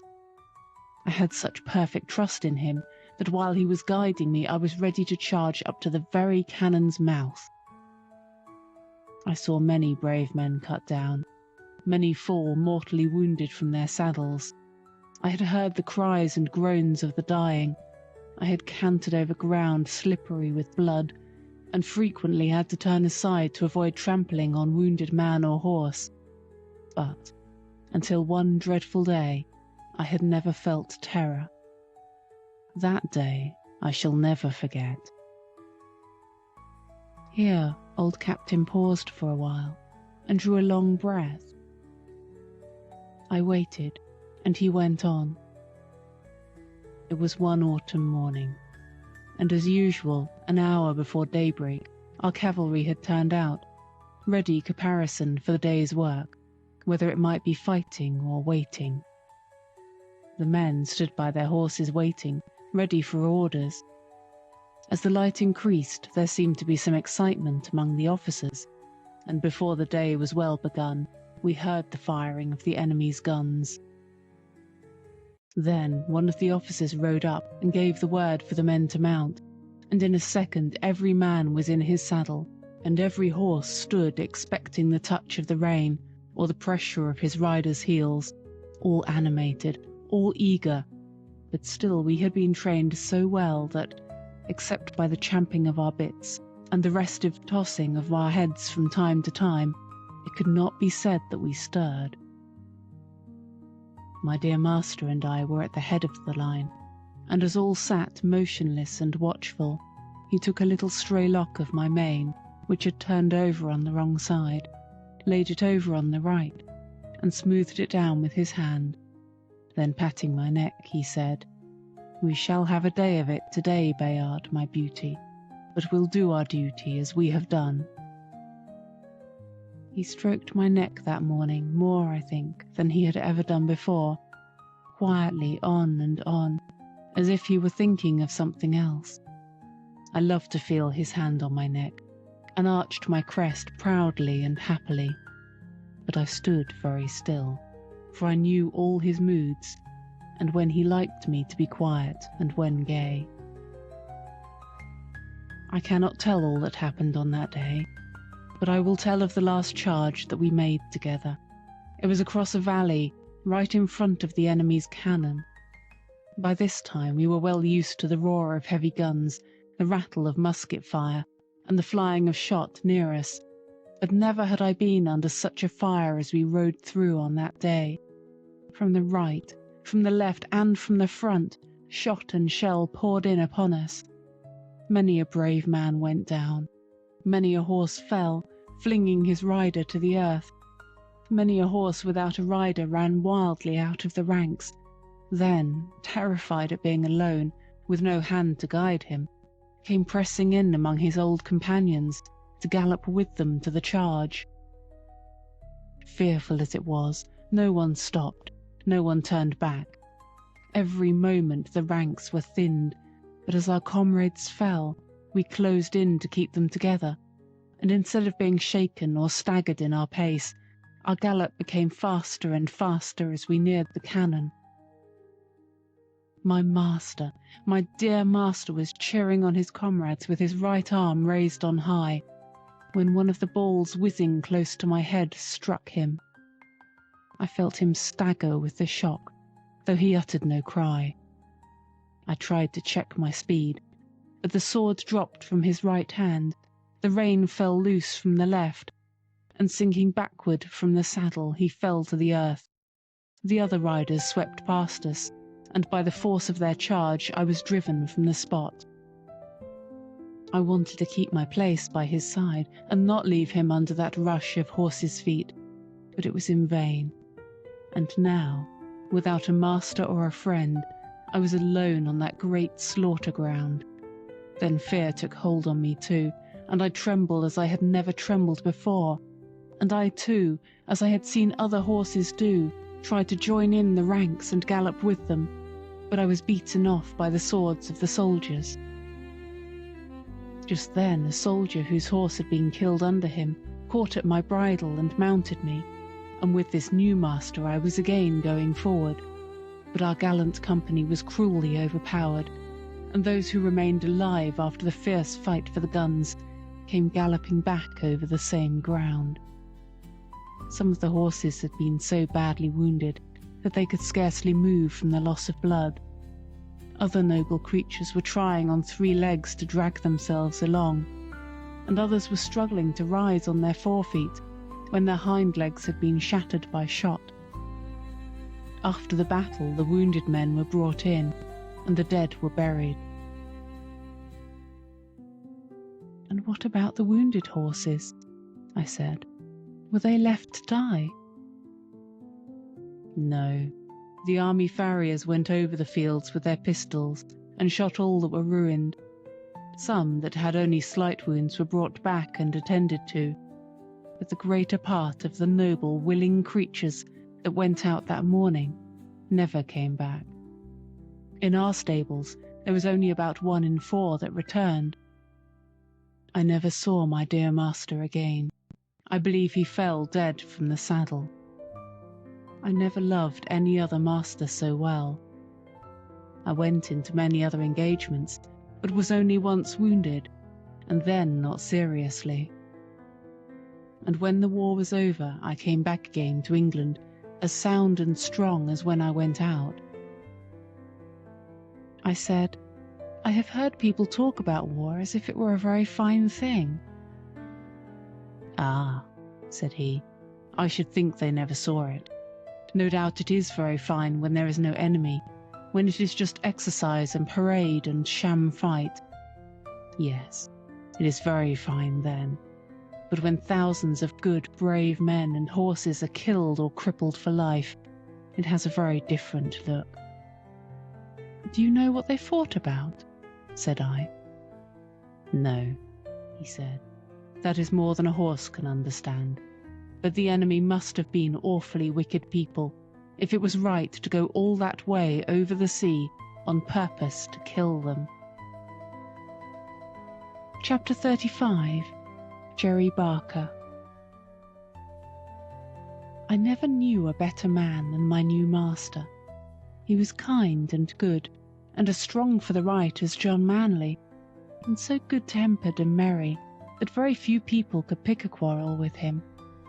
He was very fond of making little songs and singing them to himself. One he was very fond of was this: "Come father and mother, and sister and brother, come all of you, turn to, and help one another." And so they did. Harry was as clever at stable work as a much older boy, and always wanted to do what he could. Then Polly and Dolly used to come in the morning to help with the cab, to brush and beat the cushions and rub the glass, while Jerry was giving us a cleaning in the yard, and Harry was rubbing the harness. There used to be a great deal of laughing and fun between them, and it put Captain and me in much better spirits than if we had heard scolding and hard words. They were always early in the morning, for Jerry would say, "If you in the morning throw minutes away, you can't pick them up in the course of a day. You may hurry and scurry, and flurry and worry, you've lost them forever, forever and aye." He could not bear any careless loitering and waste of time, and nothing was so near making him angry as to find people who were always late wanting a cab horse to be driven hard to make up for their idleness. One day, 2 wild-looking young men came out of a tavern close to the stand and called Jerry. "Here, cabby, look sharp, we are rather late. Put on the steam, will you, and take us to the Victoria in time for the 1 o'clock train. You shall have a shilling extra." "I will take you at the regular pace, gentlemen. Shillings don't pay for putting on the steam like that." Larry's cab was standing next to ours. He flung open the door and said, "I'm your man, gentlemen. Take my cab, my horse will get you there all right." And as he shut them in, with a wink toward Jerry, said, "It's against his conscience to go beyond a jog trot." Then slashing his jaded horse, he set off as hard as he could. Jerry patted me on the neck. "No, Jack, a shilling would not pay for that sort of thing, would it, old boy?" Although Jerry was determinedly set against hard driving to please careless people, he always went a good fair pace, and was not against putting on the steam, as he said, if only he knew why. I well remember one morning, as we were on the stand waiting for a fare, that a young man, carrying a heavy portmanteau, trod on a piece of orange peel which lay on the pavement and fell down with great force. Jerry was the first to run and lift him up. He seemed much stunned, and as they led him into a shop he walked as if he were in great pain. Jerry, of course, came back to the stand, but in about 10 minutes one of the shopmen called him, so he drew up to the pavement. "Can you take me to the South Eastern Railway?" said the young man. "This unlucky fall has made me late, I fear, but it is of great importance that I should not lose the 12 o'clock train. I should be most thankful if you could get me there in time, and will gladly pay you an extra fare." "I'll do my very best," said Jerry heartily, "if you think you are well enough, sir," for he looked dreadfully white and ill. "I must go," he said earnestly. "Please to open the door, and let us lose no time." The next minute Jerry was on the box, with a cheery chirrup to me and a twitch of the rein that I well understood. "Now then, Jack, my boy," said he, "spin along, we'll show them how we can get over the ground, if we only know why." It is always difficult to drive fast in the city in the middle of the day, when the streets are full of traffic, but we did what could be done, and when a good driver and a good horse, who understand each other, are of one mind, it is wonderful what they can do. I had a very good mouth, that is, I could be guided by the slightest touch of the rein, and that is a great thing in London, among carriages, omnibuses, carts, vans, trucks, cabs and great wagons creeping along at a walking pace, some going one way, some another, some going slowly, others wanting to pass them, omnibuses stopping short every few minutes to take up a passenger, obliging the horse that is coming behind to pull up too, or to pass and get before them. Perhaps you try to pass, but just then something else comes dashing in through the narrow opening, and you have to keep in behind the omnibus again. Presently you think you see a chance, and manage to get to the front, going so near the wheels on each side that half an inch nearer and they would scrape. Well, you get along for a bit, but soon find yourself in a long train of carts and carriages, all obliged to go at a walk. Perhaps you come to a regular block-up, and have to stand still for minutes together, till something clears out into a side street, or the policeman interferes. You have to be ready for any chance, to dash forward if there be an opening, and be quick as a rat dog to see if there be room, and if there be time, lest you get your own wheels locked or smashed, or the shaft of some other vehicle run into your chest or shoulder. All this is what you have to be ready for. If you want to get through London fast in the middle of the day, it wants a deal of practice. Jerry and I were used to it, and no one could beat us at getting through when we were set upon it. I was quick and bold, and could always trust my driver. Jerry was quick and patient at the same time, and could trust his horse, which was a great thing too.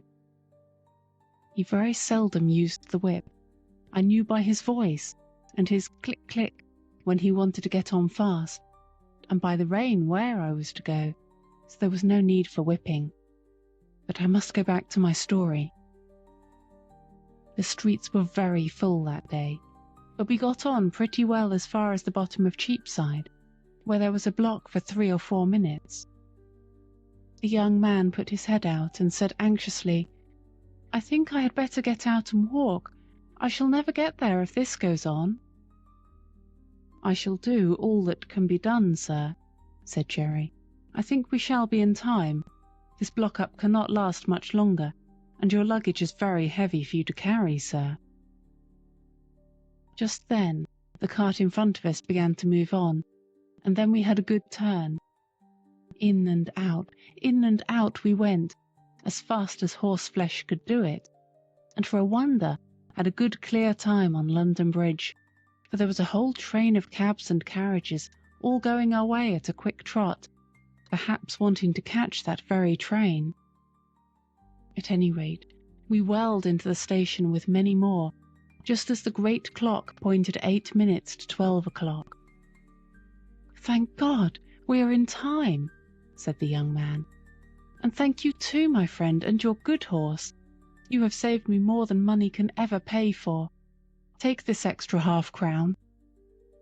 "No, sir, no. Thank you all the same. So glad we hit the time, sir. But don't stay now, sir, the bell is ringing. Here, porter, take this gentleman's luggage.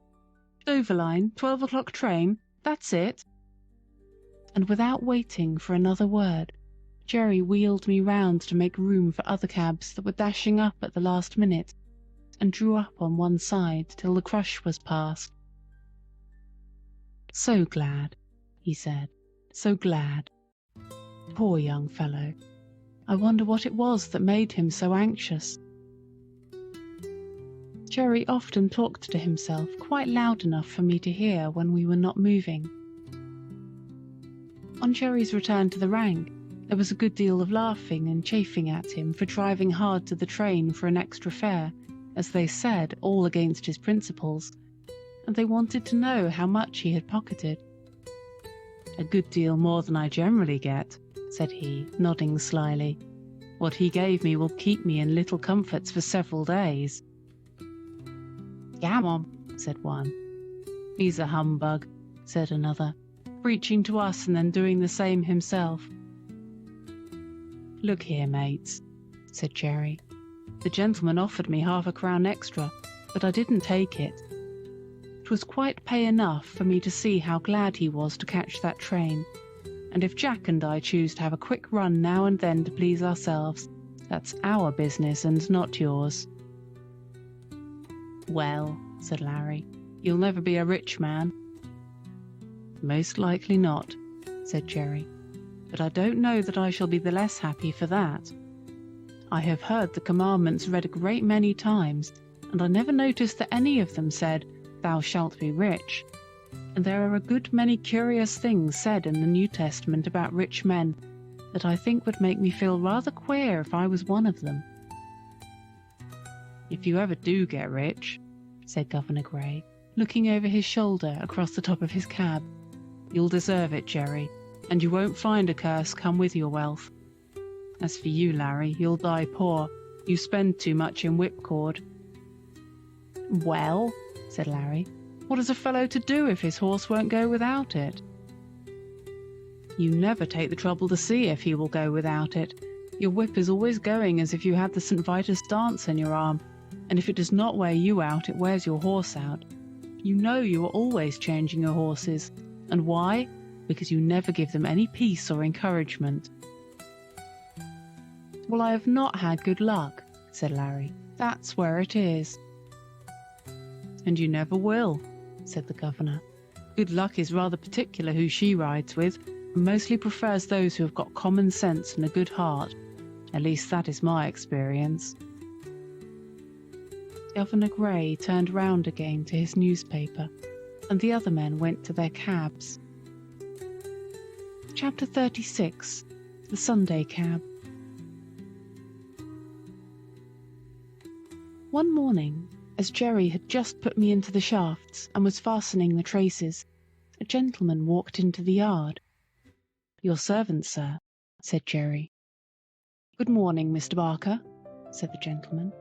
"I should be glad to make some arrangements with you for taking Mrs. Briggs regularly to church on Sunday mornings. We go to the new church now, and that is rather further than she can walk." "Thank you, sir," said Jerry, "but I have only taken out a 6 days license, and therefore I could not take a fare on a Sunday. It would not be legal." "Oh," said the other, "I did not know yours was a 6 days cab, but of course it would be very easy to alter your license. I would see that you did not lose by it. The fact is, Mrs. Briggs very much prefers you to drive her."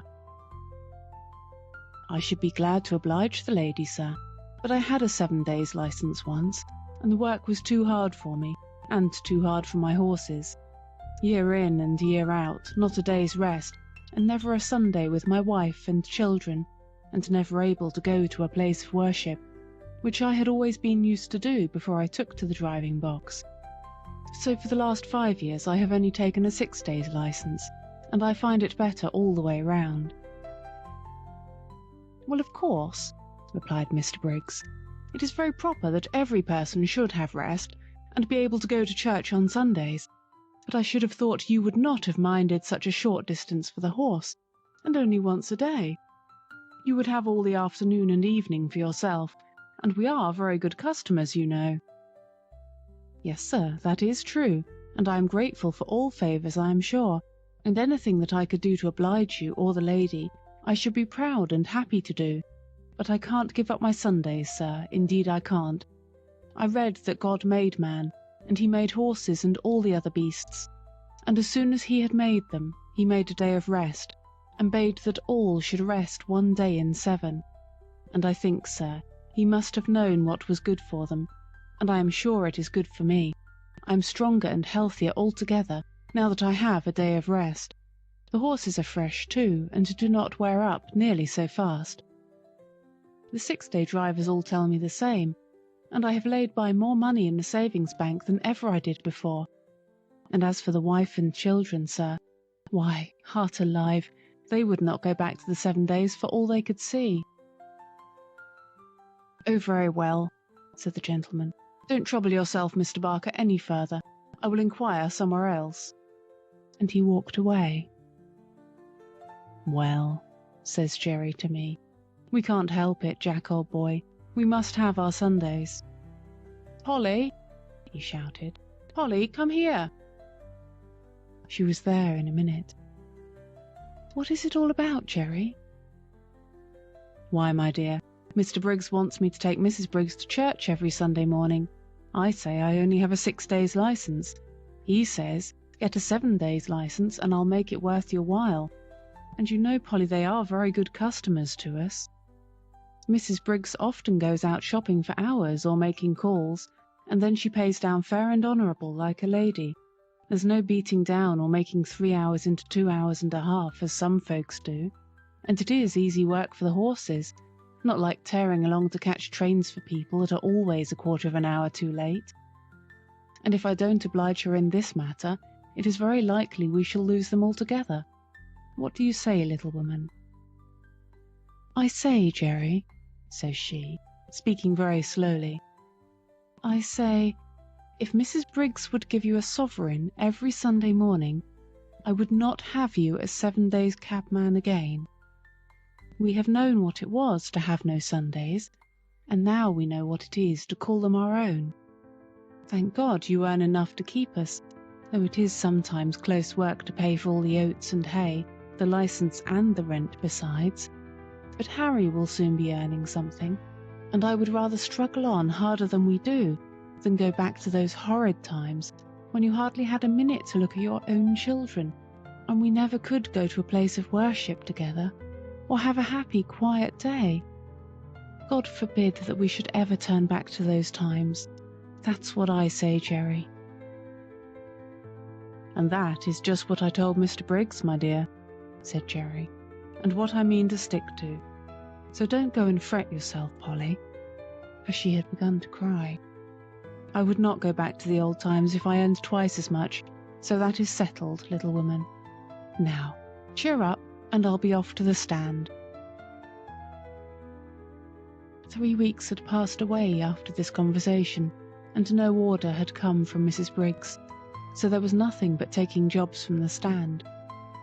Jerry took it to heart a great deal, for of course the work was harder for horse and man. But Polly would always cheer him up, and say, "Never mind, father, never mind. Do your best, and leave the rest. It will all come right, some day or night." It soon became known that Jerry had lost his best customer, and for what reason. Most of the men said he was a fool, but 2 or 3 took his part. "If working men don't stick to their Sunday," said Truman, "they'll soon have none left. It is every man's right and every beast's right. By God's law we have a day of rest, and by the law of England we have a day of rest, and I say we ought to hold to the rights these laws give us, and keep them for our children." "All very well for you religious chaps to talk so," said Larry, "but I'll turn a shilling when I can. I don't believe in religion, for I don't see that your religious folks are any better than the rest." "If they are not better," put in Jerry, "it is because they are not religious. You might as well say that our country's laws are not good because some people break them. If a man gives way to his temper, and speaks evil of his neighbour, and does not pay his debts, he is not religious. I don't care how much he goes to church. If some men are shams and humbugs, that does not make religion untrue. Real religion is the best and truest thing in the world, and the only thing that can make a man really happy, or make the world we live in any better." "If religion was good for anything," said Jones, "it would prevent your religious people from making us work on Sundays, as you know many of them do, and that's why I say religion is nothing but a sham. Why, if it was not for the church and chapel goers, it would be hardly worth while our coming out on a Sunday. But they have their privileges, as they call them, and I go without. I shall expect them to answer for my soul if I can't get a chance of saving it." Several of the men applauded this, till Jerry said, "That may sound well enough, but it won't do. Every man must look after his own soul. You can't lay it down at another man's door like a foundling, and expect him to take care of it. And don't you see, if you are always sitting on your box waiting for a fare, they will say, 'If we don't take him, someone else will,' and he does not look for any Sunday. Of course, they don't go to the bottom of it, or they would see if they never came for a cab it would be no use you standing there. But people don't always like to go to the bottom of things. It may not be convenient to do it, but if you Sunday drivers would all strike for a day of rest, the thing would be done." "And what would all the good people do if they could not get to their favourite preachers?" said Larry. "It is not for me to lay down plans for other people," said Jerry. "But if they can't walk so far, they can go to what is nearer, and if it should rain they can put on their mackintoshes as they do on a weekday. If the thing is right, it can be done, and if it is wrong, it can be done without, and a good man will find a way. And that is as true for us cabmen as it is for the churchgoers." Chapter 37. The Golden Rule. 2 or 3 weeks after this, as we came into the yard rather late in the evening, Polly came running across the road with the lantern. She always brought it to him if it was not very wet. "It has all come right, Jerry. Mrs. Briggs sent her servant this afternoon to ask you to take her out tomorrow at 11 o'clock. I said, yes, I thought so, but we supposed she employed someone else now." "Well," said he, "the real fact is, Master was put out because Mr. Barker refused to come on Sundays, and he has been trying other cabs, but there's something wrong with them all. Some drive too fast, and some too slow, and the mistress says there is not one of them so nice and clean as yours, and nothing will suit her but Mr. Barker's cab again." Polly was almost out of breath, and Jerry broke out into a merry laugh. "It will all come right some day or night. You were right, my dear. You generally are. Run in and get the supper, and I'll have Jack's harness off and make him snug and happy in no time." After this, Mrs. Briggs wanted Jerry's cab quite as often as before, never, however, on a Sunday. But there came a day when we had Sunday work, and this was how it happened. We had all come home on the Saturday night very tired, and very glad to think that the next day would be all rest, but so it was not to be. On Sunday morning, Jerry was cleaning me in the yard, when Polly stepped up to him, looking very full of something. "What is it?" said Jerry. "Well, my dear," she said, "poor Dinah Brown has just had a letter brought to say that her mother is dangerously ill, and that she must go directly if she wishes to see her alive. The place is more than 10 miles away from here, out in the country, and she says if she takes the train she should still have 4 miles to walk.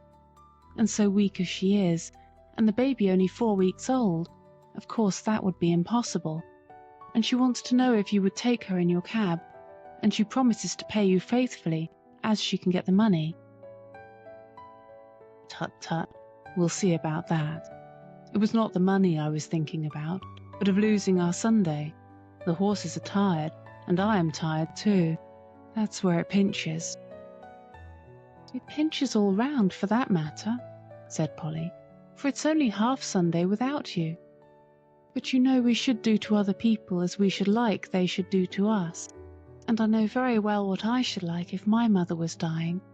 And Jerry dear, I'm sure it won't break the Sabbath, for if pulling a poor beast or donkey out of a pit would not spoil it, I'm quite sure taking poor Dinah would not do it." "Why, Polly, you are as good as the minister. And so, as I've had my Sunday morning sermon early today, you may go and tell Dinah that I'll be ready for her as the clock strikes 10. But stop, just step round to Butcher Braden's with my compliments, and ask him if he would lend me his light trap. I know he never uses it on the Sunday, and it would make a wonderful difference to the horse." Away she went, and soon returned, saying that he could have the trap and welcome. "All right," said he. "Now put me up a bit of bread and cheese, and I'll be back in the afternoon as soon as I can." "And I'll have the meat pie ready for an early tea instead of for dinner," said Polly, and away she went, while he made his preparations to the tune of "Polly's the Woman and no mistake," of which tune he was very fond. I was selected, and at 10 o'clock we started, in a light, high-wheeled gig, which ran so easily that after the 4-wheeled cab it seemed like nothing. It was a fine May day, and as soon as we were out of the town, the sweet air, the smell of the fresh grass, and the soft country roads were as pleasant as they used to be in the old times, and I soon began to feel quite fresh. Dinah's family lived in a small farmhouse up a green lane, close by a meadow with some fine shady trees. There were 2 cows feeding in it. A young man asked Jerry to bring his trap into the meadow, and he would tie me up in the cowshed. He wished he had a better stable to offer. "If your cows would not be offended," said Jerry, "there is nothing my horse would like so well as to have an hour or 2 in your beautiful meadow. He's quiet, and it would be a rare treat for him." "Do, and welcome," said the young man. "The best we have is at your service for your kindness to my sister. We shall be having some dinner in an hour, and I hope you'll come in, though with mother so ill we are all out of sorts in the house." Jerry thanked him kindly, but said as he had some dinner with him, there was nothing he should like so well as walking about in the meadow. When my harness was taken off, I did not know what I should do first, whether to eat the grass, or roll over on my back, or lie down and rest, or have a gallop across the meadow out of sheer spirits at being free, and I did all by turns. Jerry seemed to be quite as happy as I was. He sat down by a bank under a shady tree and listened to the birds. Then he sang himself, and read out of the little brown book he is so fond of, then wandered around the meadow and down by a little brook, where he picked the flowers and the hawthorn and tied them up with long sprays of ivy. Then he gave me a good feed of the oats which he had brought with him, but the time seemed all too short. I had not been in a field since I left poor Ginger at Earl's Hall. We came home gently, and Jerry's first words were, as we came into the yard, "Well, Polly, I have not lost my Sunday after all, for the birds were singing hymns in every bush, and I joined in the service, and as for Jack, he was like a young colt." When he handed Dolly the flowers, she jumped about for joy. Chapter 38. Dolly and a Real Gentleman. Winter came in early, with a great deal of cold and wet. There was snow or sleet or rain almost every day for weeks, changing only for keen driving winds or sharp frosts. The horses all felt it very much, When it is a dry cold, a couple of good thick rugs will keep the warmth in us, but when it is soaking rain, they soon get wet through and are no good. Some of the drivers had a waterproof cover to throw over, which was a fine thing, but some of the men were so poor that they could not protect either themselves or their horses, and many of them suffered very much that winter. When we horses had worked half the day, we went to our dry stables and could rest, while they had to sit on their boxes, sometimes staying out as late as 1 or 2 in the morning if they had a party to wait for. When the streets were slippery with frost or snow, that was the worst for all of us horses. 1 mile of such travelling, with a weight to draw and no firm footing, would take more out of us than 4 on a good road. Every nerve and muscle of our bodies is on the strain to keep our balance, and, added to this, the fear of falling is more exhausting than anything else. If the roads are very bad indeed, our shoes are roughened, but that makes us feel nervous at first. When the weather was very bad, many of the men would go and sit in a tavern close by and get someone to watch for them, but they often lost a fare in that way, and could not, as Jerry said, be there without spending money. He never went to the Rising Sun. There was a coffee shop near, where he now and then went, or he bought of an old man who came to our rank with tins of hot coffee and pies.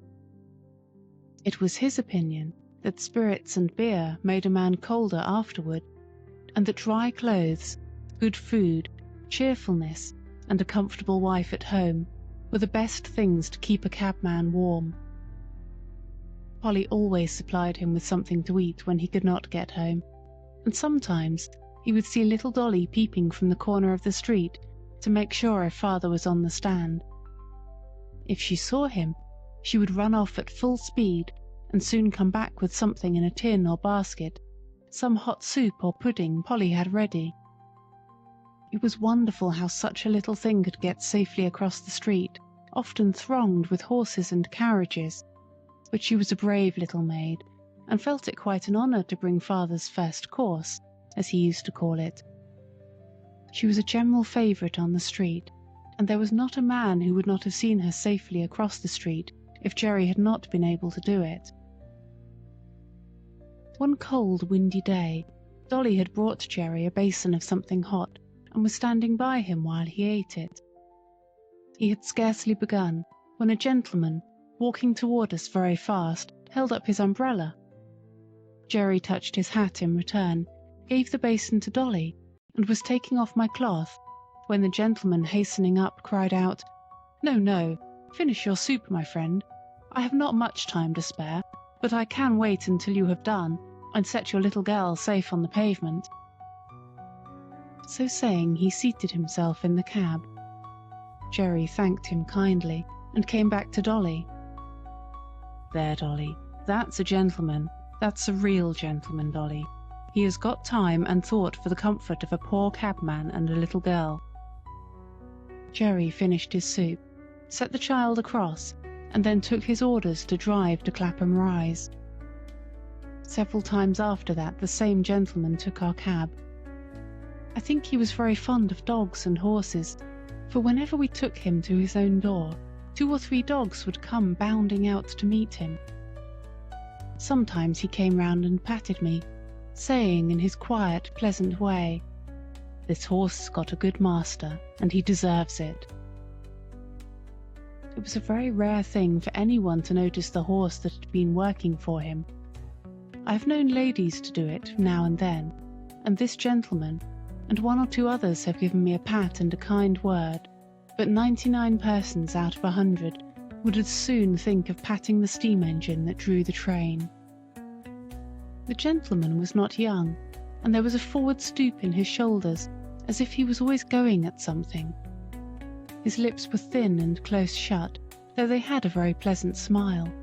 His eye was keen, and there was something in his jaw and the motion of his head that made one think he was very determined in anything he set about. His voice was pleasant and kind. Any horse would trust that voice, though it was just as decided as everything else about him. One day he and another gentleman took our cab. They stopped at a shop in Street, and while his friend went in, he stood at the door. A little ahead of us on the other side of the street, a cart with 2 very fine horses was standing before some wine vaults. The carter was not with them, and I cannot tell how long they had been standing, but they seemed to think they had waited long enough and began to move off. Before they had gone many paces, the carter came running out and caught them. He seemed furious at their having moved, and with whip and rein punished them brutally, even beating them about the head. Our gentleman saw it all, and stepping quickly across the street, said in a decided voice, "If you don't stop that directly, I'll have you arrested for leaving your horses and for brutal conduct." The man, who had clearly been drinking, poured forth some abusive language, but he left off knocking the horses about, and taking the reins got into his cart. Meantime, our friend had quietly taken a notebook from his pocket, and looking at the name and address painted on the cart, he wrote something down. "What do you want with that?" growled the carter, as he cracked his whip and was moving on. A nod and a grim smile was the only answer he got. On returning to the cab, our friend was joined by his companion, who said laughingly, "I should have thought, right, you had enough business of your own to look after, without troubling yourself about other people's horses and servants." Our friend stood still for a moment, and throwing his head a little back, "Do you know why this world is as bad as it is?" "No," said the other. "Then I'll tell you. It is because people think only about their own business, and won't trouble themselves to stand up for the oppressed, nor bring the wrongdoer to light. I never see a wicked thing like this without doing what I can, and many a master has thanked me for letting him know how his horses have been used." "I wish there were more gentlemen like you, sir," said Jerry, "for they are wanted badly enough in this city." After this we continued our journey, and as they got out of the cab, our friend was saying, "My doctrine is this, that if we see cruelty or wrong, that we have the power to stop and do nothing, we make ourselves sharers in the guilt." Chapter 39. C.D. Sam. I should say that for a cab horse I was very well off indeed. My driver was my owner, and it was his interest to treat me well and to not overwork me, even had he not been so good a man as he was. But there were a great many horses which belonged to the large cab owners, who let them out to their drivers for so much money a day. As the horses did not belong to these men, the only thing they thought of was how to get their money out of them, first to pay the master, and then to provide for their own living, and a dreadful time some of these horses had of it. Of course I understood but little, but it was often talked over on the stand, and the governor, who was a kind-hearted man and fond of horses, would sometimes speak up if one came in very much jaded or ill-used. One day, a shabby, miserable-looking driver, who went by the name of C.D. Sam, brought in his horse looking dreadfully beat, and the governor said, "You and your horse look more fit for the police station than for this rank." The man flung his tattered rug over the horse, turned full round upon the governor, and said in a voice that sounded almost desperate, "If the police have any business with the matter, it ought to be with the masters who charge us so much, or with the fares that are fixed so low. If a man has to pay 18 shillings a day for the use of a cab and 2 horses, as many of us have to do in a season, and must make that up before we earn a penny for ourselves, I say 'tis more than hard work. 9 shillings a day to get out of each horse before you begin to get your own living. You know that's true, and if the horses don't work we must starve, and I and my children have known what that is before now. I've 6 of them, and only one earns anything. I'm on the stand 14 or 16 hours a day, and I haven't had a Sunday these 10 or 12 weeks. You know Skinner never gives a day if he can help it, and if I don't work hard, tell me who does. I want a warm coat and a mackintosh, but with so many to feed, how can a man get it? I had to pledge my clock a week ago to pay Skinner, and I shall never see it again."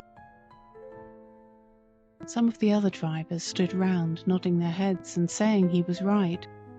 The man went on, "You that have your own horses and cabs, or drive for good masters, have a chance of getting on and a chance of doing right. I haven't. We can't charge more than 6pence a mile after the first, within the 4-mile radius. This very morning I had to go a clear 6 miles, and only took 3 shillings. I could not get a return fare, and had to come all the way back. There's 12 miles for the horse, and 3 shillings for me. After that I had a 3-mile fare, and there were bags and boxes enough to have brought in a good many 2pences if they had been put outside. But you know how people do. All that could be piled up inside on the front seat were put in, and 3 heavy boxes went on the top. That was 6pence, and the fare 1 and 6pence. Then I got a return for a shilling. Now that makes 18 miles for the horse, and 6 shillings for me. There's 3 shillings still for that horse to earn, and 9 shillings for the afternoon horse before I touch a penny.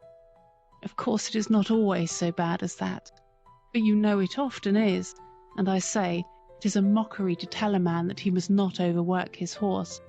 For when a beast is downright tired, there's nothing but the whip that will keep his legs a-going. You can't help yourself. You must put your wife and children before the horse. The masters must look to that. We can't. I don't ill-use my horse for the sake of it. None of you can say I do. There's wrong lays somewhere. Never a day's rest. Never a quiet hour with the wife and children. I often feel like an old man, though I'm only 45. You know how quick some of the gentry are to suspect us of cheating and overcharging. Why, they stand with their purses in their hands, counting it over to a penny, and looking at us as if we were pickpockets. I wish some of them had to sit on my box 16 hours a day and get a living out of it, and 18 shillings besides, and that in all weathers. They would not be so uncommon particular never to give us a 6pence over, or to cram all the luggage inside. Of course, some of them tip us pretty handsome now and then, or else we could not live, but you can't depend upon that." The men who stood round much approved this speech, and one of them said, "It is desperate hard, and if a man sometimes does what is wrong, it is no wonder, and if he gets a dram too much, who's to blow him up?" Jerry had taken no part in this conversation, but I never saw his face look so sad before. The governor had stood with both his hands in his pockets. Now he took his handkerchief out of his hat and wiped his forehead. "You've beaten me, Sam," he said, "for all it's true, and I won't cast it up to you any more about the police. It was the look in that horse's eye that came over me. It is hard lines for man, and it is hard lines for beast, and who's to mend it I don't know. But anyway, you might tell the poor beast that you were sorry to take it out of him in that way. Sometimes a kind word is all we can give 'em, poor brutes, and 'tis wonderful what they do understand." A few mornings after this talk, a new man came on the stand with Sam's cab. "Hello," said one. "What's up with Seedy Sam?" "He's ill in bed," said the man. "He was taken last night in the yard and could scarcely crawl home. His wife sent a boy this morning to say his father was in a high fever and could not get out, so I'm here instead." The next morning the same man came again. "How is Sam?" inquired the governor. "He's gone," said the man. "What, gone? You don't mean to say he's dead?" "Just snuffed out," said the other. "He died at 4 o'clock this morning. All yesterday he was raving about Skinner and having no Sundays. I never had a Sunday's rest. Those were his last words." No one spoke for a while, and then the governor said, "I'll tell you what, mates, this is a warning for us." Chapter 40. Poor Ginger. One day, While our cab and many others were waiting outside one of the parks where music was playing, a shabby old cab drove up beside ours. The horse was an old worn-out chestnut, with an ill-kept coat and bones that showed plainly through it, the knees knuckled over, and the forelegs were very unsteady. I had been eating some hay, and the wind rolled a little lock of it that way, and the poor creature put out her long thin neck and picked it up, and then turned and looked about for more. There was a hopeless look in the dull eye that I could not help noticing, and then, as I was thinking where I had seen that horse before, she looked full at me and said, "Black Beauty, is that you?" It was Ginger, but how changed! The beautifully arched and glossy neck was now straight and lank and fallen in. The clean, straight legs and delicate fetlocks were swelled. The joints were grown out of shape with hard work.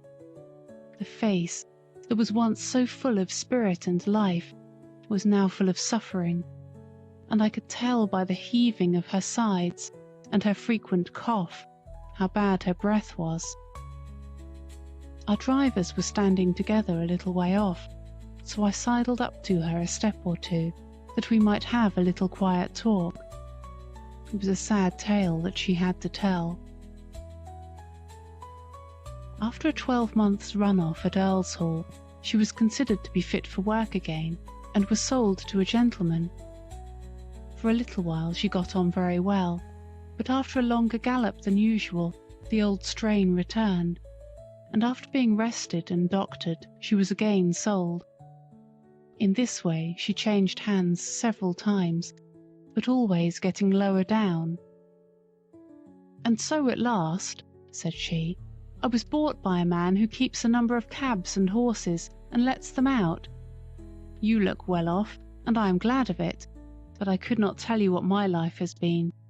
When they found out my weakness, they said I was not worth what they gave for me, and that I must go into one of the low cabs and just be used up. That is what they are doing, whipping and working with never one thought of what I suffer. They paid for me and must get it out of me, they say. The man who hires me now pays a deal of money to the owner every day, and so he has to get it out of me too.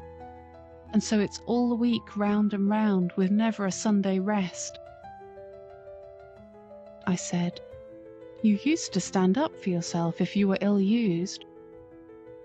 "Ah," she said, "I did once, but it's no use. Men are strongest, and if they are cruel and have no feeling, there is nothing that we can do, but just bear it on and on to the end. I wish the end was come. I wish I was dead. I have seen dead horses, and I am sure they do not suffer pain. I wish I may drop down dead at my work and not be sent off to the knackers."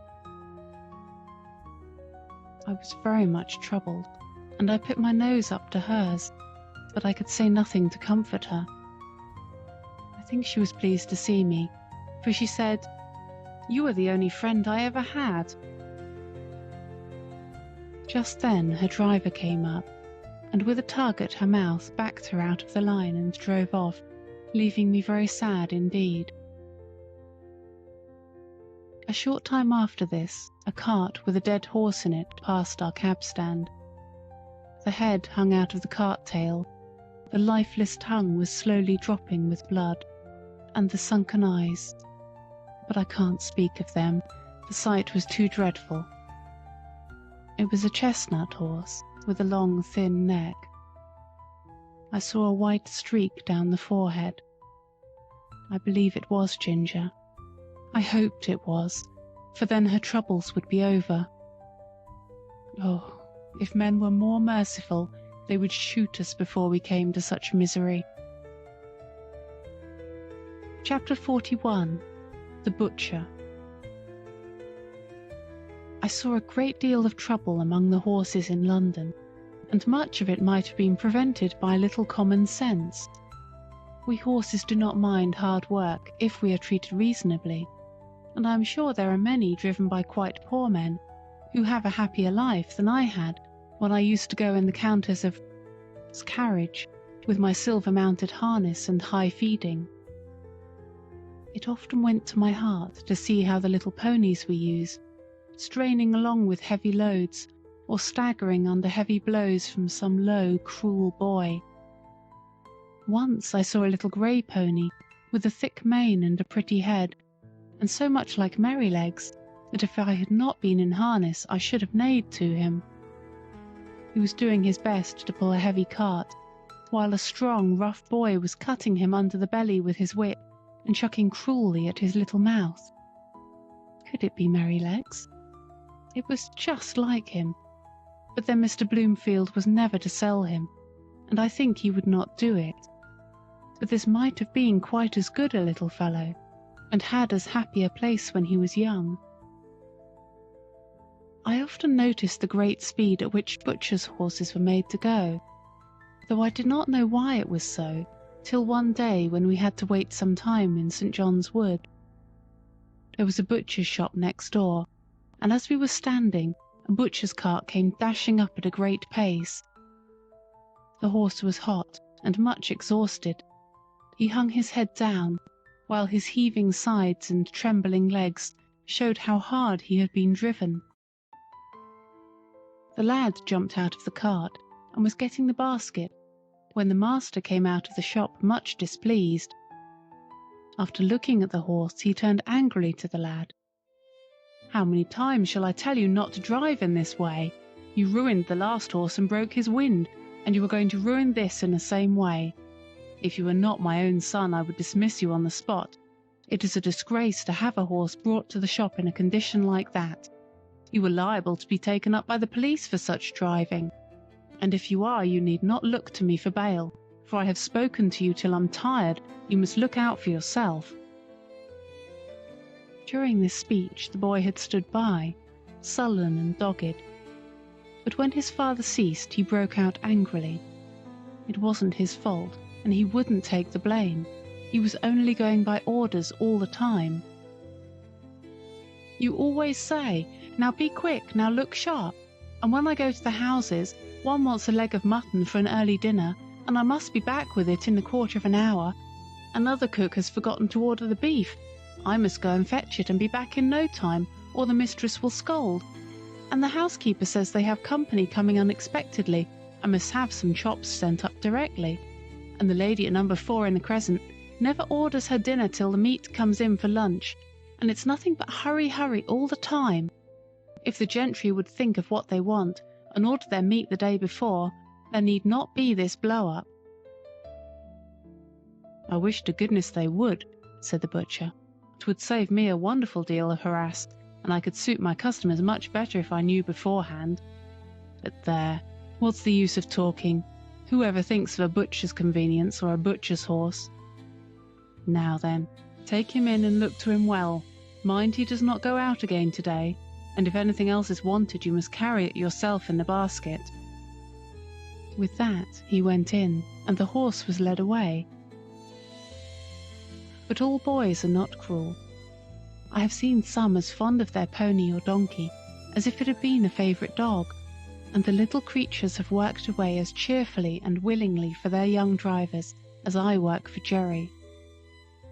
It may be hard work sometimes, but a friend's hand and voice make it easy. There was a young coster boy who came up our street with greens and potatoes. He had an old pony, not very handsome, but the cheerfullest and pluckiest little thing I ever saw, and to see how fond those two were of each other was a treat. The pony followed his master like a dog, and when he got into his cart, would trot off without a whip or a word, and rattle down the street as merrily as if he had come out of the Queen's stables. Jerry liked the boy, and called him Prince Charlie, for he said he would make a king of drivers some day. There was an old man, too, who used to come up our street with a little coal cart. He wore a coal heaver's hat, and looked rough and black. He and his old horse used to plod together along the street, like two good partners who understood each other. The horse would stop of his own accord at the doors where they took coal of him. He used to keep one ear bent towards his master. The old man's cry could be heard up the street long before he came near. I never knew what he said, but the children called him Old Bar-ah-ah-hoo, for it sounded like that. Polly took her call of him and was very friendly, and Jerry said it was a comfort to think how happy an old horse might be in a poor place. Chapter 42. The Election. As we came into the yard one afternoon, Polly came out. "Jerry, I've had Mr. B here asking about your vote, and he wants to hire your cab for the election. He will call for an answer." "Well, Polly, you may say that my cab will be otherwise engaged. I should not like to have it pasted over with their great bills, and as to making Jack and Captain race about to the public houses to bring up half-drunken voters, why, I think 'twould be an insult to the horses. No, I shan't do it." "I suppose you'll vote for the gentleman? He said he was of your politics." "So he is in some things, but I shall not vote for him, Polly. You know what his trade is?" "Yes." "Well, a man who gets rich by that trade may be all very well in some ways, but he is blind as to what working men want. I could not in my conscience send him up to make the laws. I dare say they'll be angry, but every man must do what he thinks to be the best for his country." On the morning before the election, Jerry was putting me into the shafts when Dolly came into the yard sobbing and crying, with her little blue frock and white pinafore spattered all over with mud.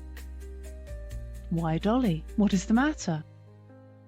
"Those naughty boys," she sobbed, "have thrown the dirt all over me and called me a little ragga. "They called her a little blue ragamuffin, father," said Harry, who ran in looking very angry. "But I have given it to them. They won't insult my sister again. I have given them a thrashing they will remember, a set of cowardly, rascally, orange blackguards."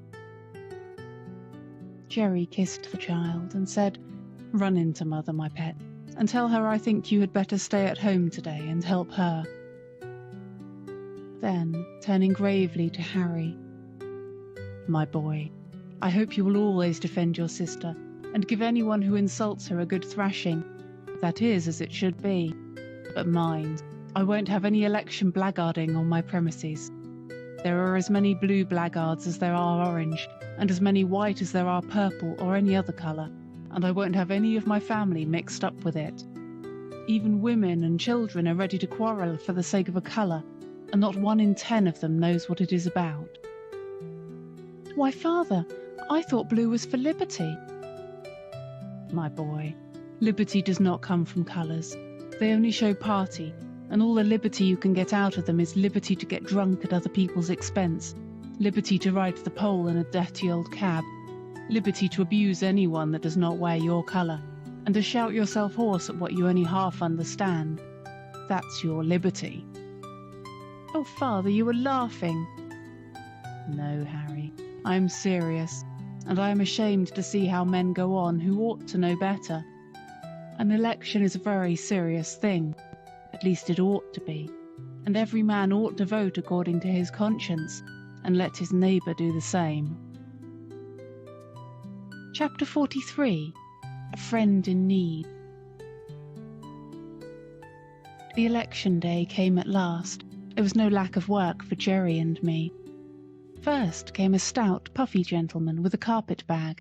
He wanted to go to the Bishopsgate station. Then we were called by a party who wished to be taken to the Regent's Park. And next, we were wanted in a side street, where a timid, anxious old lady was waiting to be taken to the bank.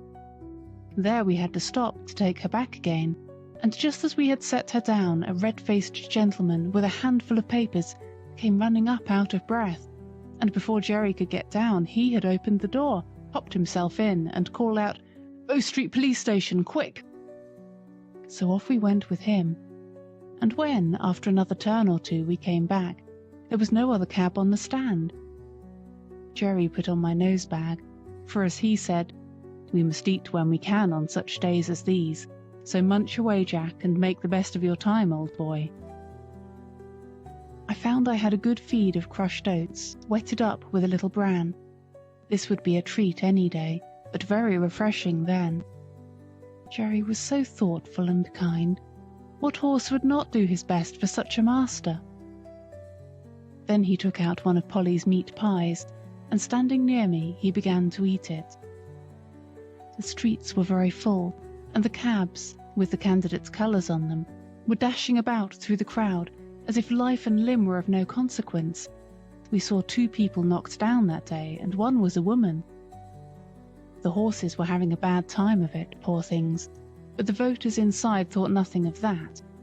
Many of them were half drunk, hurrahing out of the cab windows if their own party came by. It was the first election I had seen, and I don't want to be in another, though I have heard things are better now.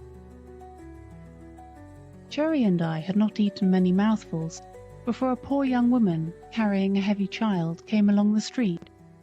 She was looking this way and that way, and seemed quite bewildered. Presently, she made her way up to Jerry, and asked if he could tell her the way to St. Thomas's Hospital, and how far it was to get there. She had come from the country that morning, she said, in a market cart. She did not know about the election, and was quite a stranger in London. She had got an order for the hospital for her little boy. The child was crying, with a feeble, pining cry. "Poor little fellow," she said. "He suffers a great deal of pain. He is 4 years old and can't walk any more than a baby.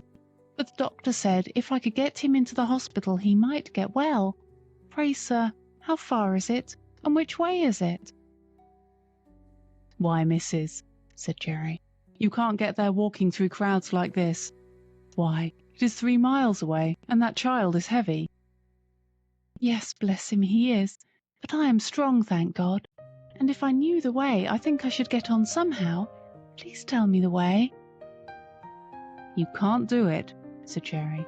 "You might be knocked down and the child be run over. Now look here, just get into this cab and I'll drive you safe to the hospital. Don't you see the rain is coming on?" "No, sir, no, I can't do that, thank you. I have only just enough money to get back with. Please tell me the way." "Look you here, missus," said Jerry. "I've got a wife and dear children at home, and I know a father's feelings. Now get you into that cab and I'll take you there for nothing. I'd be ashamed of myself to let a woman and a sick child run a risk like that." "Heaven bless you," said the woman, and burst into tears. There, there, cheer up, my dear. I'll soon take you there. Come, let me put you inside." As Jerry went to open the door, 2 men, with colours in their hats and buttonholes, ran up, calling out, "Cab!" "Engaged," cried Jerry. But one of the men, pushing past the woman, sprang into the cab, followed by the other. Jerry looked as stern as a policeman. "This cab is already engaged, gentlemen, by that lady." "Lady," said one of them. "Oh, she can wait. Our business is very important. Besides, we were in first. It is our right, and we shall stay in."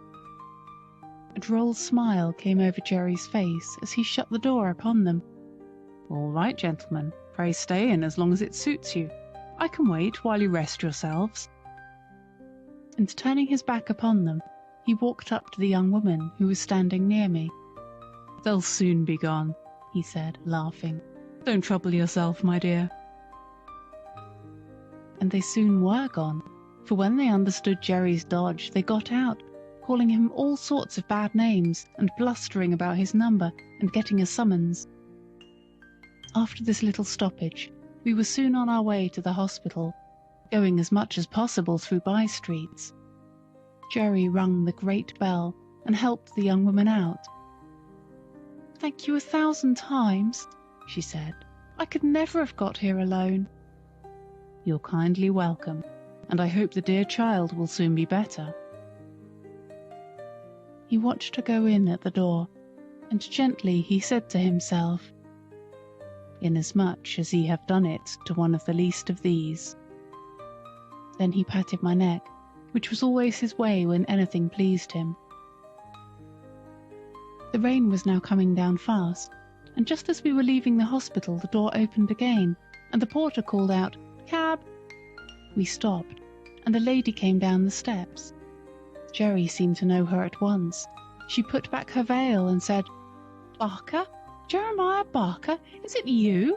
I am very glad to find you here. You are just the friend I want, for it is very difficult to get a cab in this part of London today." "I should be proud to serve you, ma'am. I am right glad I happened to be here. Where may I take you to, ma'am?" "To the Paddington station, and then, if we are in good time, as I think we shall be, you shall tell me all about Mary and the children." We got to the station in good time, and being under shelter, the lady stood a good while talking to Jerry. I found she had been Polly's mistress, and after many inquiries about her, she said, "How do you find the cab work suit you in winter? I know Mary was rather anxious about you last year." "Yes, ma'am, she was.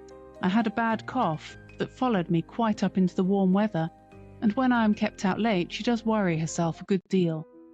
You see, ma'am, it is all hours and all weathers, and that does try a man's constitution, but I am getting on pretty well, and I should feel quite lost if I had not horses to look after. I was brought up to it, and I am afraid I should not do so well at anything else." "Well, Barker," she said, "it would be a great pity that you should seriously risk your health in this work, not only for your own, but for Mary's and the children's sake. There are many places where good drivers or good grooms are wanted, and if ever you think you ought to give up this cab work, let me know." Then, sending some kind messages to Mary, she put something into his hand, saying, "There is 5 shillings each for the 2 children. Mary will know how to spend it." Jerry thanked her, and seemed much pleased, and turning out of the station we at last reached home, and I, at least, was tired. Chapter 44. Old Captain and his Successor. Captain and I were great friends. He was a noble old fellow, and he was very good company. I never thought that he would have to leave his home and go down the hill, but his turn came, and this was how it happened. I was not there, but I heard all about it. He and Jerry had taken a party to the great railway station over London Bridge, and were coming back, somewhere between the bridge and the monument, when Jerry saw a brewer's empty dray coming along, drawn by 2 powerful horses. The drayman was lashing his horses with his heavy whip. The dray was light, and they started off at a furious rate. The man had no control over them, and the street was full of traffic. One young girl was knocked down and run over, and the next moment they dashed up against our cab. Both the wheels were torn off, and the cab was thrown over. The captain was dragged down, the shafts splintered, and one of them ran into his side. Jerry, too, was thrown, but was only bruised. Nobody could tell how he escaped. He always said 'twas a miracle. When poor Captain was got up, he was found to be very much cut and knocked about. Jerry led him home gently, and a sad sight it was to see the blood soaking into his white coat and dropping from his side and shoulder. The drayman was proved to be very drunk and was fined, and the brewer had to pay damages to our master, but there was no one to pay damages to poor Captain. The farrier and Jerry did the best they could to ease his pain and make him comfortable. The fly had to be mended, and for several days I did not go out, and Jerry earned nothing. The first time we went to the stand after the accident, the governor came up to hear how Captain was. "He'll never get over it," said Jerry. "At least not for my work, so the farrier said this morning. He says he may do for carting and that sort of work. It has put me out very much. Carting, indeed. I've seen what horses come to at that work around London. I only wish all the drunkards could be put in a lunatic asylum instead of being allowed to run foul of sober people. If they would break their own bones, and smash their own carts, and lame their own horses, that would be their own affair, and we might let them alone. But it seems to me that the innocent always suffer, and then they talk about compensation. You can't make compensation. There's all the trouble, and vexation, and loss of time, besides losing a good horse that's like an old friend. It's nonsense talking of compensation. If there's one devil that I should like to see in the bottomless pit more than another, it's the drink devil." "I say, Jerry," said the governor, "you were treading pretty hard on my toes, you know. I'm not so good as you are, more shame to me. I wish I was." "Well," said Jerry, "why don't you cut with it, governor? You are too good a man to be the slave of such a thing." "I'm a great fool, Jerry, but I tried once for 2 days, and I thought I should have died. How did you do?" "I had hard work at it for several weeks. You see, I never did get drunk, but I found that I was not my own master, and that when the craving came on it was hard work to say no. I saw that one of us must knock under, the drink devil or Jerry Barker, and I said that it should not be Jerry Barker, God helping me. But it was a struggle, and I wanted all the help I could get, for till I tried to break the habit I did not know how strong it was. But then Polly took such pains that I should have good food, and when the craving came on I used to get a cup of coffee or some peppermint, or read a bit in my book, and that was a help to me. Sometimes I had to say over and over to myself, 'Give up the drink or lose your soul. Give up the drink or break Polly's heart.' But thanks be to God, and my dear wife, my chains were broken, and now for 10 years I have not tasted a drop, and never wish for it." "I've a great mind to try at it," said Grant, "for 'tis a poor thing not to be one's own master." "Do, governor, do. You'll never repent it. And what a help it would be to some of the poor fellows in our rank if they saw you do without it. I know there's 2 or 3 would like to keep out of that tavern if they could." At first, Captain seemed to do well, but he was a very old horse, and it was only his wonderful constitution, and Jerry's care, that had kept him up at the cab work so long. Now he broke down very much. The farrier said he might mend up enough to sell for a few pounds, but Jerry said no, a few pounds got by selling a good old servant into hard work and misery would canker all the rest of his money, and he thought the kindest thing he could do for the fine old fellow would be to put a sure bullet through his head, and then he would never suffer more, for he did not know where to find a kind master for the rest of his days. The day after this was decided, Harry took me to the forge for some new shoes. When I returned, Captain was gone. I and the family all felt it very much. Jerry had now to look out for another horse, and he soon heard of one through an acquaintance who was undergroom in a nobleman's stables. He was a valuable young horse, but he had run away, smashed into another carriage, flung his lordship out, and so cut and blemished himself that he was no longer fit for a gentleman's stables, and the coachman had orders to look round and sell him as well as he could. "I can do with high spirits," said Jerry, "if a horse is not vicious or hard-mouthed." "There is not a bit of vice in him," said the man. "His mouth is very tender, and I think myself that was the cause of the accident. You see, he had just been clipped, and the weather was bad, and he had not had exercise enough, and when he did go out, he was as full of spring as a balloon.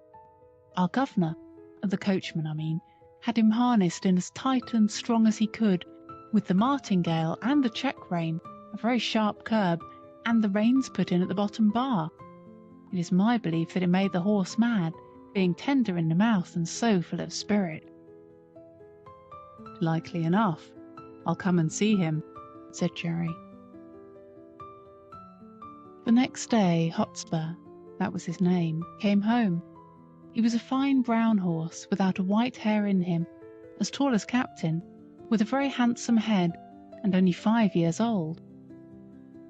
I gave him a friendly greeting by way of good fellowship, but did not ask him any questions.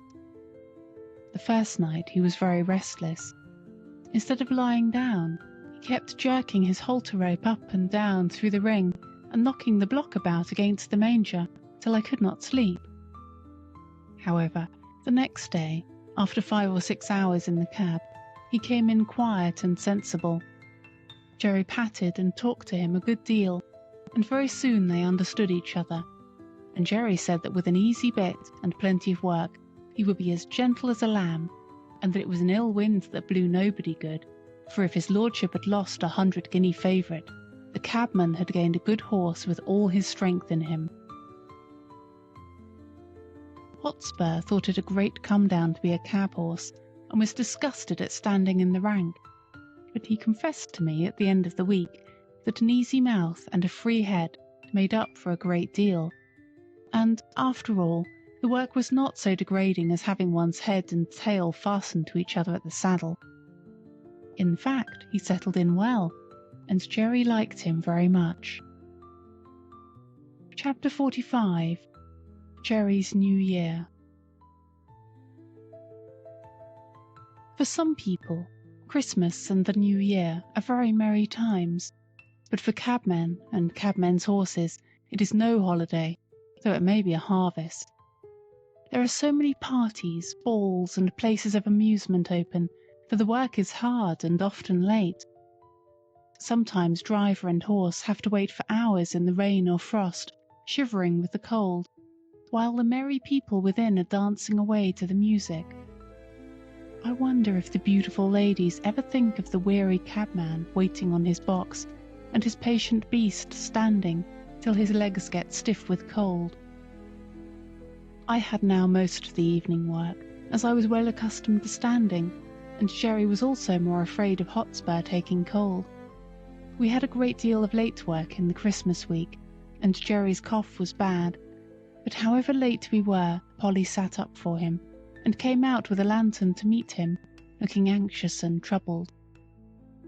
On the evening of the New Year, we had to take 2 gentlemen to a house in one of the West End squares. We set them down at 9 o'clock, and were told to come again at 11. "But," said one, "as it is a card party, you may have to wait a few minutes, but don't be late." As the clock struck 11, we were at the door, for Jerry was always punctual. The clock chimed the quarters, 1, 2, 3, and then struck 12, but the door did not open. The wind had been very changeable, with squalls of wind during the day, but now it came on sharp, driving sleet, which seemed to come all the way round. It was very cold, and there was no shelter. Jerry got off his box and came and pulled one of my cloths a little more over my neck.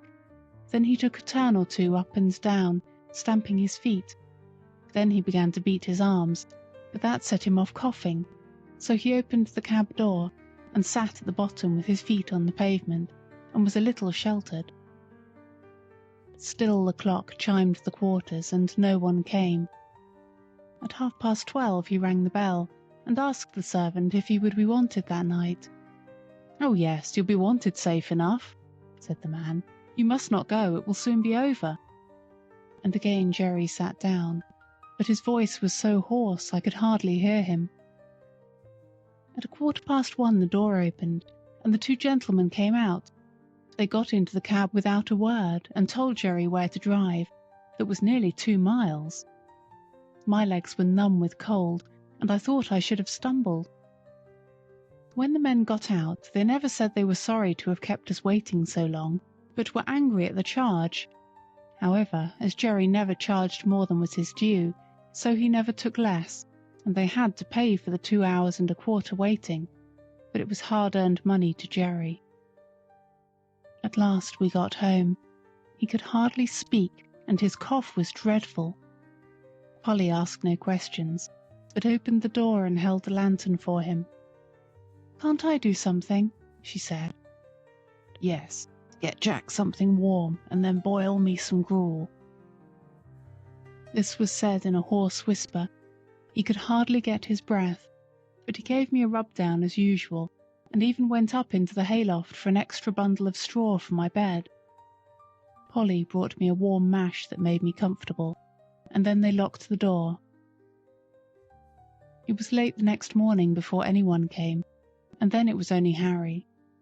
He cleaned us and fed us and swept out the stalls. Then he put the straw back again as if it was Sunday. He was very still, and neither whistled nor sang. At noon he came again and gave us our food and water, This time Dolly came with him.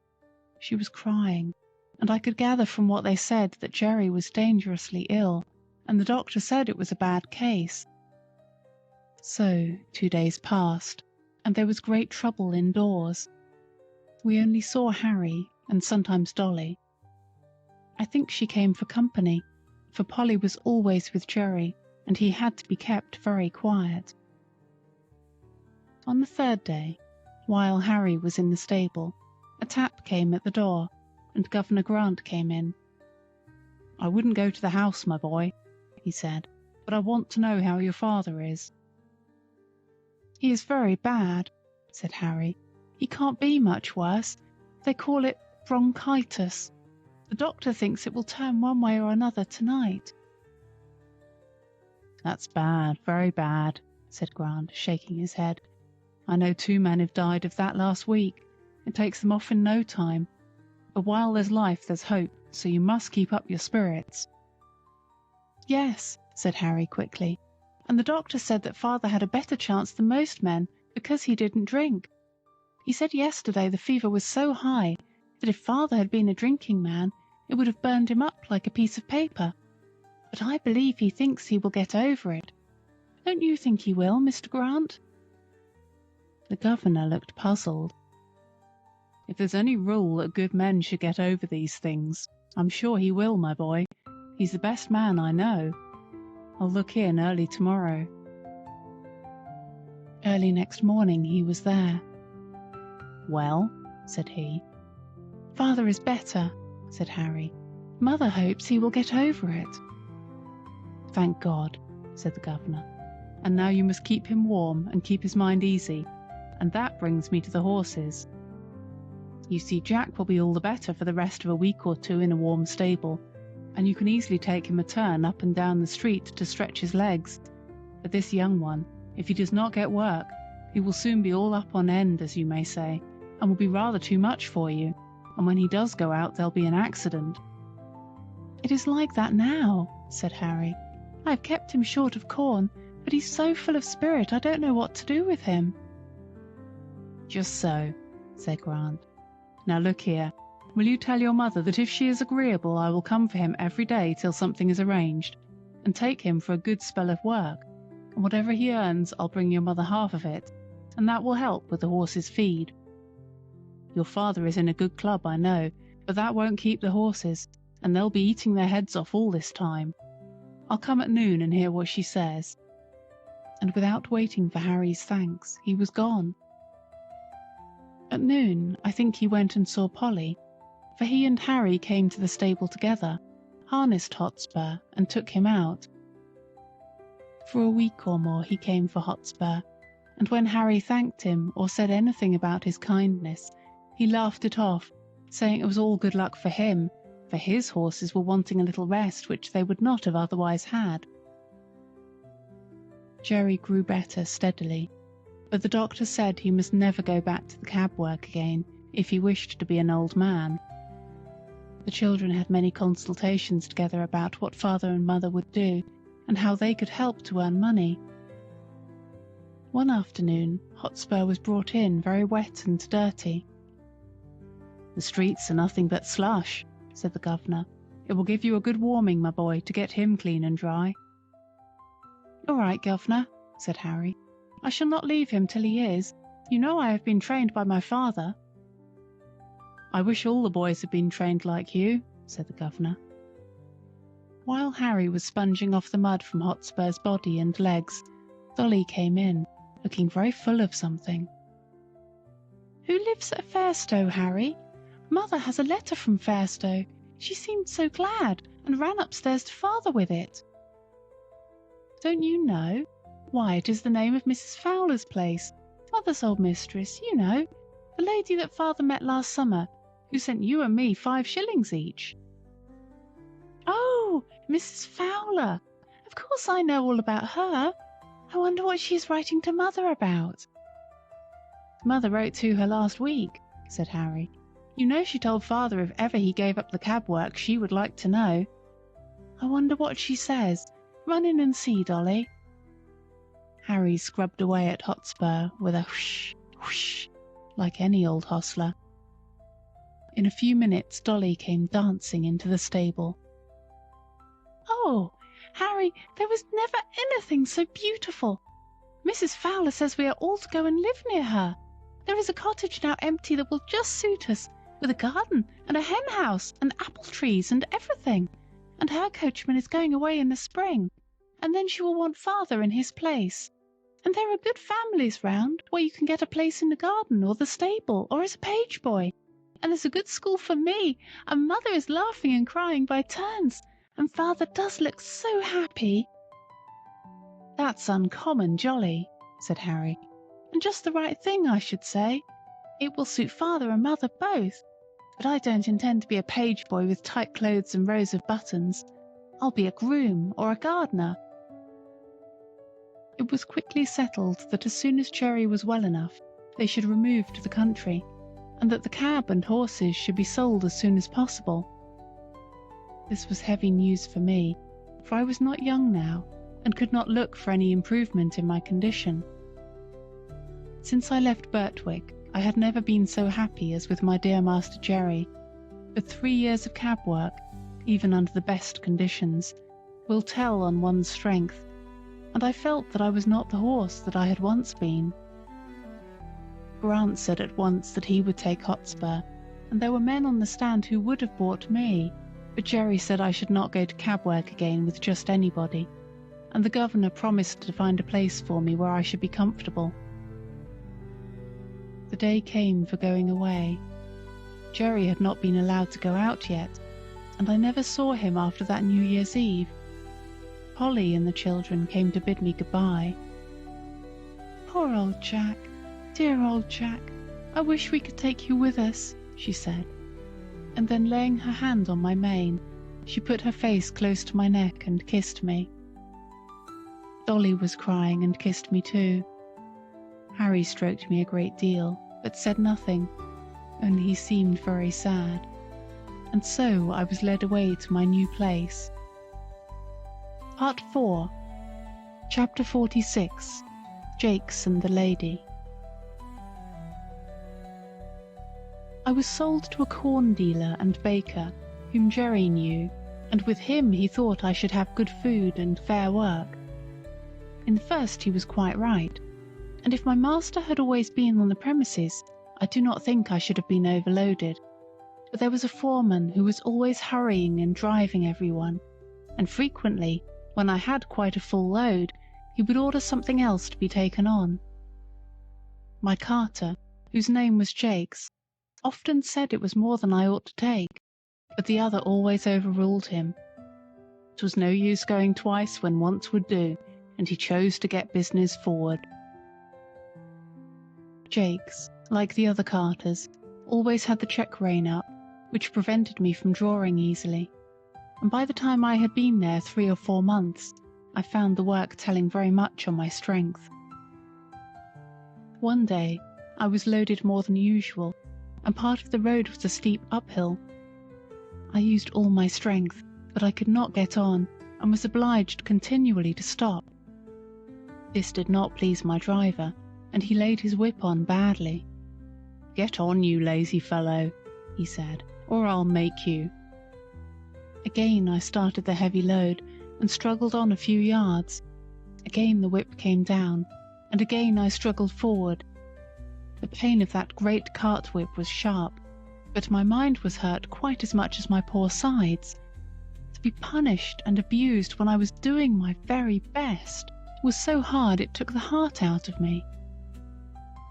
A third time he was flogging me cruelly, when a lady stepped quickly up to him and said in a sweet, earnest voice, "Oh, pray do not whip your good horse any more.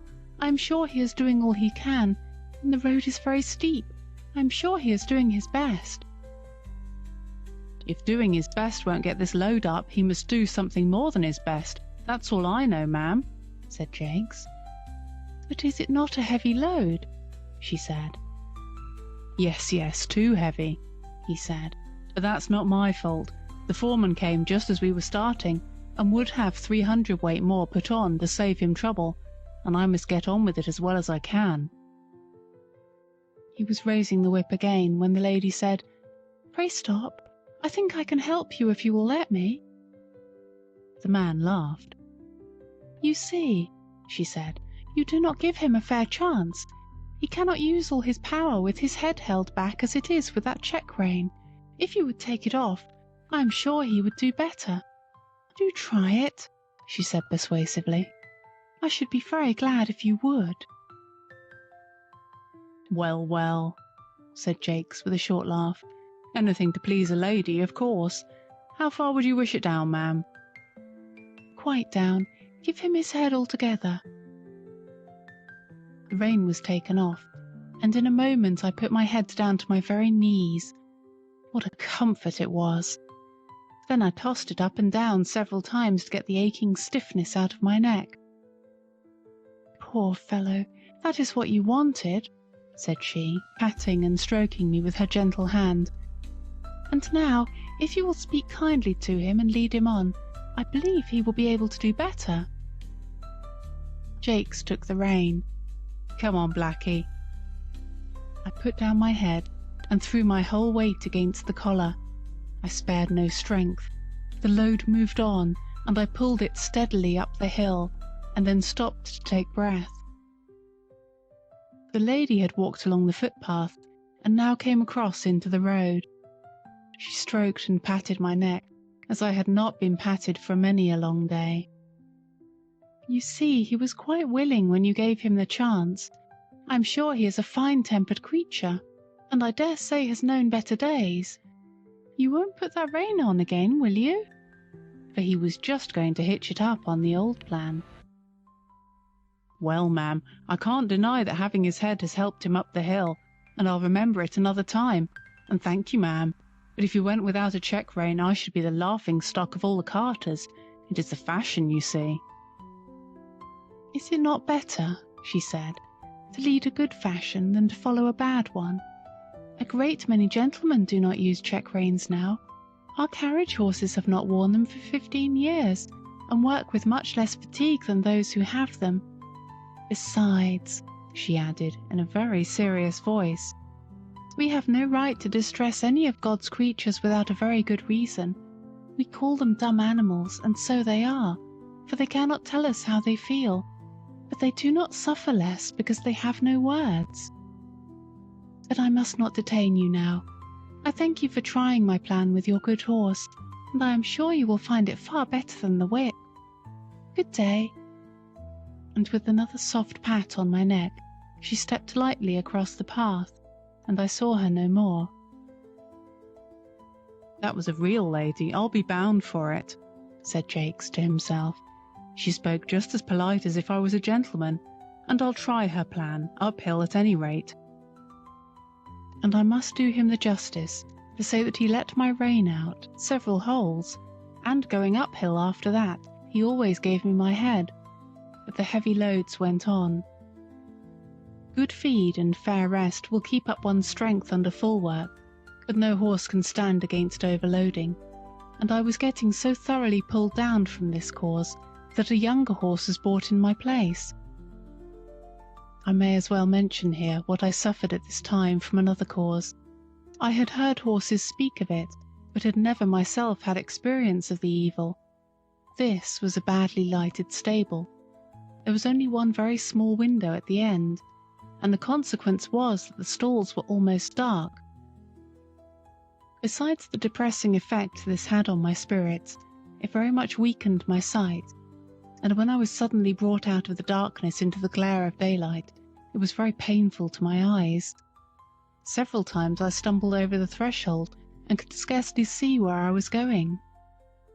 I believe, had I stayed there very long, I should have become purblind, and that would have been a great misfortune, for I have heard men say that a stone-blind horse was safer to drive than one which had imperfect sight, as it generally makes them very timid. However, I escaped without any permanent injury to my sight, and was sold to a large cab owner. Chapter 47. Hard Times. My new master I shall never forget. He had black eyes and a hooked nose, His mouth was as full of teeth as a bulldog's, and his voice was as harsh as the grinding of cartwheels over gravelled stones. His name was Nicholas Skinner, and I believe he was the man that poor seedy Sam drove for.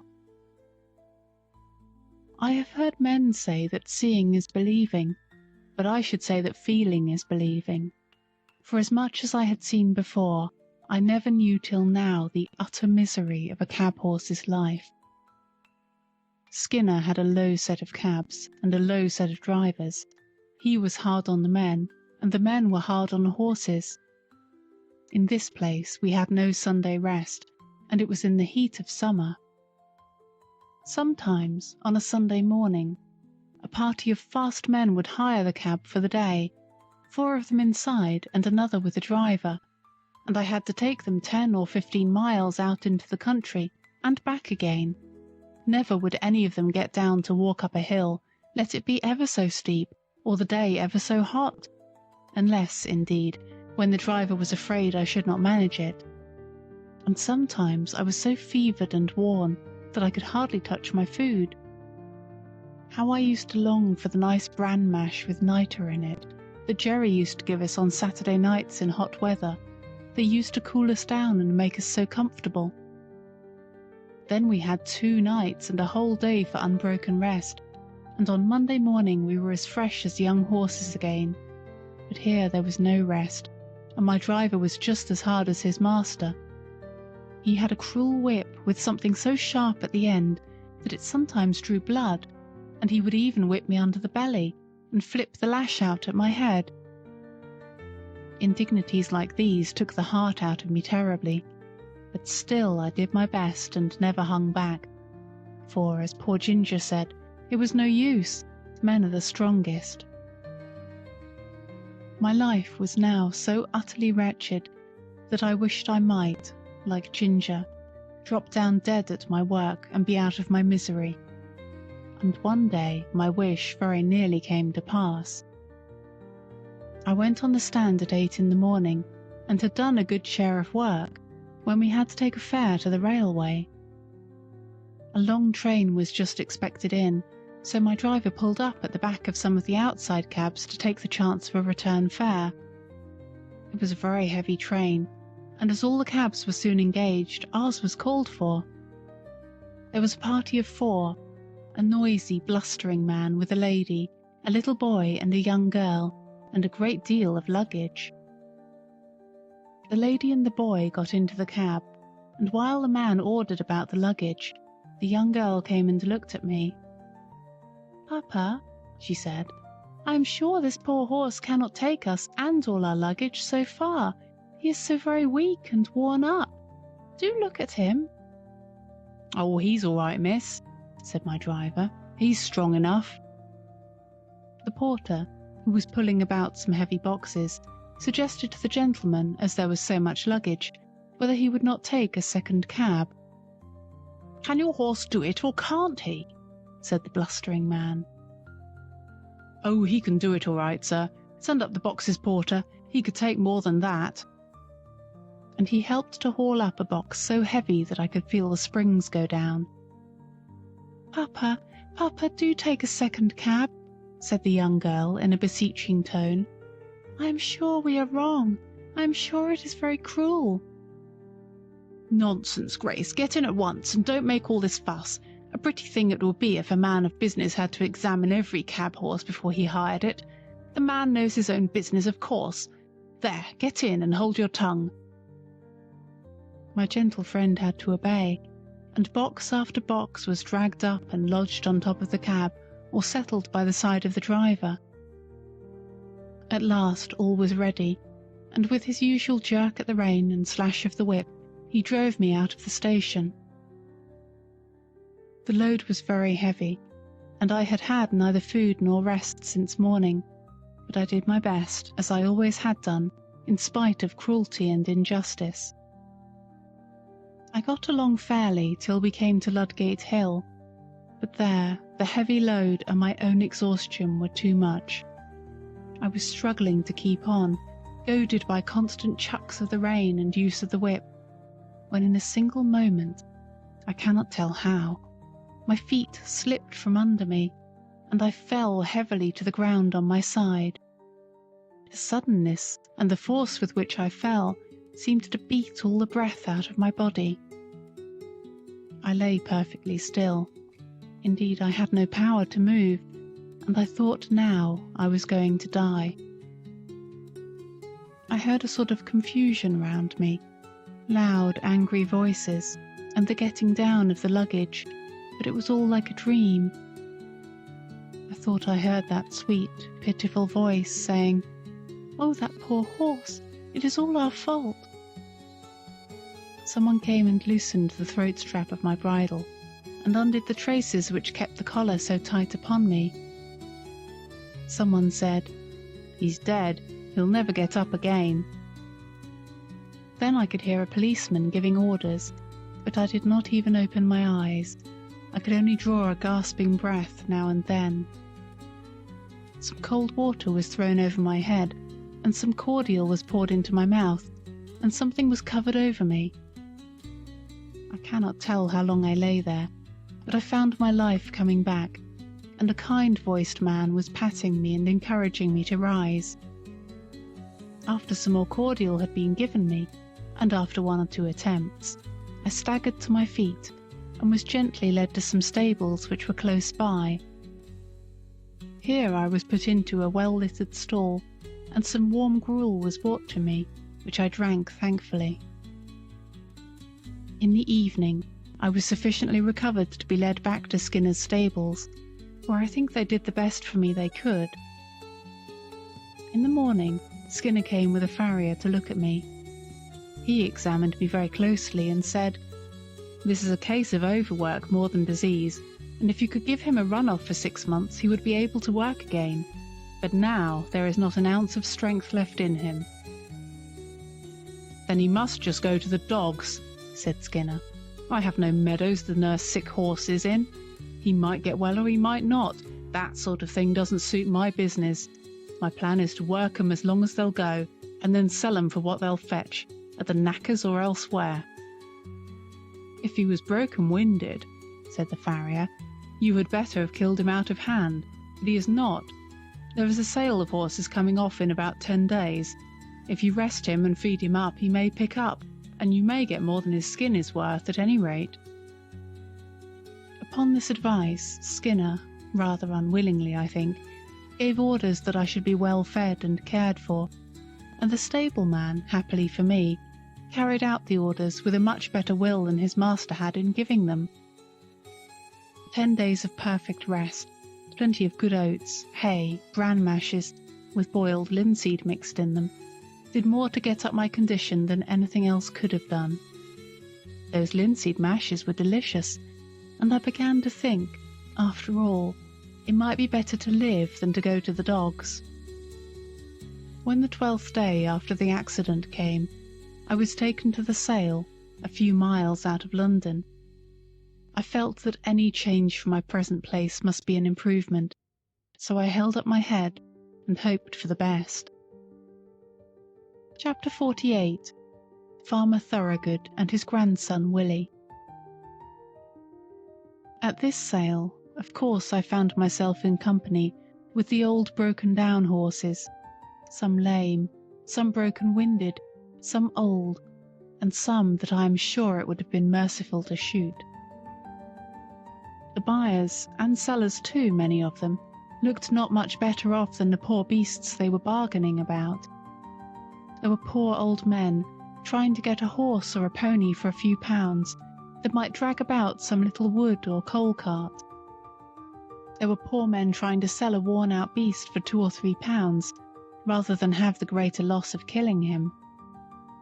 Some of them looked as if poverty and hard times had hardened them all over, but there were others that I would have willingly used the last of my strength in serving, poor and shabby, but kind and human, with voices that I could trust. There was one tottering old man who took a great fancy to me, and I to him, but I was not strong enough. It was an anxious time.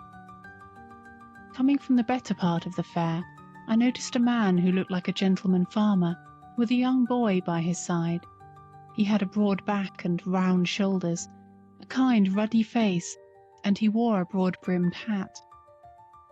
When he came up to me and my companions, he stood still and gave a pitiful look round upon us. I saw his eye rest on me. I still had a good mane and tail, which did something for my appearance. I pricked my ears and looked at him. "There's a horse, Willie, that has known better days." "Poor old fellow," said the boy. "Do you think, Grandpapa, he was ever a carriage horse?" "Oh yes, my boy," said the farmer, coming closer. "He might have been anything when he was young. Look at his nostrils and his ears, the shape of his neck and shoulder. There's a deal of breeding about that horse." He put out his hand and gave me a kind pat on the neck. I put out my nose in answer to his kindness. The boy stroked my face. "Poor old fellow! See, Grandpapa, how well he understands kindness. Could not you buy him and make him young again as you did with Ladybird?" "My dear boy, I can't make all old horses young. Besides, Ladybird was not so very old, as she was run down and badly used." "Well, Grandpapa, I don't believe that this one is old. Look at his mane and tail. I wish you would look into his mouth, and then you could tell. Though he is so very thin, his eyes are not sunk like some old horses." The old gentleman laughed. "Bless the boy, he is as horsey as his old grandfather." "But do look at his mouth, Grandpapa, and ask the price. I am sure he would grow young in our meadows." The man who had brought me for sale now put in his word. "The young gentleman's a real knowing one, sir. Now the fact is, this here horse is just pulled down with overwork in the cabs. He's not an old one, and I heard as how the veterinary should say that a 6 months' run off should set him right up, being as how his wind was not broken. I've had the tending of him these 10 days past, and a gratefuller, pleasanter animal I never met with, and 'twould be worth a gentleman's while to give a £5 note for him, and let him have a chance. I'll be bound he'd be worth £20 next spring." The old gentleman laughed, and the little boy looked up eagerly. "Oh, Grandpapa, did you not say the colt sold for £5 more than you expected? You would not be poorer if you did buy this one." The farmer slowly felt my legs, which were much swelled and strained. Then he looked at my mouth. 13 or 14, I should say. Just trot him out, will you?" I arched my poor thin neck, raised my tail a little, and threw out my legs as well as I could, for they were very stiff. "What is the lowest you will take for him?" said the farmer as I came back. £5, sir. That was the lowest price my master set." "'Tis a speculation," said the old gentleman, shaking his head, but at the same time slowly drawing out his purse. "Quite a speculation. Have you any more business here?" he said, counting the sovereigns into his hand. "No, sir. I can take him for you to the inn if you please." "Do so. I am now going there." They walked forward, and I was led behind. The boy could hardly control his delight, and the old gentleman seemed to enjoy his pleasure. I had a good feed at the inn, and was then gently ridden home by a servant of my new master's, and turned into a large meadow with a shed in one corner of it. Mr. Thorogood, for that was the name of my benefactor, gave orders that I should have hay and oats every night and morning, and the run of the meadow during the day, and "You, Willie," said he, "must take the oversight of him. I give him in charge to you." The boy was proud of his charge, and undertook it in all seriousness. There was not a day when he did not pay me a visit, sometimes picking me out from among the other horses and giving me a bit of carrot, or something good, or sometimes standing by me while I ate my oats. He always came with kind words and caresses, and of course I grew very fond of him. He called me old crony, as I used to come to him in the field and follow him about. Sometimes he brought his grandfather, who always looked closely at my legs. "This is our point, Willie. he would say, but he is improving so steadily that I think we shall see a change for the better in the spring. The perfect rest, the good food, the soft turf, and gentle exercise soon began to tell on my condition and my spirits. I had a good constitution from my mother, and I was never strained when I was young, so that I had a better chance than many horses who have been worked before they came to their full strength. During the winter, my legs improved so much that I began to feel quite young again. The spring came round, and one day in March Mr. Thorogood determined that he would try me in the phaeton. I was well pleased, and he and Willie drove me a few miles. My legs were not stiff now, and I did the work with perfect ease. "He's growing young, Willie. We must give him a little gentle work now, and by midsummer he will be as good as Ladybird. He has a beautiful mouth and good paces. They can't be better." "Oh, Grandpapa, how glad I am you brought him." "So am I, my boy, but he has to thank you more than me. We must now be looking out for a quiet, genteel place for him, where he will be valued." Chapter 49. My Last Home. One day during this summer, the groom cleaned and dressed me with such extraordinary care that I thought some new change must be at hand. He trimmed my fetlocks and legs, passed the tar brush over my hooves, and even parted my forelock. I think the harness had an extra polish. Willie seemed half anxious, half merry, as he got into the chaise with his grandfather. "If the ladies take to him," said the old gentleman, "they'll be suited and he'll be suited. We can but try." At the distance of a mile or two from the village, we came to a pretty low house, with a lawn and shrubbery at the front, and a drive up to the door. Willie rang the bell, and asked if Miss Bloomfield or Miss Ellen was at home. Yes, they were. So, while Willie stayed with me, Mr. Thorogood went into the house. In about 10 minutes he returned, followed by 3 ladies.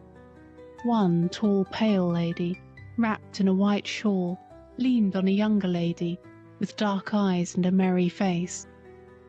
The other, a very stately-looking person, was Mrs. Bloomfield. They all came and looked at me and asked questions. The younger lady, that was Miss Ellen, took to me very much. She said she was sure she should like me, I had such a good face. The tall, pale lady said that she should always be nervous in riding behind a horse that had once been down, as I might come down again, and if I did, she should never get over the fright.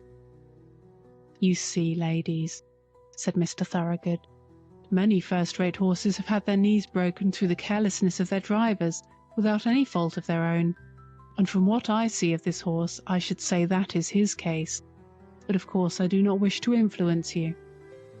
If you incline, you can have him on trial, and then your coachman will see what he thinks of him." "You have always been such a good adviser to us about our horses," said the stately lady, "that your recommendation would go a long way with me, and if my sister Lavinia sees no objection, we will accept your offer of a trial with thanks." It was then arranged that I should be sent for the next day. In the morning, a smart-looking young man came for me. At first he looked pleased, but when he saw my knees, he said in a disappointed voice, "I didn't think, sir, you would have recommended my ladies a blemished horse like that." "Handsome is that handsome does," said my master. "You are only taking him on trial, and I am sure you will do fairly by him, young man. If he is not as safe as any horse you ever drove, send him back." I was led to my new home, placed in a comfortable stable, fed and left to myself. The next day, when the groom was cleaning my face, he said, "That is just like the star that Black Beauty had. He is much the same height, too. I wonder where he is now." A little further on he came to the place in my neck where I was bled, and where a little knot was left in the skin.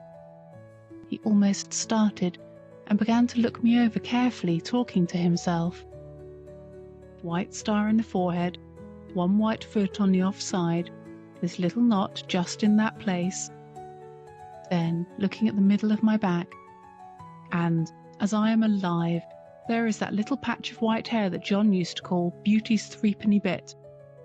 It must be Black Beauty. Why, Beauty, Beauty, do you know me? Little Joe Green that almost killed you. And he began patting and patting me as if he was quite overjoyed. I could not say that I remembered him, for now he was a fine grown young fellow, with black whiskers and a man's voice, but I was sure he knew me, and that he was Joe Green, and I was very glad. I put my nose up to him and tried to say that we were friends. I never saw a man so pleased. Give you a fair trial? I should think so indeed. I wonder who the rascal was that broke your knees, my old beauty. You must have been badly served out somewhere. Well, well, it won't be my fault if you haven't good times of it now. I wish John Manley was here to see you.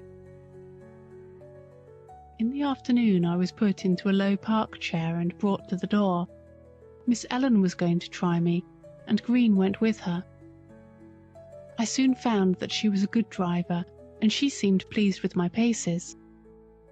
I heard Joe telling her about me, and that he was sure I was Squire Gordon's old Black Beauty.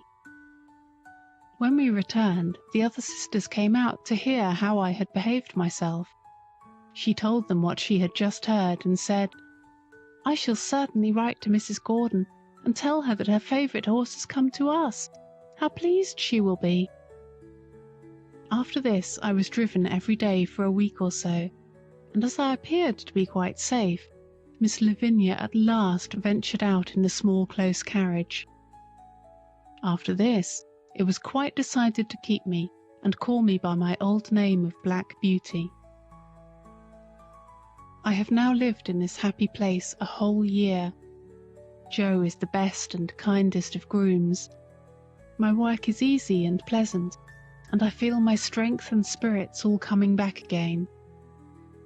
Mr. Thorogood said to Joe the other day, "In your place he will last till he is 20 years old, perhaps more."